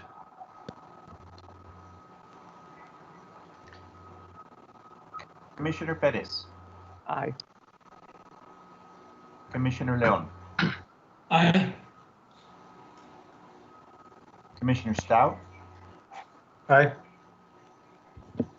Commissioner Robinson. Aye. Judge Samaniego. Aye. Thank you. Thank you, Daniel. Thank you. Thank you. The next item we have is just to make sure we give an update about how this has impacted census. We are continuing to work with our internal team and the Complete Count Committee as far as the census goes, but there has been a change to the date for the census. It has now been pushed back to October. So where the deadline previously was July 31st, it is now October 31st. The next item is about from the census site. Yeah, so I apologize. we've obviously been having a lot of conversations about this with the Complete Count Committee, and it's been on our radar, and we are working to try to extend this campaign. One of the issues that has come up is funding, because we had only budgeted for our the funding that we have to last us through the original deadline, and not all the way through to October. So that may be a conversation that we have to have in the future. I'm not sure. We haven't come up with a strategy yet as to what exactly we might need and where we could get it, but I just want you all to be aware of that. Thank you, Commissioner. Betsy? The next item, yes, sir. The next item, just want to make the court aware, as you heard earlier, we were able to acquire, with the help of purchasing and budget, 50 of the no-touch thermometers. We had additional ones on order, but our team was able to locate some here locally. Just a special shout out to purchasing and Dartwan, who went and picked up those thermometers, brought them back, and worked with Wally to distribute them to multiple locations across the county. We have set up some thermometer stations in certain places. These are not, we don't have security at each building. Well, we have security, we just don't have it where you enter through security at every single county workstation. So like, for example, our warehouses, we've issued the thermometers, and HR is working on distributing protocols to all of those departments so they know how to administer the employee well-being checks for these thermometers. Also, lastly, ASL short-term contract. As you can see, we did secure the American Sign Language short-term contract for COVID-19, and we will continue to have them available throughout this this period of time. And next, I'd like to turn it over to, we have the El Paso County Executive Crisis Planning Team. I'd like to start with an update from Jose, and then while it's not on the agenda, I'd like to have an update from Jose and Joel about the homeless situation. And then Andrea is going to give us an update on some of the things we're doing for business retention and recovery. So with that, Jose. Thank you, Betsy. Great. Thank you, sir. Thank you, Mrs. Keller. Judge Commissioners of Salem Meadows, the Planning and Development Department. We have worked over the past week with our community partners at the Opportunity Center with Mr. Bishop and County Admin, along with our vendor First Transit and Community Services, Commissioner Stout's office, on trying to evaluate the transit solution that we've offered the Opportunity Center to establish the Delta Center in partnership with the city. As Commissioner Stout mentioned previously, we did have a very successful transportation of individuals from the Opportunity Center to the Delta Welcome Center last Tuesday. Last Wednesday, we met with Mr. Martin from the OC, who was requesting assistance from the county along two fronts. The first one was to create a shuttle service route that would facilitate transportation and secure transportation of individuals who are at the Welcome Center to various stops to facilitate some of the needs that residents may have, such as laundry, access to banking, grocery. We had our vendor First Transit on the line during that call. It was a very productive call. We then requested information on the exact stops and the timing, and we're able to work out a proposal that is there on the slide that's being presented here. So you can see that we would be looking at running an hourly shuttle for about nine and a half hours per day, 3 times a week, Monday, Wednesday, and Friday. And at the current rate that First Transit charges the county, that would come to just over $1,900 per week. And this would again ensure that the residents of the Welcome Center have access to these different amenities. We've also built in the opportunity to either ramp up the service if needed, or also coordinate with other shelters. Given that right now the Welcome Center on Delta is the point center for individuals that are being processed that have not entered a shelter previously, in the event that they would be required to do overflow or to coordinate transfers between the different shelters in the community, including like the Rescue Mission, possibly even Annunciation House. The service route that is being proposed could be adjusted to actually serve those stops as well. We did mention to the Opportunity Center that we are currently running our shuttles at 50% capacity to ensure that we comply with social distancing requirements. And they offered to actually track and schedule individuals that would be getting on the bus at a certain time. So they would sign up individuals to get on the 8 o'clock shuttle, the 9:30, the 11 o'clock shuttle, and so on and so on. So First Transit was very comfortable with moving forward with this service. And so we will be asking for the court's consideration of this item. The second service line that was requested of First Transit during this meeting was the transport of individuals who are symptomatic and presenting and in need of testing, and then ultimately transfer to the city or the facility that the OEM has secured for hotel quarantine. After discussions with the vendor that lasted throughout the weekend up until this morning, we received notice that First Transit, because of the risk of exposure to their staff and their drivers, would not be able to meet that service line request. They did feel that it would potentially complicate their ability to effectively deliver service to the county based on our contract needs. So they will not be able to provide that service, but they still are willing and able to provide the proposed shuttle service route that was previously discussed. So really want to thank First Transit for being such a critical partner. They are a vendor, and our contract with them is for the operation of commuter bus service in the outlying areas. But they have always stepped up to the plate. They recognize their responsibility as a corporate citizen here in the community, and have really partnered with us to manage a number of crises, including the migrant surge that we saw last year, and this one as well. And so the court had actually allocated approximately $150,000 at the end of 2019 toward the shuttle service for the migrant refugee crisis. That service was utilized for approximately 3 months and then is effectively dormant because there's been no service request from the Annunciation House to date.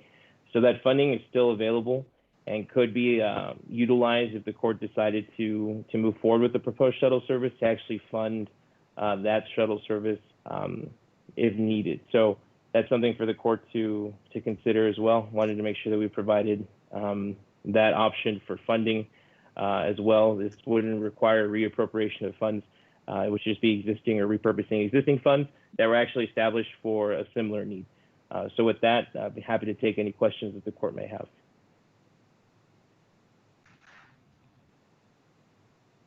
Thank you, Jose. Any questions for Jose? Betsy? Judge, just on that note, if the court is interested in us providing that transit model, we would most likely be asking, we'd come back and ask the court to move the funds into our COVID-19 line item just for tracking purposes. Okay. Would you all like to Betsy. discuss that today, or would you like for us to bring that back for further consideration? Any comments from the commissioners? What was your question again, Betsy? Whether we wanted to do what? The transit operations that Jose described, the three days a week, the route running 3 days a week at approximately $1,900 a week. But what was your suggestion as to why we would want to bring it back later? Well, no, if you all would like to act on it now, or would you like to bring it back at a later time? I think we should do it now. Mm-hmm. Yeah, I agree. I mean, what does the motion need to be? To approve implementing 3 day a week, 8 hour a day transit. I'm sorry, it's not 8 hours a day exactly. What is it, Jose? It's from 8 to 5:30. Right, 9.5 hours. So it might be that approve and authorize the use of county buses and First Transit buses for the transport of homeless of individuals at homeless shelters throughout El Paso County. And that gives us as it relates to COVID-19. Right. And that would give us the flexibility to make any operational improvements that we needed in the event that, rescue mission needed a service line extension to their facility, or as the situation evolves, we can make those adjustments midweek without having to wait till Monday morning for direction from the court. But we would certainly provide those updates as adjustments are made to the court during our weekly highlights. Okay, so I move to approve. Second.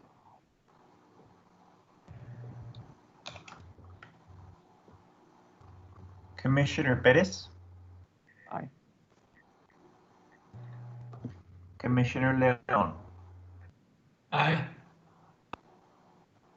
Commissioner Stout? Aye. Commissioner Robinson? Aye. Judge Samaniego? Aye. The motion carries. Thank you, Judge. Judge, Commissioners. And initially, we're going to plan on the funding for the next 6 weeks, and then we'll revisit it as we go. If that'll be okay. Thank you. Thank you. Thank you. Next, I'd like to, just while we're on the item concerning the Delta Welcome Center, I'd also like Joel Bishop, who's on the line, to give an update. Thank you, Betsy. Thank you, Betsy, you're Judge. cutting off. I believe, Joel, it's hard. I think he has some background noise. Is it my computer causing the problem? Better, Joel. Go ahead. Is that better? Okay. Thank you. County Judge and Commissioners, Joel Bishop with County Administration. Thank you for the opportunity to give an update. I don't have too much to add to what Commissioner Stout and Commissioner Robinson mentioned about the Delta Center. They did a great job giving current updates. And what Jose Landeros just mentioned about our transportation. I want to thank you all for approving that. I know I was there for those discussions, and this will be a huge help to the Delta Center residents to have the county doing this. I can't tell you how much they need it right now. One of the updates I got from them just this morning was that laundry is a major issue right now, and this will help cover that, along with other challenges that they have with transportation. So really, Jose and his team have just been flexible and great in helping plan this. I also think it's noteworthy. I don't know if this was mentioned, but there have still been no positives, thankfully, in the homeless shelter community. I believe there have been 2 tested since they moved in on the 14th, and then they opened the other facility on the 17th at the Welcome Center, but no confirmed positives. So I think that the court's actions, along with the city's hard work on this, have really kept us in the proactive mode, making this a really great success and a huge benefit for our homeless community, potentially saving some lives there. As many of them, especially in the Opportunity Center, we're talking about immune compromised people that was very important to take the actions that have been done. So very good progress. I hear everything is going smooth. I went out there on Thursday and toured the site, and the site is well established, well organized. And from what I could tell, I was just very impressed with the level of operation, and especially how the community in general, so many agencies have come together to make this happen, as Commissioner Stout mentioned and Commissioner Robinson. So thank you all for your support on that. And Judge Samaniego, I did get a chance to get out to Las Cruces on Thursday and toured the Community of Hope, which is their homeless shelter through that the mayor set up out there, and that's a very impressive operation. I think there's a lot of room for collaboration with Las Cruces on how they've kind of set up a one-stop shop for the homeless there that involves 14 different providers at one site. It was very impressive, and I think I see a lot of future collaboration potential there with them. And I think that they're excited about some of the progress we've made here in El Paso as well. So other than that, I think that covers everything from my end, but I just thank you all again for your help and support during this time. Thank you, Joel. Appreciate it. Betsy? Judge, next I'd like to have Andrea Atkins-Hutchins come on and give an update to the court about all we're doing to try to help the community during this time. Hello, I'm here. Hi, Andrea. Andrea, let's see if we can get your presentation up. Okay.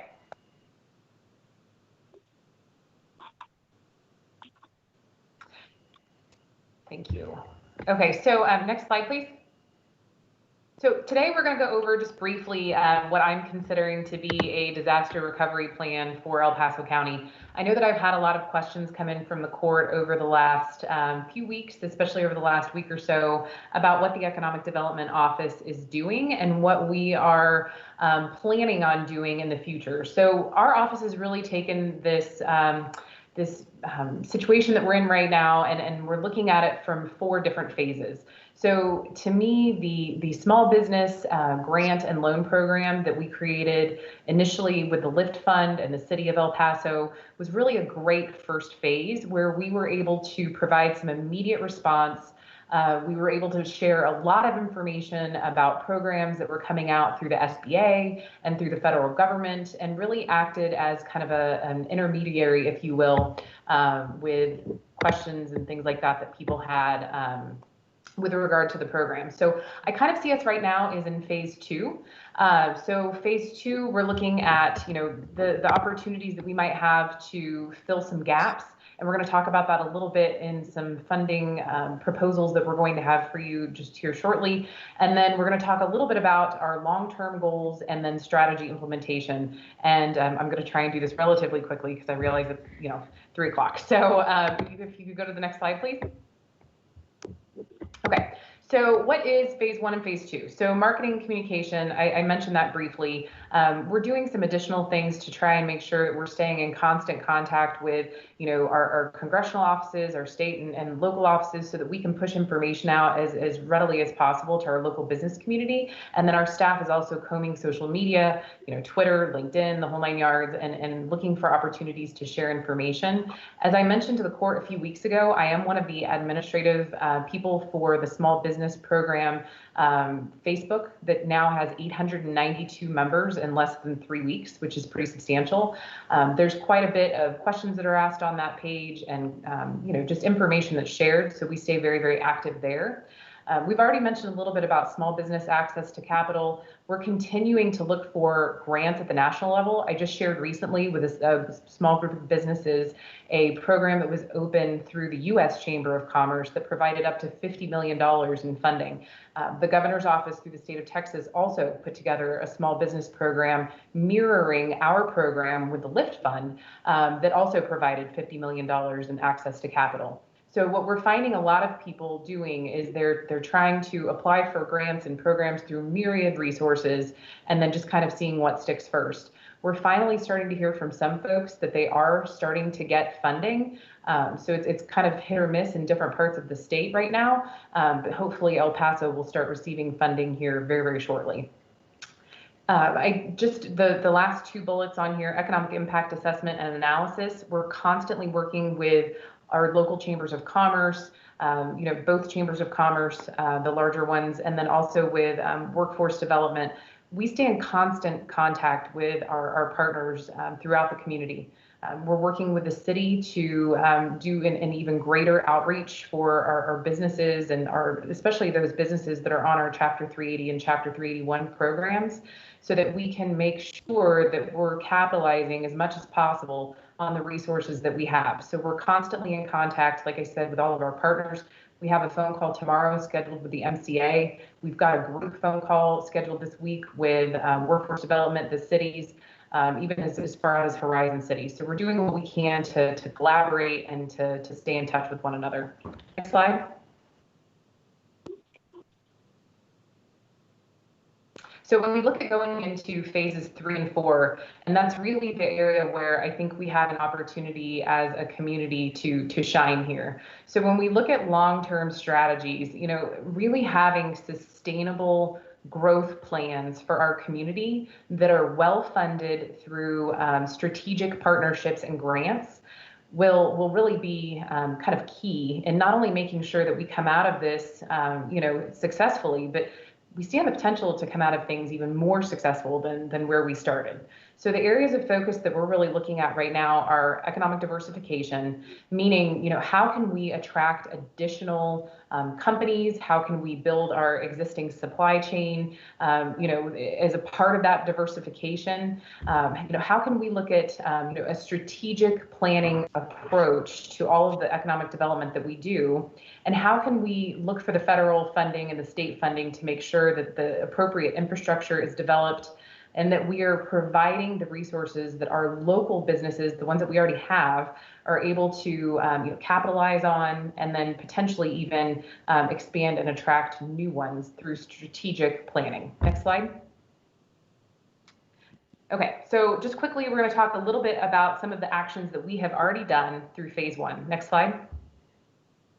So as you remember, the April 1st, 2020 El Paso Small Business Emergency Relief Program was pushed through relatively quickly. And I want to again thank the court for their willingness to support that program so quickly.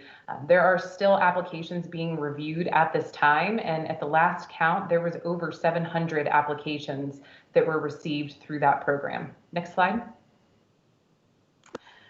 So our office, I mentioned before, we're doing what we can to, increase our presence on social media. The Economic Development Department did not really have a social media presence before, but so not only have we ramped up our own presence, but we're really trying to assist some of the other resources and entities that are out there with providing greater reach to their own. And then many of you may be aware that we have been working with Charter Spectrum to produce a series of PSAs, which we're expecting to get those out tomorrow. That is the goal, to provide the community with additional information about, just your messaging about staying safe and the concern for the community. So those are going to be streamed via a number of different digital channels, whether it be, on a local news outlet's website or on social media. We have a whole series set up to try and get those in front of as many people as possible.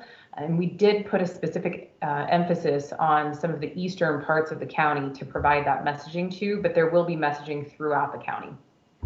Next slide.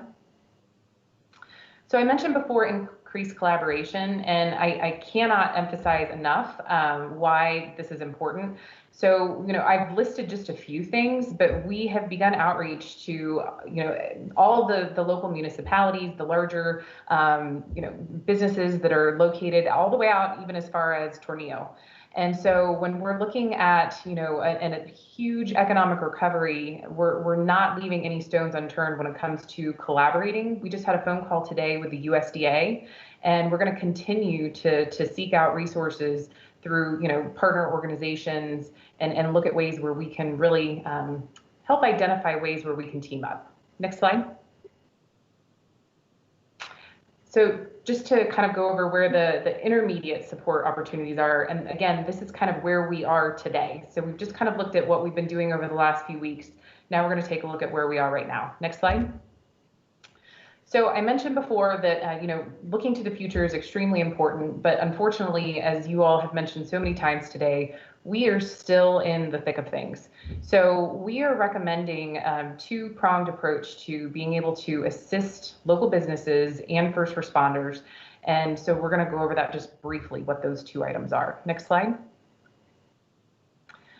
So supporting a manufacturing response for PPE, I've heard from a number of members of the court that we want to put some sort of a program together, either a grant program or a loan program, something where we can incentivize those local manufacturers that we have who we know either have the ability to change the product that they are producing or have the desire to be able to change the product that they're producing, which could ultimately impact our local and national fight against the COVID-19 pandemic. So one of the things that we are recommending to the court, and we hope to bring forward to you all next week, if I could get some feedback at the close of this presentation, would be a program that I'm calling a manufacturing innovation program. The idea would be that we would create a program as such that it could be so successful that we could potentially keep this program even after the virus situation has been kind of brought under control. One of the areas that I wanted to get feedback from the court from is not only the amount of funding. I don't know if you would rather set up a smaller funding pool where it's, say, maybe $20,000 per grant, $50,000 per grant. If you have an idea, or if you just want to leave it kind of case by case.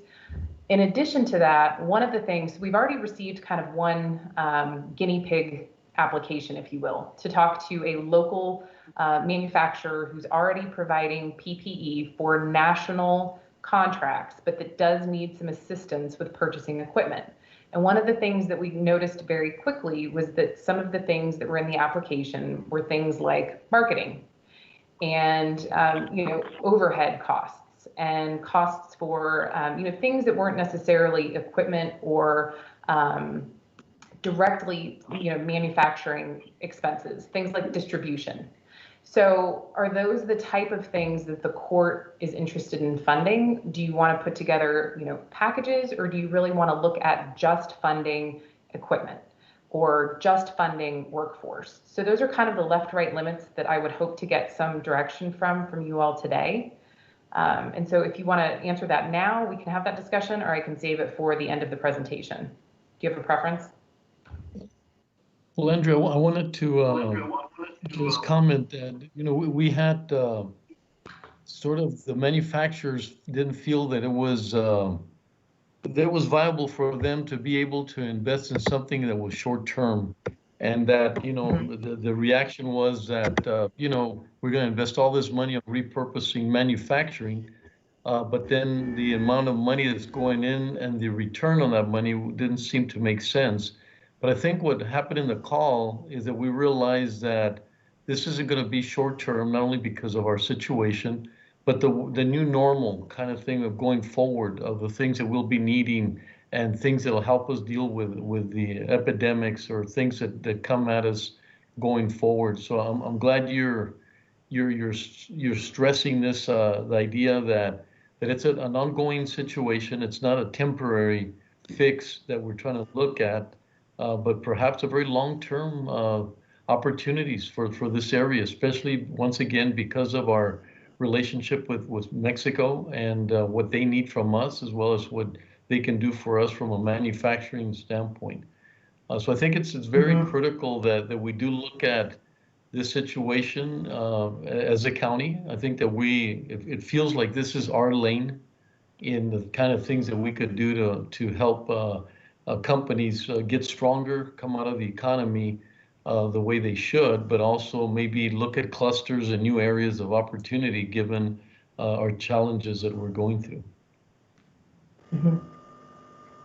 So for an actual program, is there something that you all, and I know that you all have been having a lot of conversations with businesses who, are either looking at getting into this market or feel like they could, or even those who just want to help. And so we've talked to a few people, they've been in business for a long period of time, kind of like what you mentioned, Judge, this isn't necessarily their strong suit, but they do have a history of successful business operations, which makes giving them a grant a little bit less risky. But a couple of them too that we've talked to, they're still waiting on funding from the federal government. So we could take the approach of looking at this as a grant only, or we could do a grant/loan program. But really what would be helpful for me to find out is what the court's level of comfort was for providing funding that may not necessarily just be for equipment and personnel. Do you have any feedback on what types of things specifically you would be interested in funding? What I've heard a lot from a lot of business people is the bridge, like how can you help me get from one point to the other, but not necessarily that we would sustain that funding or what they needed, but what are some of the things that will allow me? You just said it, we're waiting for funding and people are sort of paralyzed right now as to what do I do from this point until something else happens. So a lot of the requests that I've had and people have reached out to me is this bridge kind of opportunities or things that could keep them afloat until they could get the funding. And in some cases, maybe we could put certain mandates or requests that if they do get the funding, that some of that money could be reimbursed once they get the money. So I see, I see from, like I said, our requests and the way we operate, looking at our budget and all the things that we have to deal with, is that if we could help go from A to B kind of situation with companies, it would be very beneficial. There's a lot of, we're going to get money and money's coming kinds of opportunities, but that waiting period is really hurting the businesses here in our community. Okay, that's helpful. Judge. Commissioner Leon, I'm sorry, Commissioner Robinson. Yes, sir. Have we talked to the Hispanic Chamber of Commerce? Yes. I think Andrea, you want to address that, but I'm sure you have, but please address that. With both chambers. Mm-hmm. Pardon? I can't hear you. Yes, sir. Give us a little bit of what's happening between the chamber and us. Just, I think that's what Commissioner Robinson is asking. What kind of relationship, or what are we doing in the partnership with them?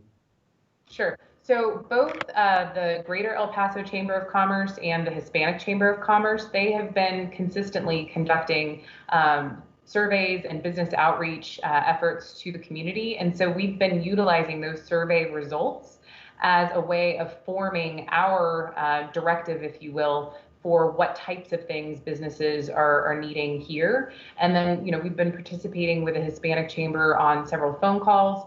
Like I said, we do have another one coming up this week. So we're trying to stay in constant contact with all of those local entities. Well, the reason I asked you that question, it goes a little bit further, my question and comment. I'd be inclined to not taking action today because I would like you to take a look at we had a similar program here in El Paso a few years ago where we dealt with personnel and also deal with equipment for business. And fundamentally, it was forgivable loans that we were giving out. The program kind of fell apart and folded a few years ago because of one, I guess the rules were not tight enough from the standpoint of the city monitoring the businesses that we gave the money to. And the other thing was many of them did not have a business plan. So that was also a part of the problem which caused the program to fall apart. And it was funding that we got from the federal government in that regard. So I would like for you to, now the program was administered out of the Community Development Department at the city. So I would like for you to take a look at that and for the success and failure of that program before going further. And then the other thing which we also had, which I'm not so sure if they still exist, I think they're pretty much, if they still exist, they're not very, very visible. The hub, which the city was funding as well. They were dealing with individuals who had to start up businesses or to develop a product that could be marketed at some point in time. So I'd like you to take a look at it, get in contact with the Community Development Department at the city and ask them to pull the files on those programs and before we take any action.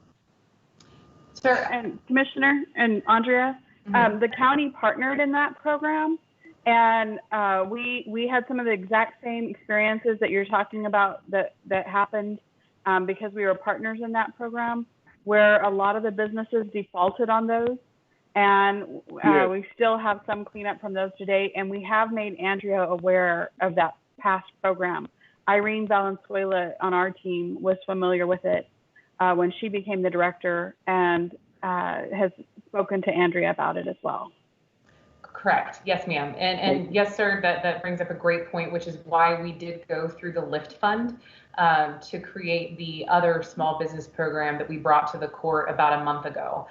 So understanding that there has been a history of that, I'm certainly very, very sensitive to that issue. I have been in contact with not only Irene about that issue, but also with the Hispanic Chamber as kind of a follow-up. And so we would certainly ensure that anything that we put into a program or a Chapter 381 agreement would include criteria so that, we understood clearly that these businesses, met a certain set of criteria, either having been in business for a certain amount of time or that they are eligible for additional funding. We could look at their profit and loss statements, which the application that we recently had come through shared with us their last 2 years of profit and loss statements.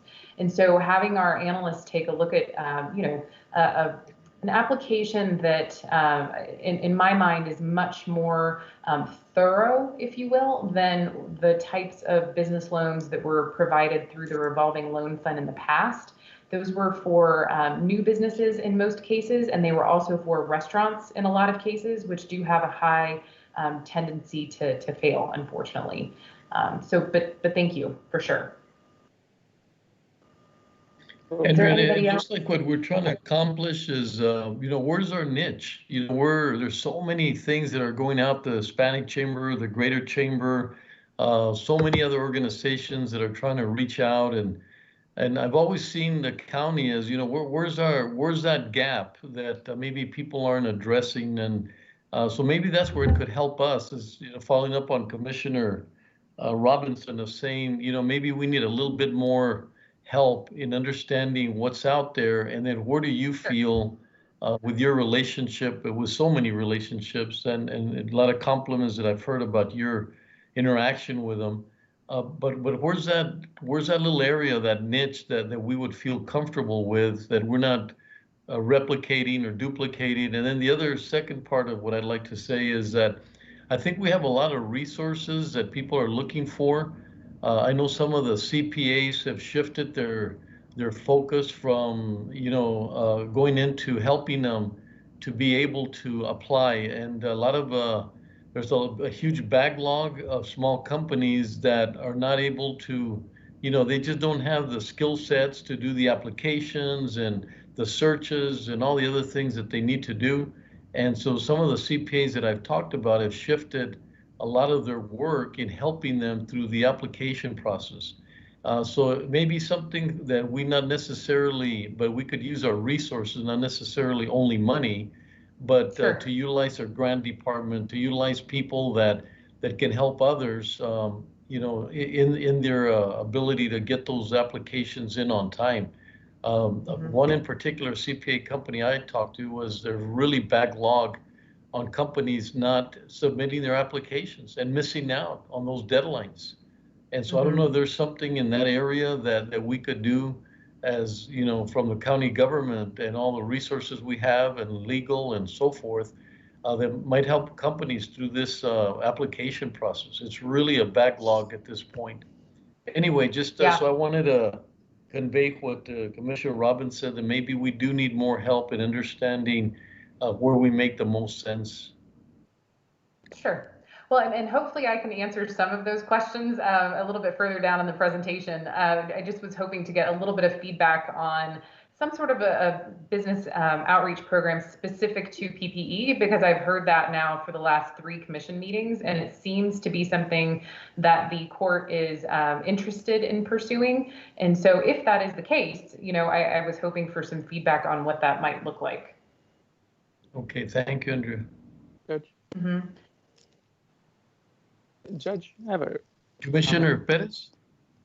Thank you, thank you, Andrea. Well, when I guess we had first talked about this, at least what I was envisioning was not necessarily a new grant program with a specific set of funding, but really addressing the shortfalls, as this virus spreads through our community. So. I guess one of the most difficult things has been to get sort of straightforward answers, from hospitals, regarding PPE, right? Like when I don't, and they're very understandably so reluctant to share, how many masks do they have, or how many weeks worth of masks? What's the burn rate? What's it going to be when this thing peaks? How many gowns do they have available? How many will they have available? How many are they projecting to have available? So it's difficult to get that information. And I think we need to work with, hospitals, first responders, those that are on the front line. And then, when we look at, if, first of all, then we financially, I think, talking about this probably on Thursday will help after we get a better sense of the financial picture, since we're going to have a special meeting dedicated to that. The idea was, what infrastructure is necessary for a manufacturing or prospective manufacturing business to transition, their business or whatever product they were making before to address that specific need, whether it be for a hospital, and then the hospital would then procure, that product from that business. It was intended to address sort of like an emergency shortage, to maximize our community's output and production capacity. That's at least the way I envisioned it. Not necessarily just making grants available for businesses, specific to PPE, but that was, I think there just needs to be more collaboration with, again, the hospitals and the first responders, so that we can get a better sense.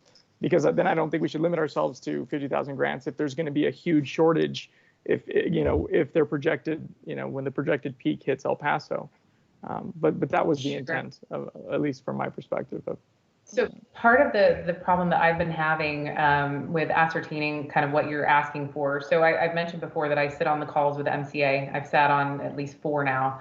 And I know that a member of your staff, Commissioner Perez, and also the judge was on a call last Thursday, and kind of put a call out to local businesses saying, hey, local businesses, we have the desire to assist local hospitals.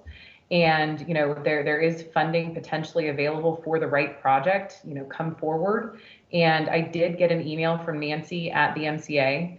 I know that they have been talking to UTEP's manufacturing center, and I have a list myself of 62 local manufacturers who are doing things. And,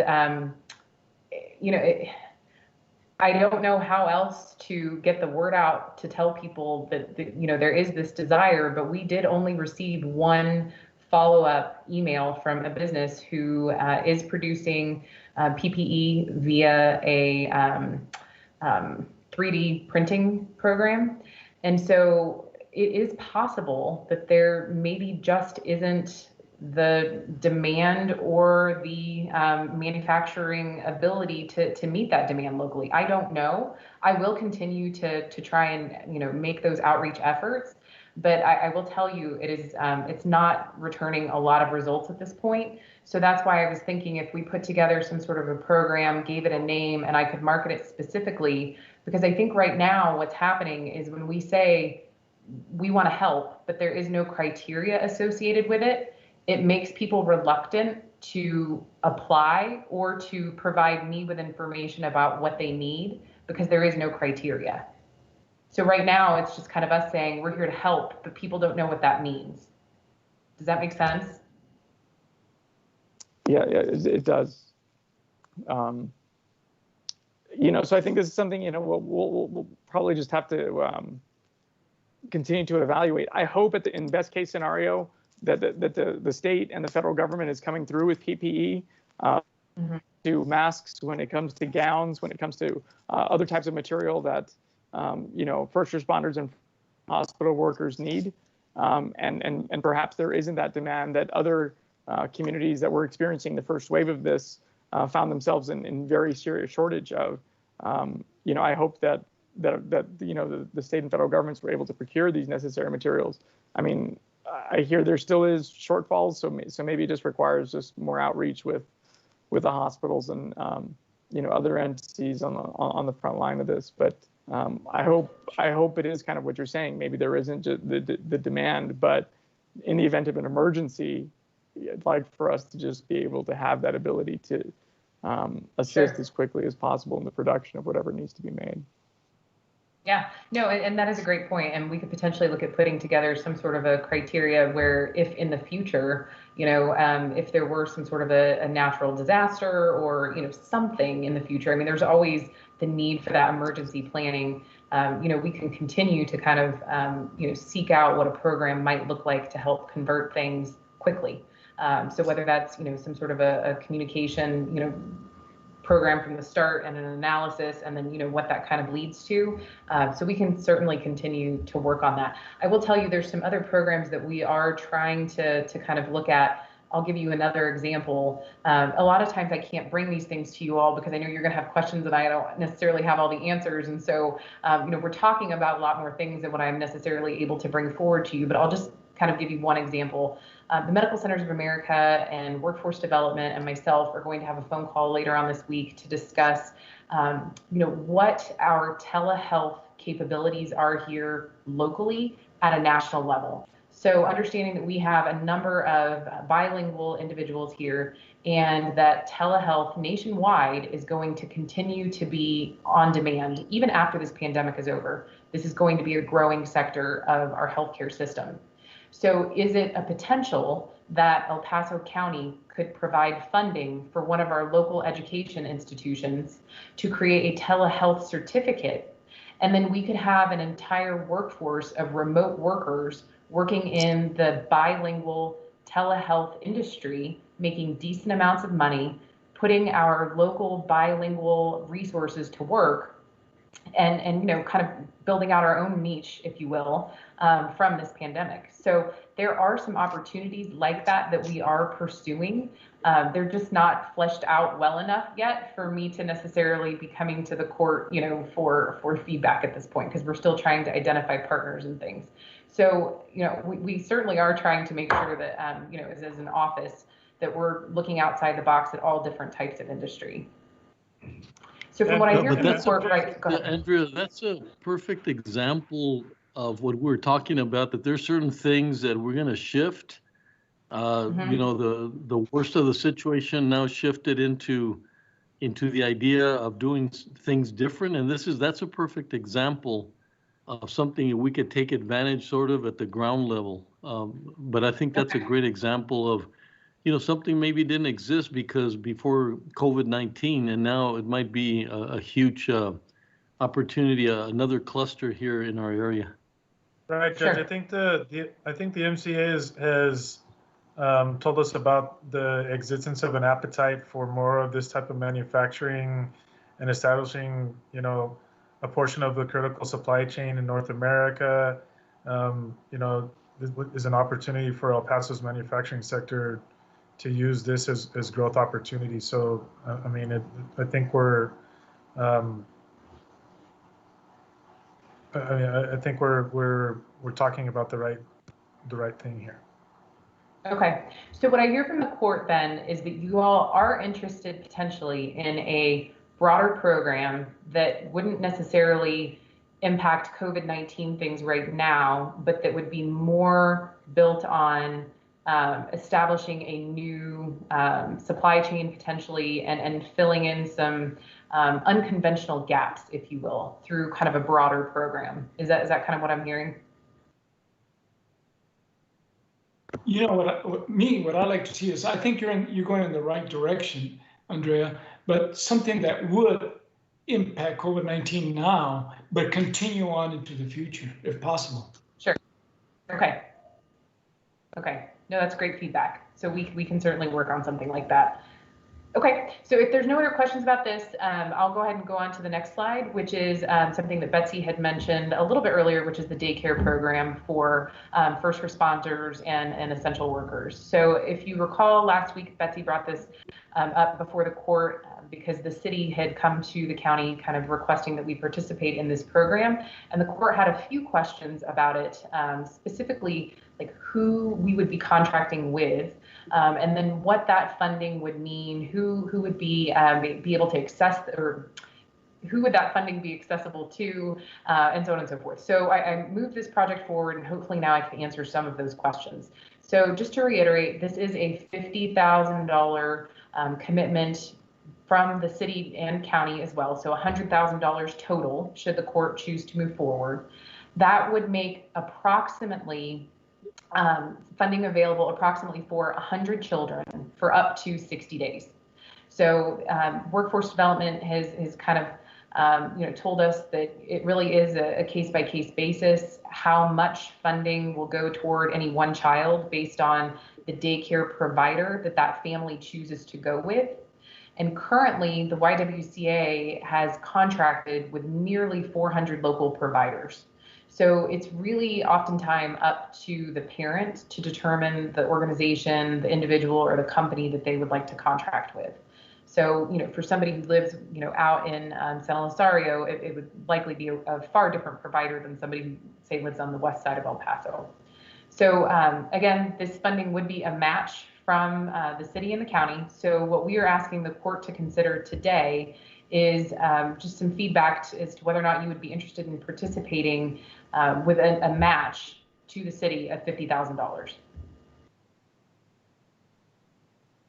And again, this funding would go toward first responders and essential workers. So the way that we could write this into the contract, we could be looking at funding county employees first. We can write things like that into the contract if the court so chooses.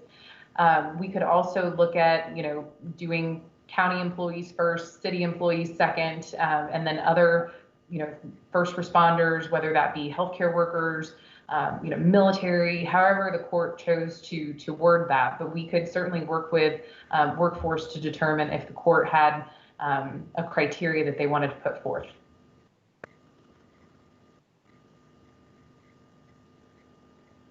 Commissioners, Judge, I'm definitely interested, but I think as far as I'm concerned, these conversations are better held after Thursday, where we have a better grasp of exactly how our budget is looking. But I think it's a great idea.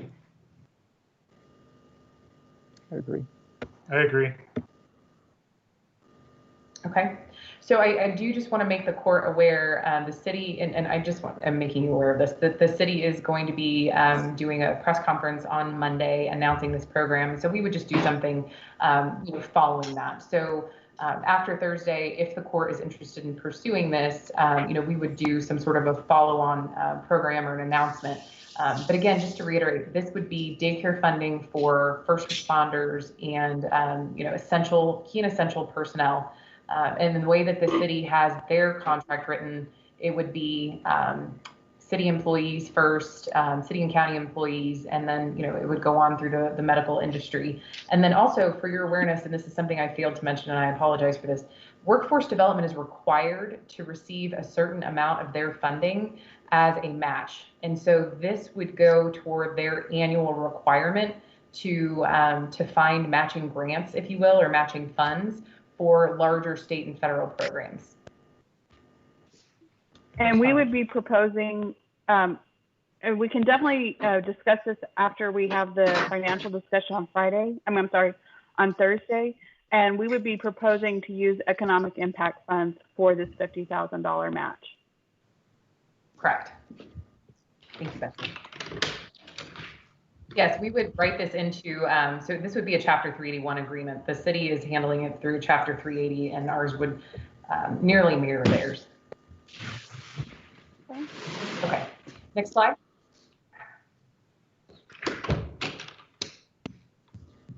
Okay, so this would just kind of give you an overview, and it sounds like you're going to talk about this a little bit more on Thursday, but this is just kind of an overview on where funds would be. And then I want to just briefly, and I know it's getting super late, so Betsy, I'm going to fly through the rest of this if you don't mind. So I want to talk a little bit about phase 3 and 4 of a recovery plan, and just hopefully, I don't know, I kind of find this exciting. And to me, when we're talking about all of the, I don't know, it's just kind of negative right now, the situation that we're in a lot of ways. And so I think being able to look to the future and look to future plans is important. So, IEDC, which is the International Economic Development Council, talks about how important long-term planning is for disasters and basically the fundamental change that becomes of a community. And so I kind of want to help you maybe get some sights set on the long-term, what the future might have in play for us. So if you could go to the next slide. Okay, so for long-term planning, just three of the main areas that we're going to be looking at are plans for an overall development strategy. So this is a long-term strategy aimed at legitimately building our economy through sustainable measures. Plans for industry diversity, which we kind of talked about before, but industry diversity could be anything from that telehealth program like what we talked about to additions in supply chain, business offerings, and so on. Next slide. And then finally, plans for improved infrastructure. So one of the things that I know that we've talked about on a regular basis is, like Tornillo and industrial parks and, opportunity to do some outside of the box funding mechanisms to not only improve the local infrastructure, but be able to attract businesses that require, that type of infrastructure. Next slide. Okay, so what type of projects are we looking at, to lead us into stage 4? So we talked about a few of these during the strategic comprehensive planning session, and I just want to touch a little bit on them because we've made some headway. So next slide. So we talked a little bit about a countywide comprehensive strategic plan, and I want to kind of give you an idea as to what something like that might be. So, we have the RMA, the MPO, we have various municipalities, we have the Plan El Paso that the city of El Paso put together. We have plans among plans among plans. And so one of the key components that is missing to that from a countywide perspective is getting all of those plans to communicate and to talk with one another. And as we talk about budget cuts and being able to utilize our funds smarter and not harder, if you will, having a legitimate plan in place that can help identify when projects should be funded, how they should be funded, and to make sure that plans are actually talking to one another is incredibly important. As a key component to a larger strategic plan, one of the other things that we would identify are strategic economic development projects. So if you all remember back in 1998, for those of you who were here back in 1998, there was a large economic development roadmap that was created that did things like the creation of the UMC. And so really looking at, over the next 20 years, what are the courts and the community's goals for creating a El Paso that we all kind of, want to live in and that we envision. And so what we're looking at doing is pursuing EDA, which is Economic Development Administration funding for a strategic comprehensive plan. I've been in preliminary talks with the Council of Governments here, as well as our EDA representative, and they are not only telling me, yes, yes, yes, this is the opportune time to do it, but they're saying that as we look at coming out of this situation that we're in, because our supply chains are going to look different, our businesses are going to look different, everything is just going to look so incredibly different, that this is the opportune time to really take a snapshot at where our economy is and where we have an opportunity to move forward. So right now, I'm seeing that there may eventually be a grant match requirement, but I'm trying to find some additional outside funding where we could potentially take care of that match, where it's not going to be coming from any funding from the county, but a significant portion, up to potentially 80%, would be paid for through the EDA. So, we're moving forward with that. And if I could see the presentation again, for some reason it's not up there. Thank you. Okay, so county-owned broadband. So one of the things that we mentioned during the strategic planning session was county-owned resources and possibly even utilities. So we've been really digging into the county-owned broadband potential, and we're not only finding that there is a significant amount of USDA and rural funding for projects like this, but there is also some EDA funding, again, through the Economic Development Administration. And there are some communities in Texas who are really making these things work. We've even seen some suggestions that certain programs across the country have moved into other counties and other communities because they have been so successful. So what we're really looking at is taking a two-pronged approach, and we've been on the phone with a couple of different advisors, just to make sure that we're moving things the right way. And so the approach that we're kind of looking at preliminarily is that we would do a feasibility study followed by a business plan, potentially followed by some sort of infrastructure development. And the way that that feasibility study and business plan would be put together, we would be looking at, first of all, what type of opportunity is there for rural internet development? because that's really going to have to be the place that we start, is rural internet. That's where the majority of the grant funding is, and that's where it's a little bit easier for us to create some sort of a public utility. Secondarily would be how we would be able to provide service for local governmental entities. So, if we were to have this broadband company or broadband piece of El Paso County, I don't really know yet if it would be a company or if it would be a piece of the county. That's certainly something that the business plan would identify. But if we were to go this route, we could potentially provide all internet service to all county buildings. We could potentially provide all internet service to the city, to the school district, and to other governmental entities. And what we're seeing nationwide is not only is that causing counties and communities to save millions and millions of dollars, but it's also causing the local providers to really up their game. Which at the end of the day, if we are going to be successful in attracting some of these larger companies, especially technology-based companies, we are going to have to significantly increase our technological capabilities. And I think we have seen that for a number of us who are working from home right now, that the bandwidth is just not there locally. And so again, we're trying to really identify some grant programs, and we hope to be coming to you all in the very near future to be requesting some permission to be applying for grants. The Tornillo Agricultural Center is a relatively new concept, I think, for the court, but we have been in discussions for the past 3 months or so about what agricultural needs we have as a community for production, for infrastructure, for distribution, and so on and so forth. And so one of the things that we are looking at is the creation of an agricultural/business park center outside of the Tornillo Port of Entry. And what we are considering, and again, this would need a feasibility study and a business plan and eventually construction that we are going to seek out grant funding to pay for.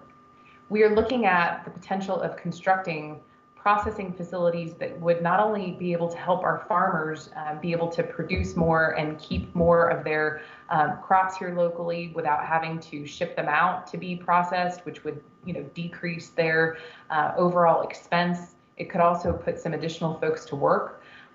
We have looked at some business parks across the country that are very similar, and they average anywhere between 120 to 240 employees just to work at the processing facilities. And so we know that there is some opportunity to talk to national distribution companies and bring them in. We know that there is an additional need here for cold storage. We know that there is an additional need here for inspections so that we can have things sold here locally.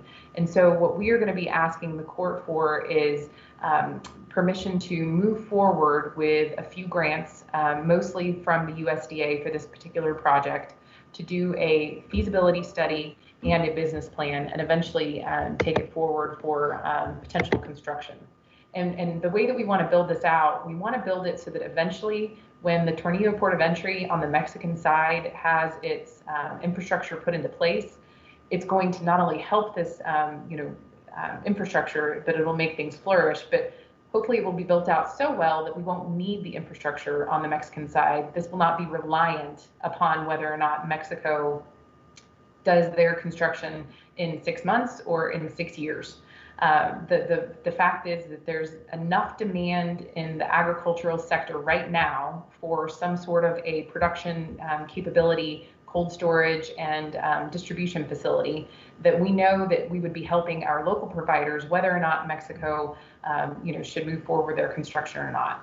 And then finally, I had mentioned to the court a few weeks ago that before all of this happened, we were lucky enough to take a trip out to Blue Origin. And the folks out in Blue Origin were very, very forthcoming about what their needs were. Most of it was for maybe some local office space where they could set up shop for 1 or 2 people, potentially even out at Fabens. But they were very adamant about the potential of us setting up a space development corporation.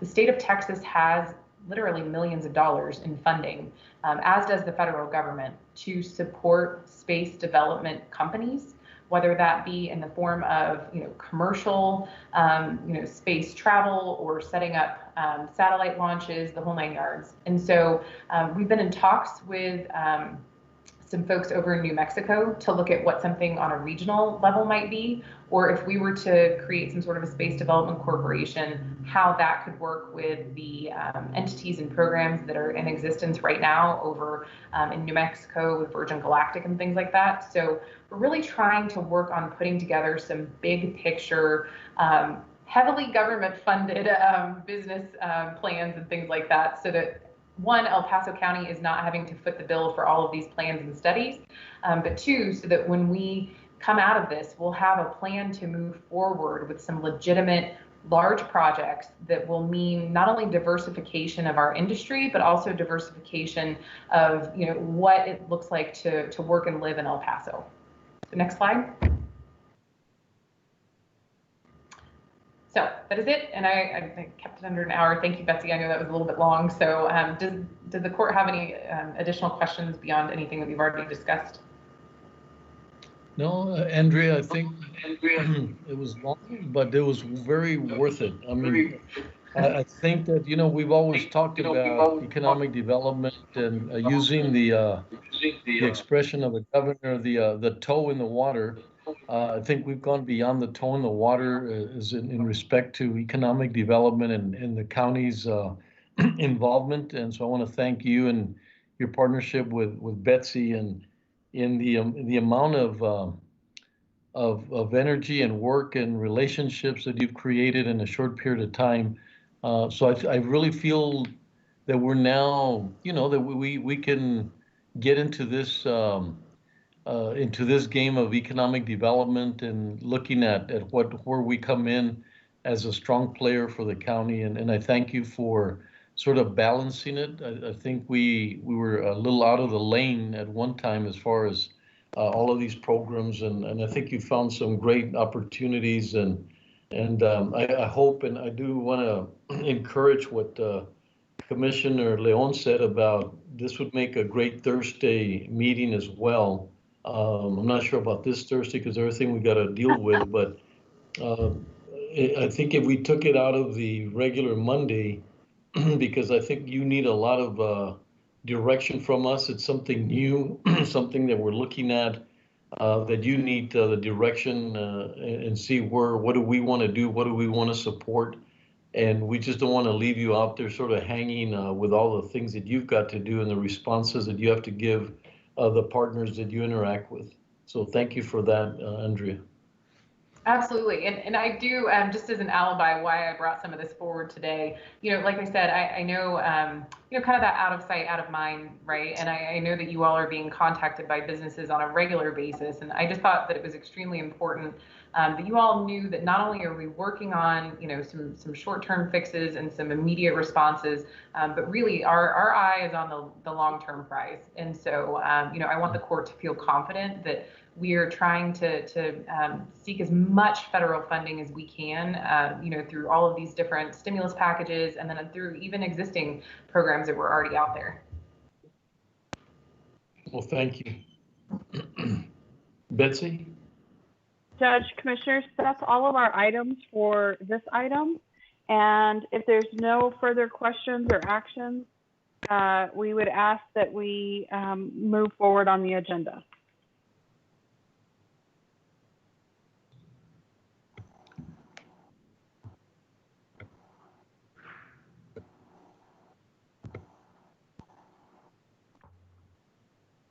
Comments, commissioners?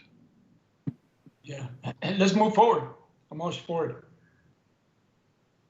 And yeah, Caesar, if you can read in item number 8, we're going to ask for it to be postponed or deleted. Receive a presentation and the estimated. Connection is a little spotty. I don't know if Jessica's available. Yeah. Item number 8, receive a presentation. Item number 8, receive presentation regarding. Hold on, sister. Let Jessica go. Your connection's a little spotty. Okay. Item number 8, receive a presentation regarding the estimated financial impact on the fiscal year 2020 county revenue and budget as a result of COVID-19 Furthermore, discuss and take appropriate budgetary action to offset the financial impact to the fiscal year 2020 county budget as a result of COVID-19. Further, provide direction regarding the fiscal year 2021 budget. Judge, Commissioners, we've already set this item up for Thursday, and rather than have two separate discussions, we'd like to discuss all of this together on Thursday. I agree. So we need either no action on this item, and we can move to item number 9. Okay. We'll have no action for item number 8. Item number 9, receive a presentation and provide direction on the County of El Paso's Risk Pool Reserve Fund Contingency Plan. Melissa? Yes, ma'am. Good afternoon, Commissioners. Good afternoon, Judge. Melissa Carrillo with Human Resources. So this afternoon, as we continue to analyze the impacts of the COVID pandemic, we've been watching our Risk Pool Board Fund. And one of the things that we do is we've started providing weekly updates on what that fund, that reserve balance looks like. So today, 2 members of my team are going to present to you some options for your consideration. While we are not at a critical phase just yet with our Risk Pool Fund, we do have a contingency plan that's been made up internally and has been reviewed by our Risk Pool Board. The point of this contingency plan is to really watch and look for 3 different trigger points, whether they be at the low, the moderate, or the critical trigger points. And so in light of us being at the moderate trigger point, we want to share this presentation with you. We want to share what can happen in the event we hit that critical trigger point, and we definitely like some guidance and feedback from you based on some options we present today. And so with that, I'm going to turn it over to Mr. Sam Trujillo, who leads up our Risk Management Division. Sam? Thank you, Melissa. Good afternoon, Judge, Commissioners.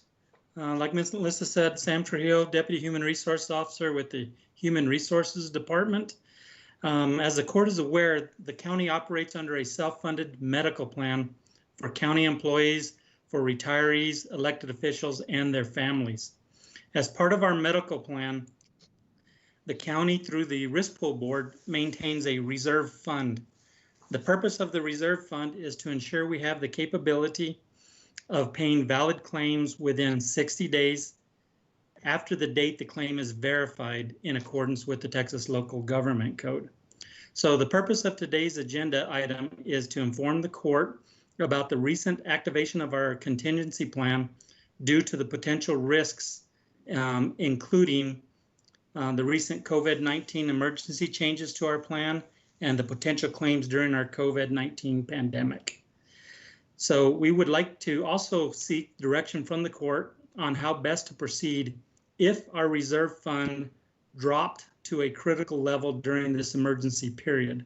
So Alex, if you can go back to slide 1. Okay, right there.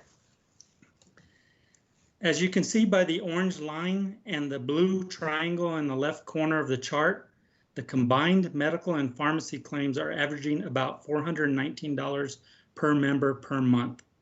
This amounts to approximately $1.7 million in claims per month. Our revenue, which comes from premiums and county contributions, are generally consistent with our expenses, as our plan is set up for revenues and expenses to offset each other. Next slide. So the Texas Local Government Code requires that the trustees of the Risk Pool Board declare the pool as insolvent if the trustees determine that the pool is unable to pay valid claims within 60 days after the date the claim is verified. Currently, the county is paying claims on a weekly basis, and we are in compliance with the law. However, the Risk Pool Board, as a matter of practice, has set its own risk pool reserve funds at a level which is at least equivalent to 60 days worth of claims, with a target level of 90 days. So this gives us the ability to forecast future premiums using these 2 reserve levels. The reserve fund balance is currently at $3.2 million, according to our March auditor's report. A 60-day reserve would require a fund balance of $3.5 million. So we're pretty close to the 60-day reserve. And 90-day reserve would require us to have a fund balance of $5.3 million. Next slide. So there are a few items other than the claims that have had an impact on our reserves, and I'd like to go through them with the court today. So if you remember, the county dropped the buy-up plan beginning in January 1, 2020. So we used to have 3 medical plans: the buy-up plan, the core plan, and the high deductible plan. In January 1 of 2020, we dropped the buy-up plan, and we did a lot of marketing of the benefits of the other 2 plans. So based on that, we experienced a dramatic shift to our CDHP and the enrollment in the health savings accounts, which is a positive change, not only for employees, but for long-term health of our plan. The second item we had is we gave health savings account incentives. However, the county currently contributes $1,200 towards that incentive if the employee is enrolled in the consumer-driven health plan. Since we have been providing an incentive, we have seen an increase in the enrollment in the HSA from about 215 employees participating to 916 employees participating. This has resulted in an approximate $1.1 million incentive, which was charged against our fund in January of this year. Next slide. In addition to the increased expense with the HSA, we have had 3 significant local and federal rule changes within a 2-week time period in March that may have a significant impact to our reserves. The first one is the waiver of the 90-day service waiting period for new employees to enroll in our medical plan. Expenses for claims which were previously charged elsewhere are now being charged to our risk fund. This will catch up over time, but at least during this time period, it is an increase to our costs. The second item is a federal mandate for insurance companies to cover COVID-19 testing at 100%, along with related COVID-19 claims cost. Now, since the county is self-funded, all these expenses would be charged against our risk pool account. The third item is teledoc or telemedicine.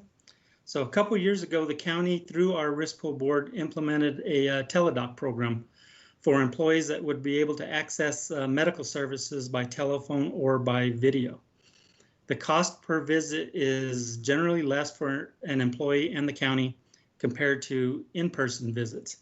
However, we are expecting and have already seen an increase in usage due to the increase in the number of people staying at home and using teledoc services. So we only have a few numbers to report on so far with that, but we are seeing a steady increase with teledoc services right now. Now, we haven't experienced the full impact of these changes, and it'll take some time for the claims to process through our third-party administrator. However, we have felt that it would be prudent for us to activate our reserve fund contingency plan. So this is an internal plan that we created. We created one several years ago, and then we updated this year. So right now, I'd like to ask our benefits manager, Berenice Acosta, to brief the court about our contingency plan. Thank you. Are we on slide 6? Sorry, I can't see the presentation. Yes? Okay, so I hope we're on slide 6. Yes, you should be. Miguel, can you make sure we're on slide 6? We are on slide 6. Okay, thank you. Good afternoon, Judge, Commissioners, Berenice Acosta with the Human Resources Department. For the record, with regards to our contingency plan, basically it's a set of trigger points and actions when the reserve fund reaches either a low, moderate, or critical level. The low level is when the reserve fund drops below the funding equivalent level of 90 days worth of claims. The moderate level is when the reserve fund drops below the funding equivalent of 60 days, and the critical level is when the reserve fund drops below the funding equivalent level of 30 days. Next slide, please. Currently, we're at the moderate level, which means we need to identify contingency funds that could be made available should the fund drop to a critical level, identify potential premium increases, and identify where benefits could be changed or decreased to reduce costs both immediately and over the long term. Next slide, please. If, and a big emphasis on the if, we were ever to drop to the critical level, we would need to be prepared to implement one or more changes in order to ensure fund solvency. While there are several options we could implement, I'll be going over 4 that staff has identified to have the most impact. Option 1 would be the mid-year premium increase. In order for the fund balance to meet the 60-day level, it needs to be at approximately 3.5 million, and we're currently, like Mr. Trujillo said, at 3.2 million, according to our March auditor report. Each month, we do evaluate claims, expenses, and revenues, and we project what we would need to do the following plan year to maintain the 60 or 90-day reserve. We would like to note that any new claims coming in won't have an impact for about 2 months. Right now, we are projecting we would be at approximately 2.1 million by December 2020. And by using today's data, we would project the need to increase premiums by approximately 14% for the new plan year. This is what we would also recommend as a minimum should we need to make a mid-year change, which is the 60-day target column in the table that you see before you. We estimate that this change would give us approximately 1.5 million by the end of the year. Again, if we were to implement a mid-year rate change, we would need to give employees a 30 days notice. The table before you illustrates the cost, impact, and the premium percent increases. Another option would be to do a one-time infusion of approximately 1.8 million. This would mean the county would make a one-time transfer into the plan to boost the reserve fund. This amount was obtained from the cost impact table that you see above. We would like to note that by doing a one-time transfer, it would not affect employees' premiums, nor would it open the door for plan election changes. Next slide, please.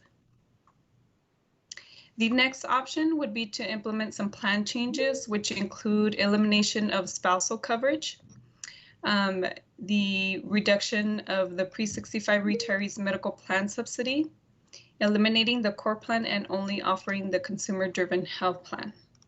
Again, if we were to make such a move, we could see an approximate savings of about 2 million in a year. However, we would also need to give employees a 30 days notice. Next slide, please. As part of our review, we also looked at the feasibility of changing from self-insured to fully insured plan. Now, this would involve a lengthy analysis and presentation on its own, but for the purposes of the presentation today, we did conduct a preliminary review with an assumption that a fully insured company would use the same claims, variables, and fixed costs. Under the characteristics, fully insured carriers would assume all risks, but would also control plan designs, premium rates, and set the trend assumptions and reserve levels. With regards to the funding, fully insured plans require all funds to be held by the company instead of the county, pending, of course, claim payments. Overall, the county should expect to have less control over our plan and pay more. With that, I would like to hand it back to Mr. Trujillo, who will be going over the recommendations.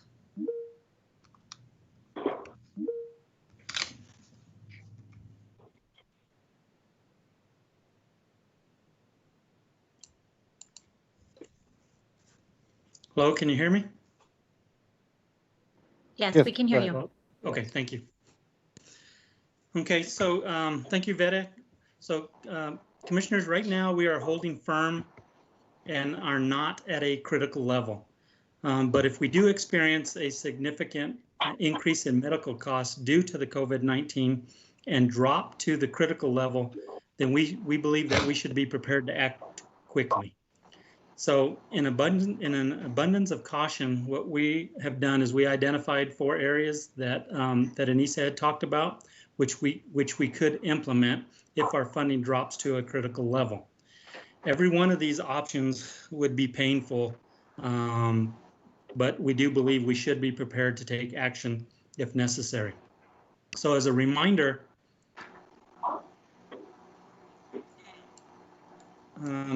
Miguel, are we on slide 11? We are now on slide 11. Okay, thank you. So as a reminder, option number one would be the mid-year premium increase. It would result in an approximate $1.5 million increase to the fund. Option two would be the $1.8 million infusion into the fund. Option three would result in an approximate $2 million savings to the fund. So option number 1, 3, and 4 will all take some time before we would actually see an impact to our fund and to implement. Option number 2 would be an immediate impact. So we have brought this item to the Commissioners Court to let them know where we're at right now. Let them know for sure that we are not at the critical level, but we are being prepared for it in case we take a turn south. So we are asking the court for some direction on how best to proceed if we have to make these decisions.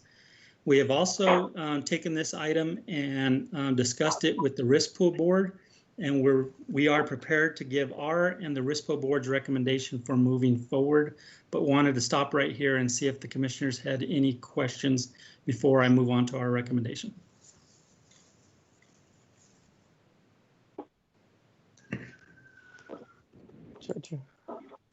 Commissioner Pettis. Thank you, Sam, for the presentation so far. When we were considering the $1.2 million, the $1,200 infusion of HCA funds to entice people into the core plan, it was my recollection, and I could be wrong, that by switching so many people over to the HCA plan, HSA plan, or CDHP plan, that the county would see substantial savings. Was the cost of the HSA amount, the $1,200, just not factored in at that time? I don't recall that being a discussion that the $1.2 million was going to be such a liability to the risk pool. So thank you, Commissioner. The contribution to the HSA actually occurs in January. So the entire amount is paid in January. It is an increase. We did expect an increase. We're marketing for the increase in participation. And one of the reasons we want to do that is because it helps employees make smart choices on their medical plans. So we do believe that this is going to be significant in cost savings for the county as we move forward compared to what we're doing with the other two plans, especially what we're doing with the buy-up plan. However, the expenses do come in January, along with all the end of year claims. So a lot of people have paid out their deductible in the last 2 months of the calendar year. And so those payments come due in the first quarter of 2020, which is the same time that we're starting to see these COVID-19 issues. So it's kind of a perfect storm of expenses that occurred here in the first quarter, which caused our risk pool funding to drop to less than the 60-day level. But is the long-term savings of the CDH, the consumer health-driven plan, contingent on us eventually getting rid of that $1,200 to the HSA? Or was there savings to be had, with that $1,200, no matter how many employees got on the consumer health-driven plan? Right. The original plan with the incentive was at $600, and we did that for 2 years, but we actually didn't see a whole lot of transfer over from the other two plans to the high deductible plan. And then we increased that to $1,200. We were going to do that for 1 year, and we saw a significant change, and which has continued to this day. So we went from, I believe my numbers were 215 to over 900, which is a good thing, not only for employees, but for the county, and I'm meaning by long-term health of the fund for the county and for the employees. But right now is where we're concerned of this change. I may be able to answer it more as I go into my recommendation, but I do still think it is a good thing to have people switch to the high deductible plan and the incentive. However, we had a frank discussion with the risk pool board about several options. One is eliminating the incentive, and the other plan was to reduce it to either 900, 600, or 300 over time. And the risk pool board voted this last Wednesday to reduce it from 1,200 to 600, at least make the recommendation to the court to reduce it from $1,200 to $600 going forward. And that's all dependent on what we see over the next few months with the COVID-19 claims that we expect to come in. Judge, I've got one question. Go ahead, Commissioner Leon. Sam, in what option did Berenice talk about the elimination of a spouse in the plan? That was option number 3. That's under plan changes. We looked at where we would have the biggest impact as far as either revenue or reduction of costs would be concerned, and came up with 4 items. I'm showing it up on my screen now. So the elimination of spousal coverage, the reduction of pre-65 subsidy, the elimination of the core plan, and then offer only the CDHP. Those were options that we came up with as far as plan changes to be able to have that same amount that we're looking at for a potential infusion. Sam, but to be clear on the spousal, that would be if they have coverage, right? Yes, if the court provides the direction for us to look at that option, then yes, we would be eliminating the spousal coverage if they have it. If they already have it, okay. Yeah. We also in one of the organizations I was in, we gave an incentive for them to take on, because sometimes their policies weren't as good as ours, and there was a little bit of a gap, and so we gave an incentive for that spouse to take on if they were working somewhere, or they could take a different policy, and that would take a lot of pressure off of us. But we had to give an incentive in order to create that movement. Judge, I Yes, think what Betsy? Sam, if I can just clarify, I think what Sam's saying that they were proposing is just not even to offer spousal coverage. That was one of the things with the changes in the law. You don't have to offer spouse coverage. Yeah, I was thinking and looking at that. In my thoughts, that would be disastrous for people that perhaps the spouse is not employed, and removing a spouse like that would be very hard on that family. I agree. I think the focus, we've been, the way we see our employees, the benefits, our philosophical premise of our plans, everything, that one would, just would throw me off completely. I mean, it wouldn't even be part of the way we perceive our employees. So that's why I thought maybe it was something where we create an incentive, but not where we would actually eliminate that kind of coverage. It just, to me, it doesn't seem like where we've been going and what I've been hearing about employees or county employee family. So it definitely doesn't align with the values that the court has discussed as far as like pricing, trying to work on family rates, things like that. But I think that they were just trying to show the different options as ways that the plan's cost can be reduced, because spouses are generally the highest cost. Yeah, no, that's correct. fair. And with your permission, Judge, I can go into what our recommendation is and what the RISPO board has provided to us as a recommendation as well. Okay. So, like we said throughout the presentation, we we hope we don't have to make any mid-year changes. Everything is set up to where we can operate this year and then bring back what we think premium should be beginning in January. That's been the program for several years. So like I discussed with Commissioner Perez, this first quarter of this year has been significant as far as our expenses are concerned for the reasons that I noted and the HSA incentives. But we're also seeing signs that the fund is increasing based on our plan changes and premiums that we had set in motion last year that became effective on January 1 of this year. So I actually believe that we are not going to have to do anything, that we're going to be okay. However, if I'm wrong and we drop to a critical level because of the increase in claims, then we believe it's going to be prudent for the county to implement one or more of the options that we described. And again, these are painful options. I don't like any of them to implement. However, we do believe that we should be prepared just in case. So if we do have to implement, then what we are recommending is that we implement option number 1, which would be a mid-year premium increase, and it would begin 30 days after we provide an employee notice.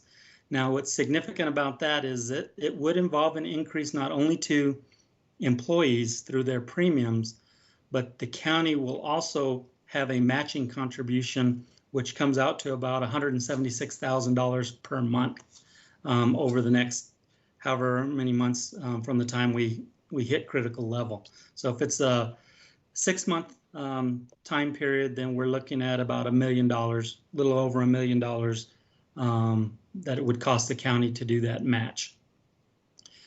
But it would increase our fund approximately $1.5 million. So right now, our belief is that we continue doing what we're doing right now. We monitor the fund. We're monitoring it weekly. We're providing a highlight to the court weekly so they can see that. But if we do get hit with significant claims and we drop to a critical level, that we move to, the direction would be that we move to implement the mid-year premium increase only.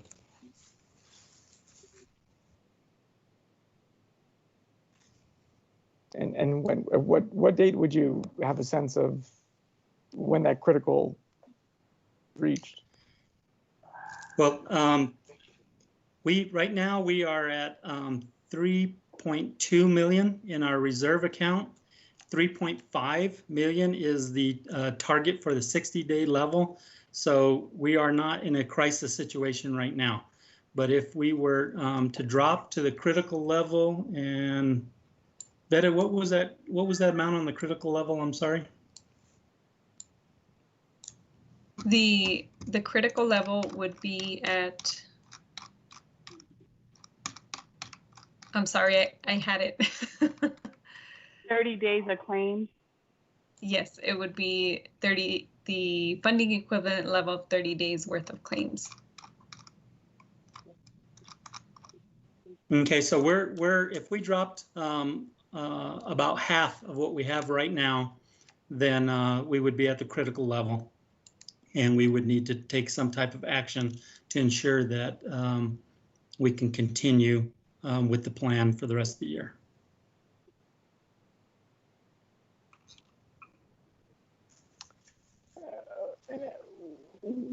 And what if we were to do, as the risk pool board recommended, to reduce the amount for the HSA savings account for the CDHP plan to $600 and try to ride it out till January?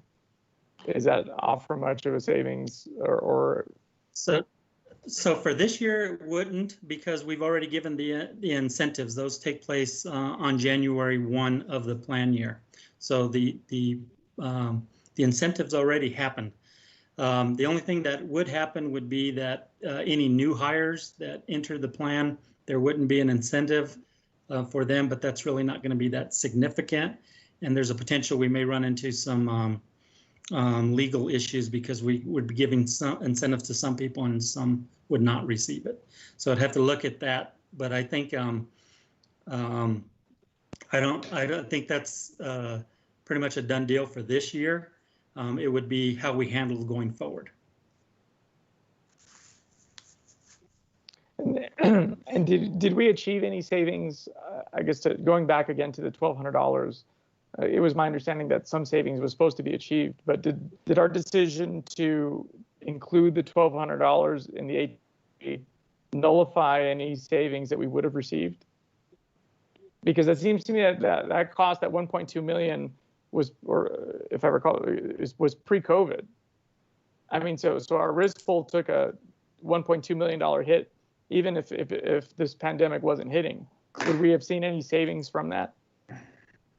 Yes. So when we first looked at this and we brought this to the court, we were estimating. We first started giving the $600 incentive. We were estimating that those that went on the plan resulted in a average recovery to the plan of about $1,200 per person. So we were actually increasing revenue, but we didn't see enough people moving over to the high deductible plan. And so we decided to increase that from $600 to $1,200 a few years ago for 1 year. And then we saw the change starting to happen, which was, like I said, was a positive for both county employees and the county itself.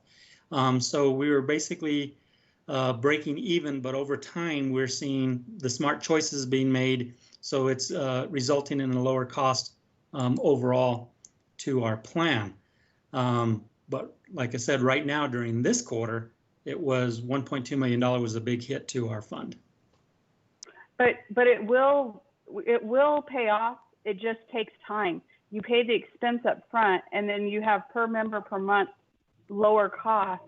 It just takes time to recoup them. Yes, it is the preferred plan for both the employee and for the county, as it is going to be resulting in better operations and costs going forward. And we're planning to bring back another presentation on the entire medical plan, I believe in May. We do that every year with the board, where we go in a lot more in depth as far as the numbers are concerned. But with this one, with everything happening, we didn't want to wait for another month without being prepared to take action if necessary. And Sam, if I can ask you, if we don't take any action today and we postpone it because of the meeting we're having Thursday, will it impact the fund, or is there more of a sense of an urgency to make a decision? No, today? Actually what we're, the way we posted it today was to provide a presentation and receive direction. So we're only asking for direction. There's still a lot more work that we have to do internally, but it kind of gives us an idea of where the court is leaning toward as far as these options are concerned, so that if it does happen, we're prepared to come back to the court and say, okay, we're at critical level, we need action, we need to implement a mid-year change. So by the direction the court's providing today, it's not actually going to be action to where we implement a mid-year level change. It's just providing us the direction on where they want to go if we reach that critical level. And Sam, if I may. Thank you, Sam. This is really important. As you said, you know, you're keeping us abreast of something that could come at us really quickly. And I think where Commissioner Leon is headed is that, you know, these kinds of situations, we have to put them in perspective to the budget and some of the things that we're going to look at, and you know, we have to move things around, and this is a real critical one. And so we thank you for letting us know what are some of the consequences and what are some of the possible scenarios that we'll find ourselves in, and just being proactive. In some organizations, that's a you know, HR sort of not leading like you guys do here, and being able to bring this to the table in a timely fashion like you have is very valuable for us going into this budget sessions coming up and our special meeting on Thursday. Okay, sir. And Judge, if I may, Sam, what I was going to say, in light of item number 8 being delayed until this Thursday, between now and Thursday, we can absolutely wait until the court is fully briefed on the budget discussion before taking action or providing guidance. I think that might help the full court probably feel a little more comfortable. Sam, I know you and I haven't had a chance to talk about that, but that meeting is 3 days away. And Commissioner Leon, I think that might be best that we wait for you all to have that financial discussion. I do want to thank Sam and Vedanisa for their presentation, because I think if anything, it plants the seed of what's to come. And as we discuss budget, we can also be ready to make a decision with regard to our risk pool fund, if any. Yeah, very good presentation. Thank you, Sam. Great presentation. Thank you. Thank you.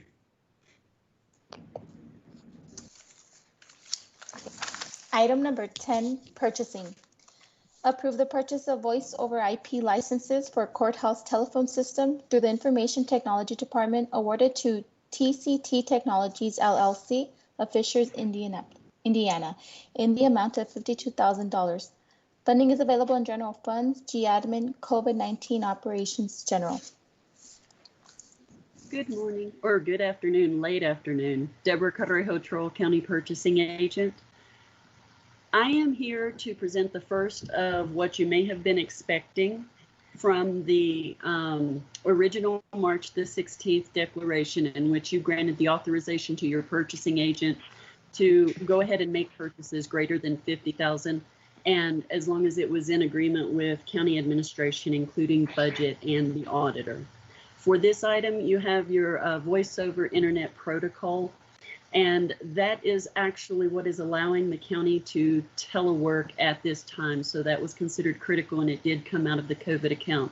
You're really ratifying this after the fact in accordance with what you put into place, but I'm here to answer any questions, and I believe Chris Stathis with our ITD is also on this meeting, just in case you have questions about what this did.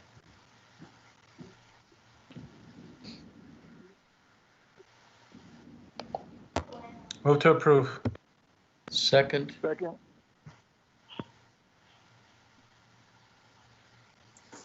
Commissioner Bettis? Aye. Commissioner Leon? Aye. Commissioner Stout? Aye. Commissioner Robinson? Aye. Judge Samaniego? Aye. Motion carries. Item number 11, approve award of Proofprint software license countywide email security software maintenance and support to the Information Technology Department using Region 19 Contract 19-7327, awarded to SHI Government Solutions of Austin, Texas, in the amount of $154,819.80. Purchasing approved on April 7, 2020. Funding is available in General Fund, ITD, Maintenance Repair Software. We'd also like to go ahead and read in item number 14 as it pertains to this item. Item 14 from Information Technology, approve and authorize the county judge to sign the software license agreement between the County of El Paso and SHI Government Solutions. Funding in the amount of $154,819.80 is available in General Fund, ITD, Maintenance Repair Software, contract number 2020-0273. Deborah Carrejo, Troll County Purchasing Agent. By allowing us to use the Department of Information Resources through the state of Texas to contract with SHI, you're allowing ITD to get their spam and email technology in place. This is what protects our email from some of the attacks that we have externally. This is routine, and we're just requesting approval for this. So moved. Second.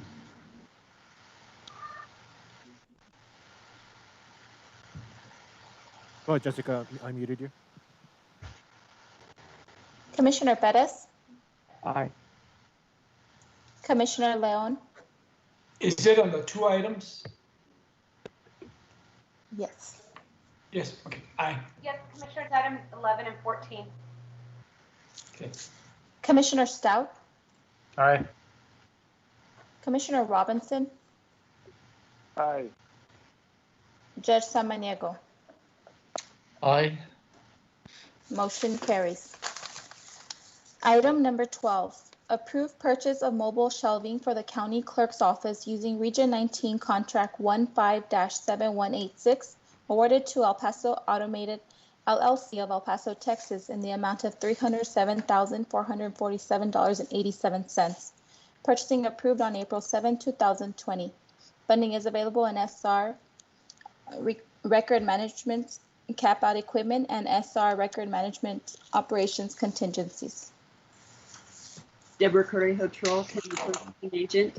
In this case, we are trying to fill the need of one of our capital items from this year, and we were able to find an El Paso vendor that could fill this. It's for the mobile shelving for the clerk's office. And if you approve this, you're allowing us to use the Region 19 contract to fill this need. Motion to approve. Can I get an explanation as to what mobile shelving is, please? Can I'd like to understand a little bit more what the money's for.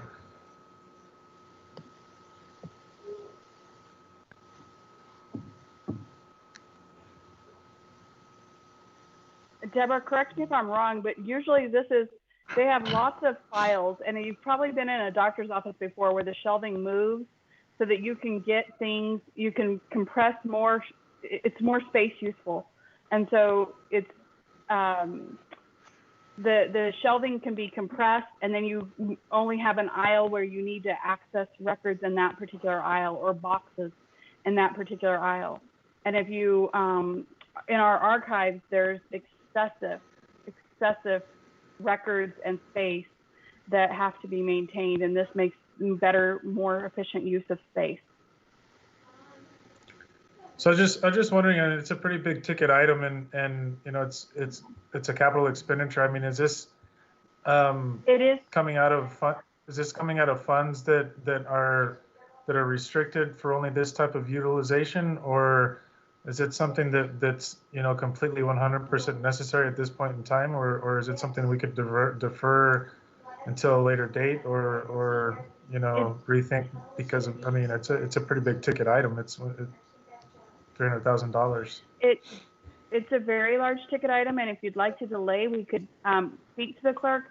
But generally, this is special revenue for records management, and so it can only be used for records management related expenses. I would need to double check whether or not it could be used for any other things that are currently paid for in the general fund. Judge, Commissioners, Wally Hargrove from the Office of Budget and Fiscal Policy. This is specifically a special revenue funds that are earmarked for statutory purposes only, which is records management. Okay, just making sure. Thank you. Yes, sir.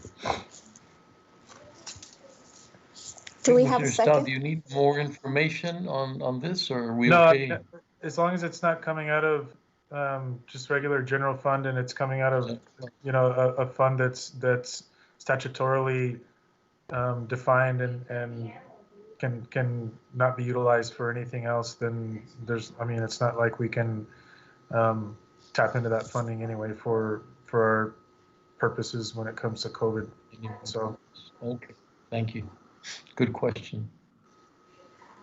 Go ahead. We had a motion. Do we have a second? Second. Commissioner Perez? Aye. Commissioner Leon? Aye. Commissioner Stout? Aye. Commissioner Robinson? Aye. Judge Samaniego? Aye. Motion carries. Item number 13, approve and authorize the county judge to sign the Department of Information Resources contract with Salco Partnership doing business as Verizon Wireless from Austin, Texas, contract number DIR TSO 3415 to provide wireless cellular and data service and products for the County of El Paso. Purchasing approved on April 13, 2020. Funding is available in various county departmental accounts. Deborah Correjo-Troll, County Purchasing Agent. In this case, the county is currently on the Department of Information Resources contract with Verizon. They have extended the contract for 1 year. We are requesting permission to stay with them for the remaining year of their contract. Please understand that these funds cover our sheriff's office and our emergency services districts. And although there are some issues that have been logged with phones in the area, especially related to being close to the border, these were not seen as indicative of a need to change from this phone system. So if you approve this, you are allowing the sheriff's office, the emergency districts, and the other departments that use these the chance to continue for a year uninterrupted with this phone service. Motion to approve. Second. Commissioner Bettis, Aye. Commissioner Leon, Aye. Commissioner Stout, Aye. Commissioner Robinson, Aye. Judge Samaniego. Aye. Motion carries.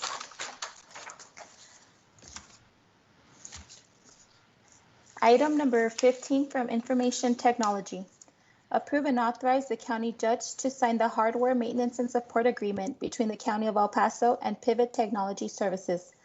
Funding in the amount of $286,741.34 is available in General Funds ITD Maintenance Repair Hardware, contract number 2020-0265. Good afternoon, Judge and Commissioners. Chris Stathis, your Chief Information Officer. The item before you seeks approval to continue the support and maintenance for the County of El Paso's vital networking equipment. These services provide software and firmware updates and the priority replacement of faulty devices. The services are essential to continuity of operations, and I recommend its approval. Thank you, Chris. Move to approve. Second. Commissioner Perez, Aye. Commissioner Leon, Aye. Commissioner Stout, Aye.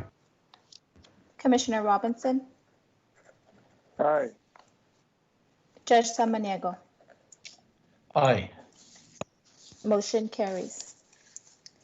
This now brings us to Public Works. We'd like to go ahead and go to the item that was pulled from the consent agenda. Item 4S was pulled by Commissioner Leon.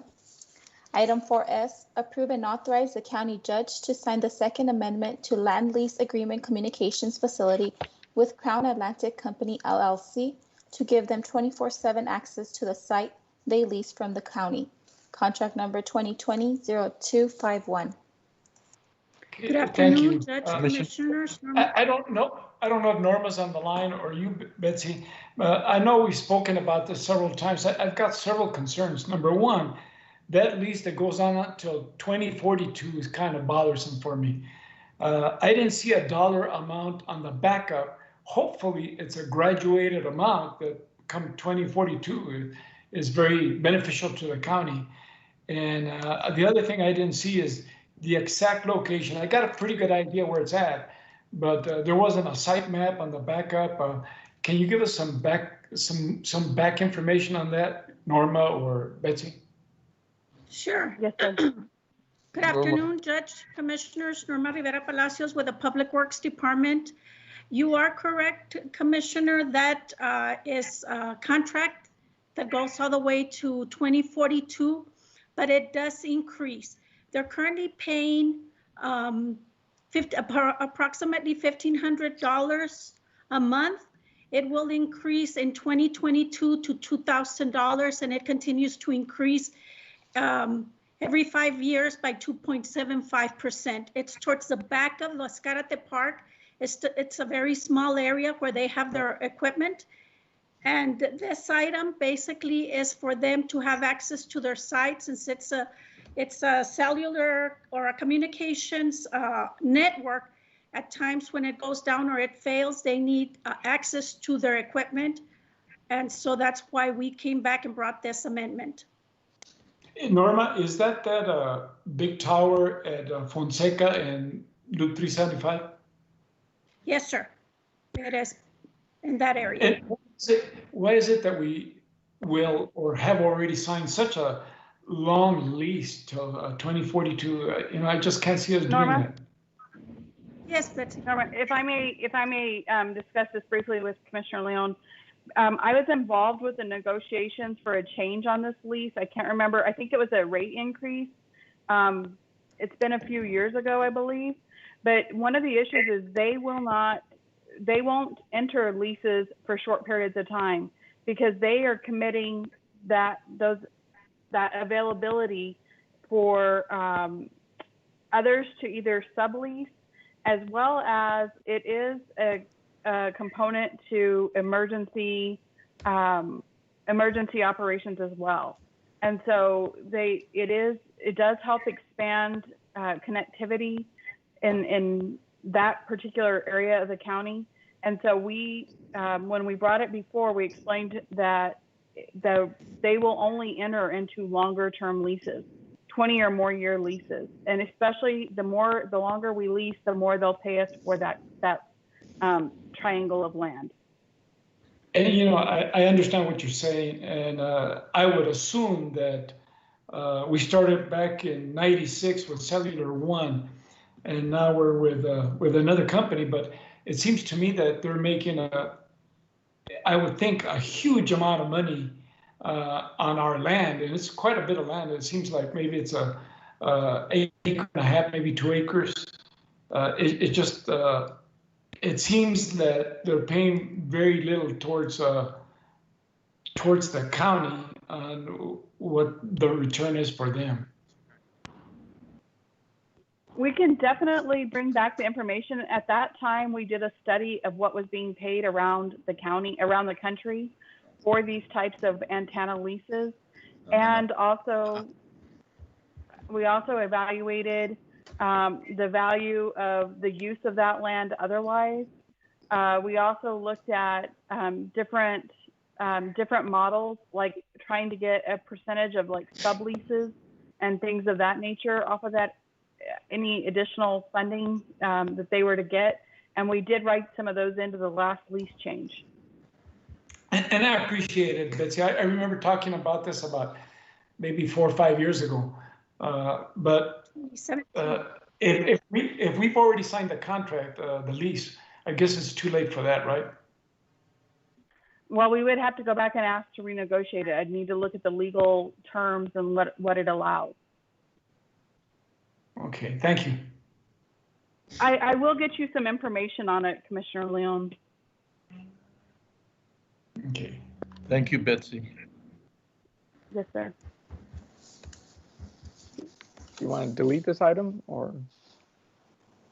Well, I'm just not comfortable with that long a lease. Who knows what our future holds for that property, but it just seems an awful long time for us to commit future courts to something like this. So I would like to maybe postpone it for a couple of weeks if the court's in agreement. Yeah, I would move to delete, and then admin can bring it back whenever they're ready, so that way they're not on a specific timeline. Yes, sir. I would agree. So I'll make that motion. No, I'll move to delete. Second. Commissioner Perez, Aye. Commissioner Leon, And just so you know, so you're exactly knowing where I'm coming from, Norma, I don't have any problem with the access or anything like that. My problem is with that lease. So my vote is aye. Commissioner Stout, Aye.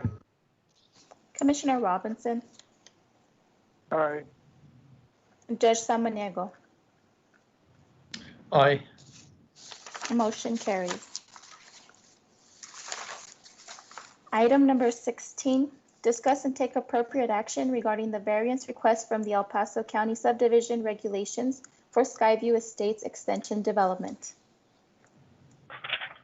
Good afternoon, Judge and Commissioners. José Netos of the Planning and Development Department.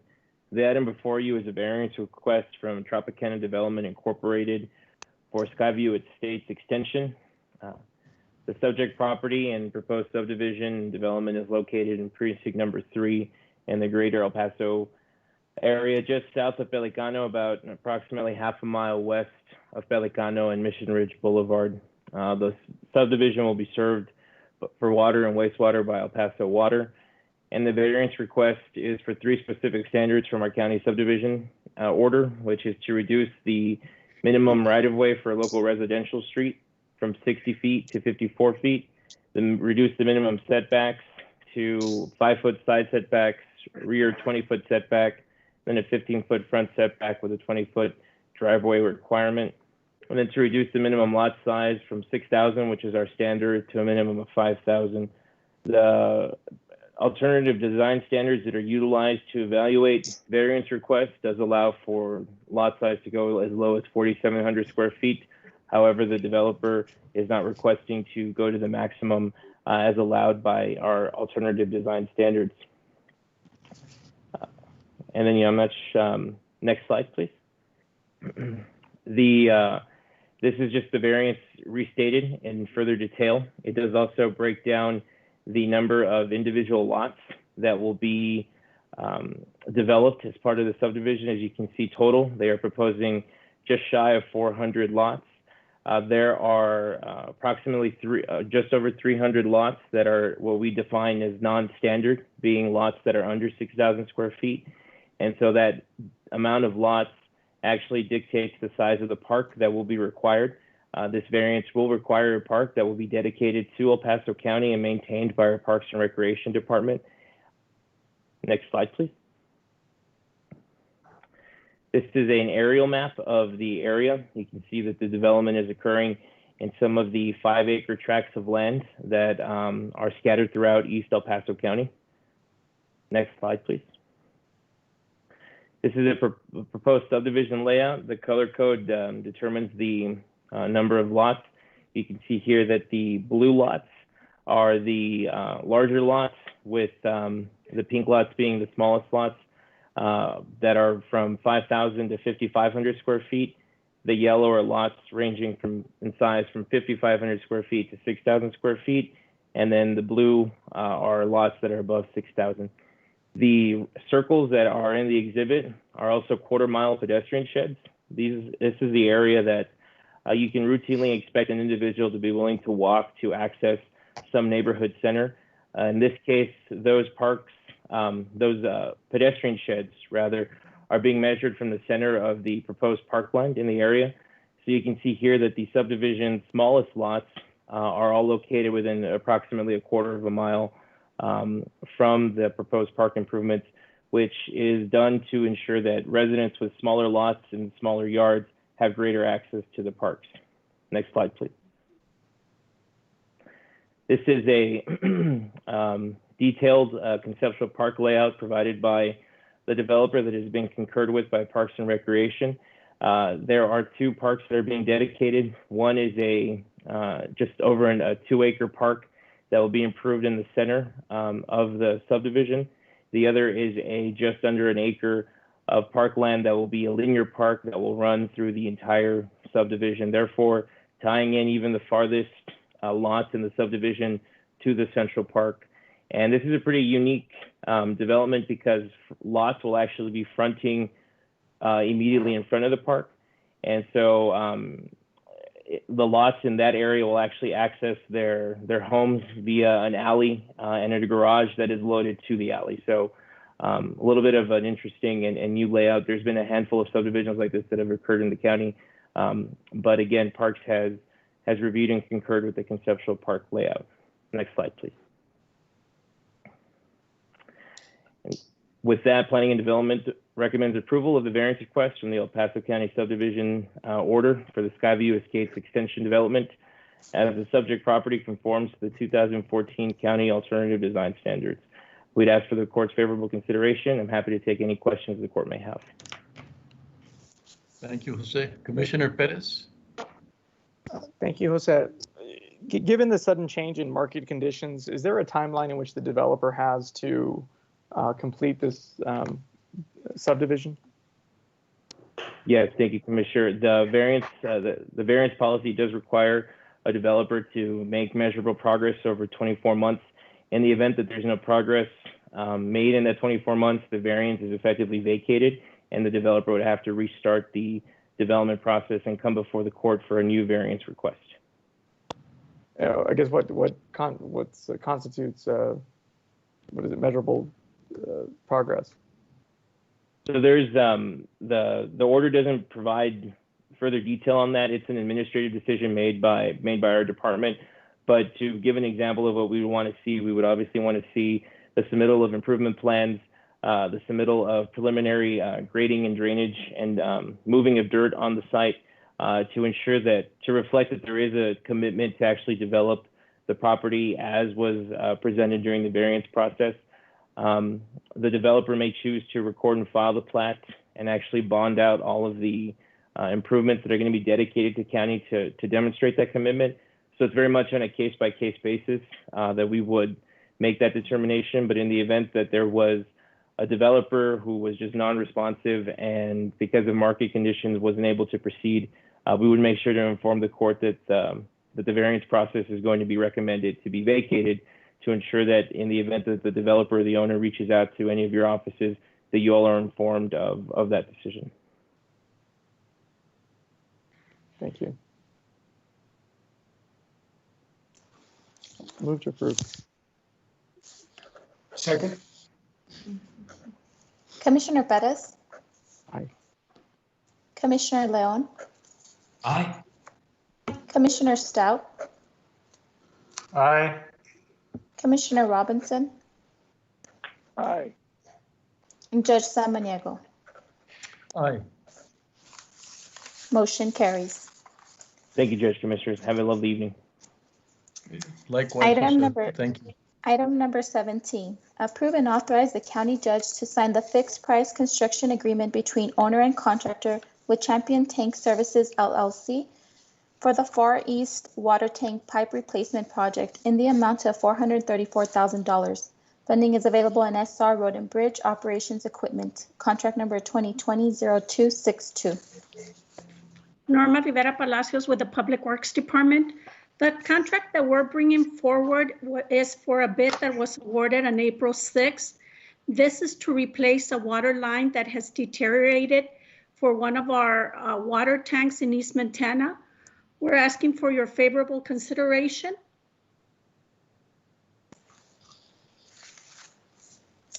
Move to approve. Second. Commissioner Perez? Aye. Commissioner Leon? Aye. Commissioner Stout? Aye. Commissioner Robinson? Aye. Judge Samaniego? Aye. Motion carries. Thank you, Judge. Commissioners, be safe. Thank you, Norma. Have a good evening. And to you too. Item number 18, grant applications. Approve the submission of county grant applications as listed and described. If awarded, all grant award agreements will be brought back to the Commissioners Court for final acceptance and approval. Approve and authorize El Paso County to apply for the U.S. Department of the Treasury CARES Act Coronavirus Relief Fund for necessary expenditures that are incurred due to the public health emergency with respect to the coronavirus disease 2019, up to the maximum amount possible. No county match is required. Further, authorize the county judge to sign the certification to request direct payment from the Treasury as funding becomes available. Contract number 2020-0327.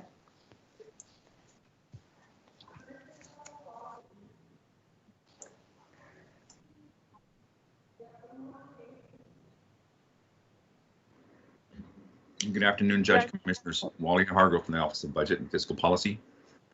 Last week, we received notice on Monday that the application period would be opening up on Tuesday, and that applications had to be submitted by 11:59 Eastern Time on Friday. We successfully submitted that. Mr. Daniel Collins, the calculations we have done independently and can confirm to Nate lead us to believe we'll receive about $27.3 million in funding from the distribution from the CARES Act, and this application supports that funding request. Move to approve. Second. Commissioner Perez? Aye. Commissioner Leon? Aye. Commissioner Stout? Aye. Commissioner Robinson? Aye. And Judge Samaniego? Aye. Motion carries. Thank you. This completes all the items on today's agenda, Judge. Judge, I had one more question. It may be legal. Is our county attorney Joanne still on the TV on the phone lines? Let me check in. She had to jump into another meeting, Commissioner. Can Christina help Commissioner Stout? She's okay, not on the Teams meeting. If she's not on right now, that's fine. I just wanted to legally wish her a happy birthday. It's not every day that your birthday's on a Monday, and so I just wanted to wish her happy birthday and tell her thank you for everything that she does for the county. And on behalf of her birthday, we decided to stay on 8 hours and 33 minutes. I hope she really enjoyed her birthday, having to spend 8 hours with us today. And I want to thank our sign language translators.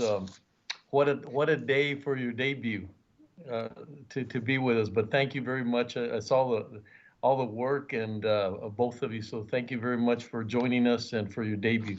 Thank you. And thanks everybody else. Have a great weekend or week.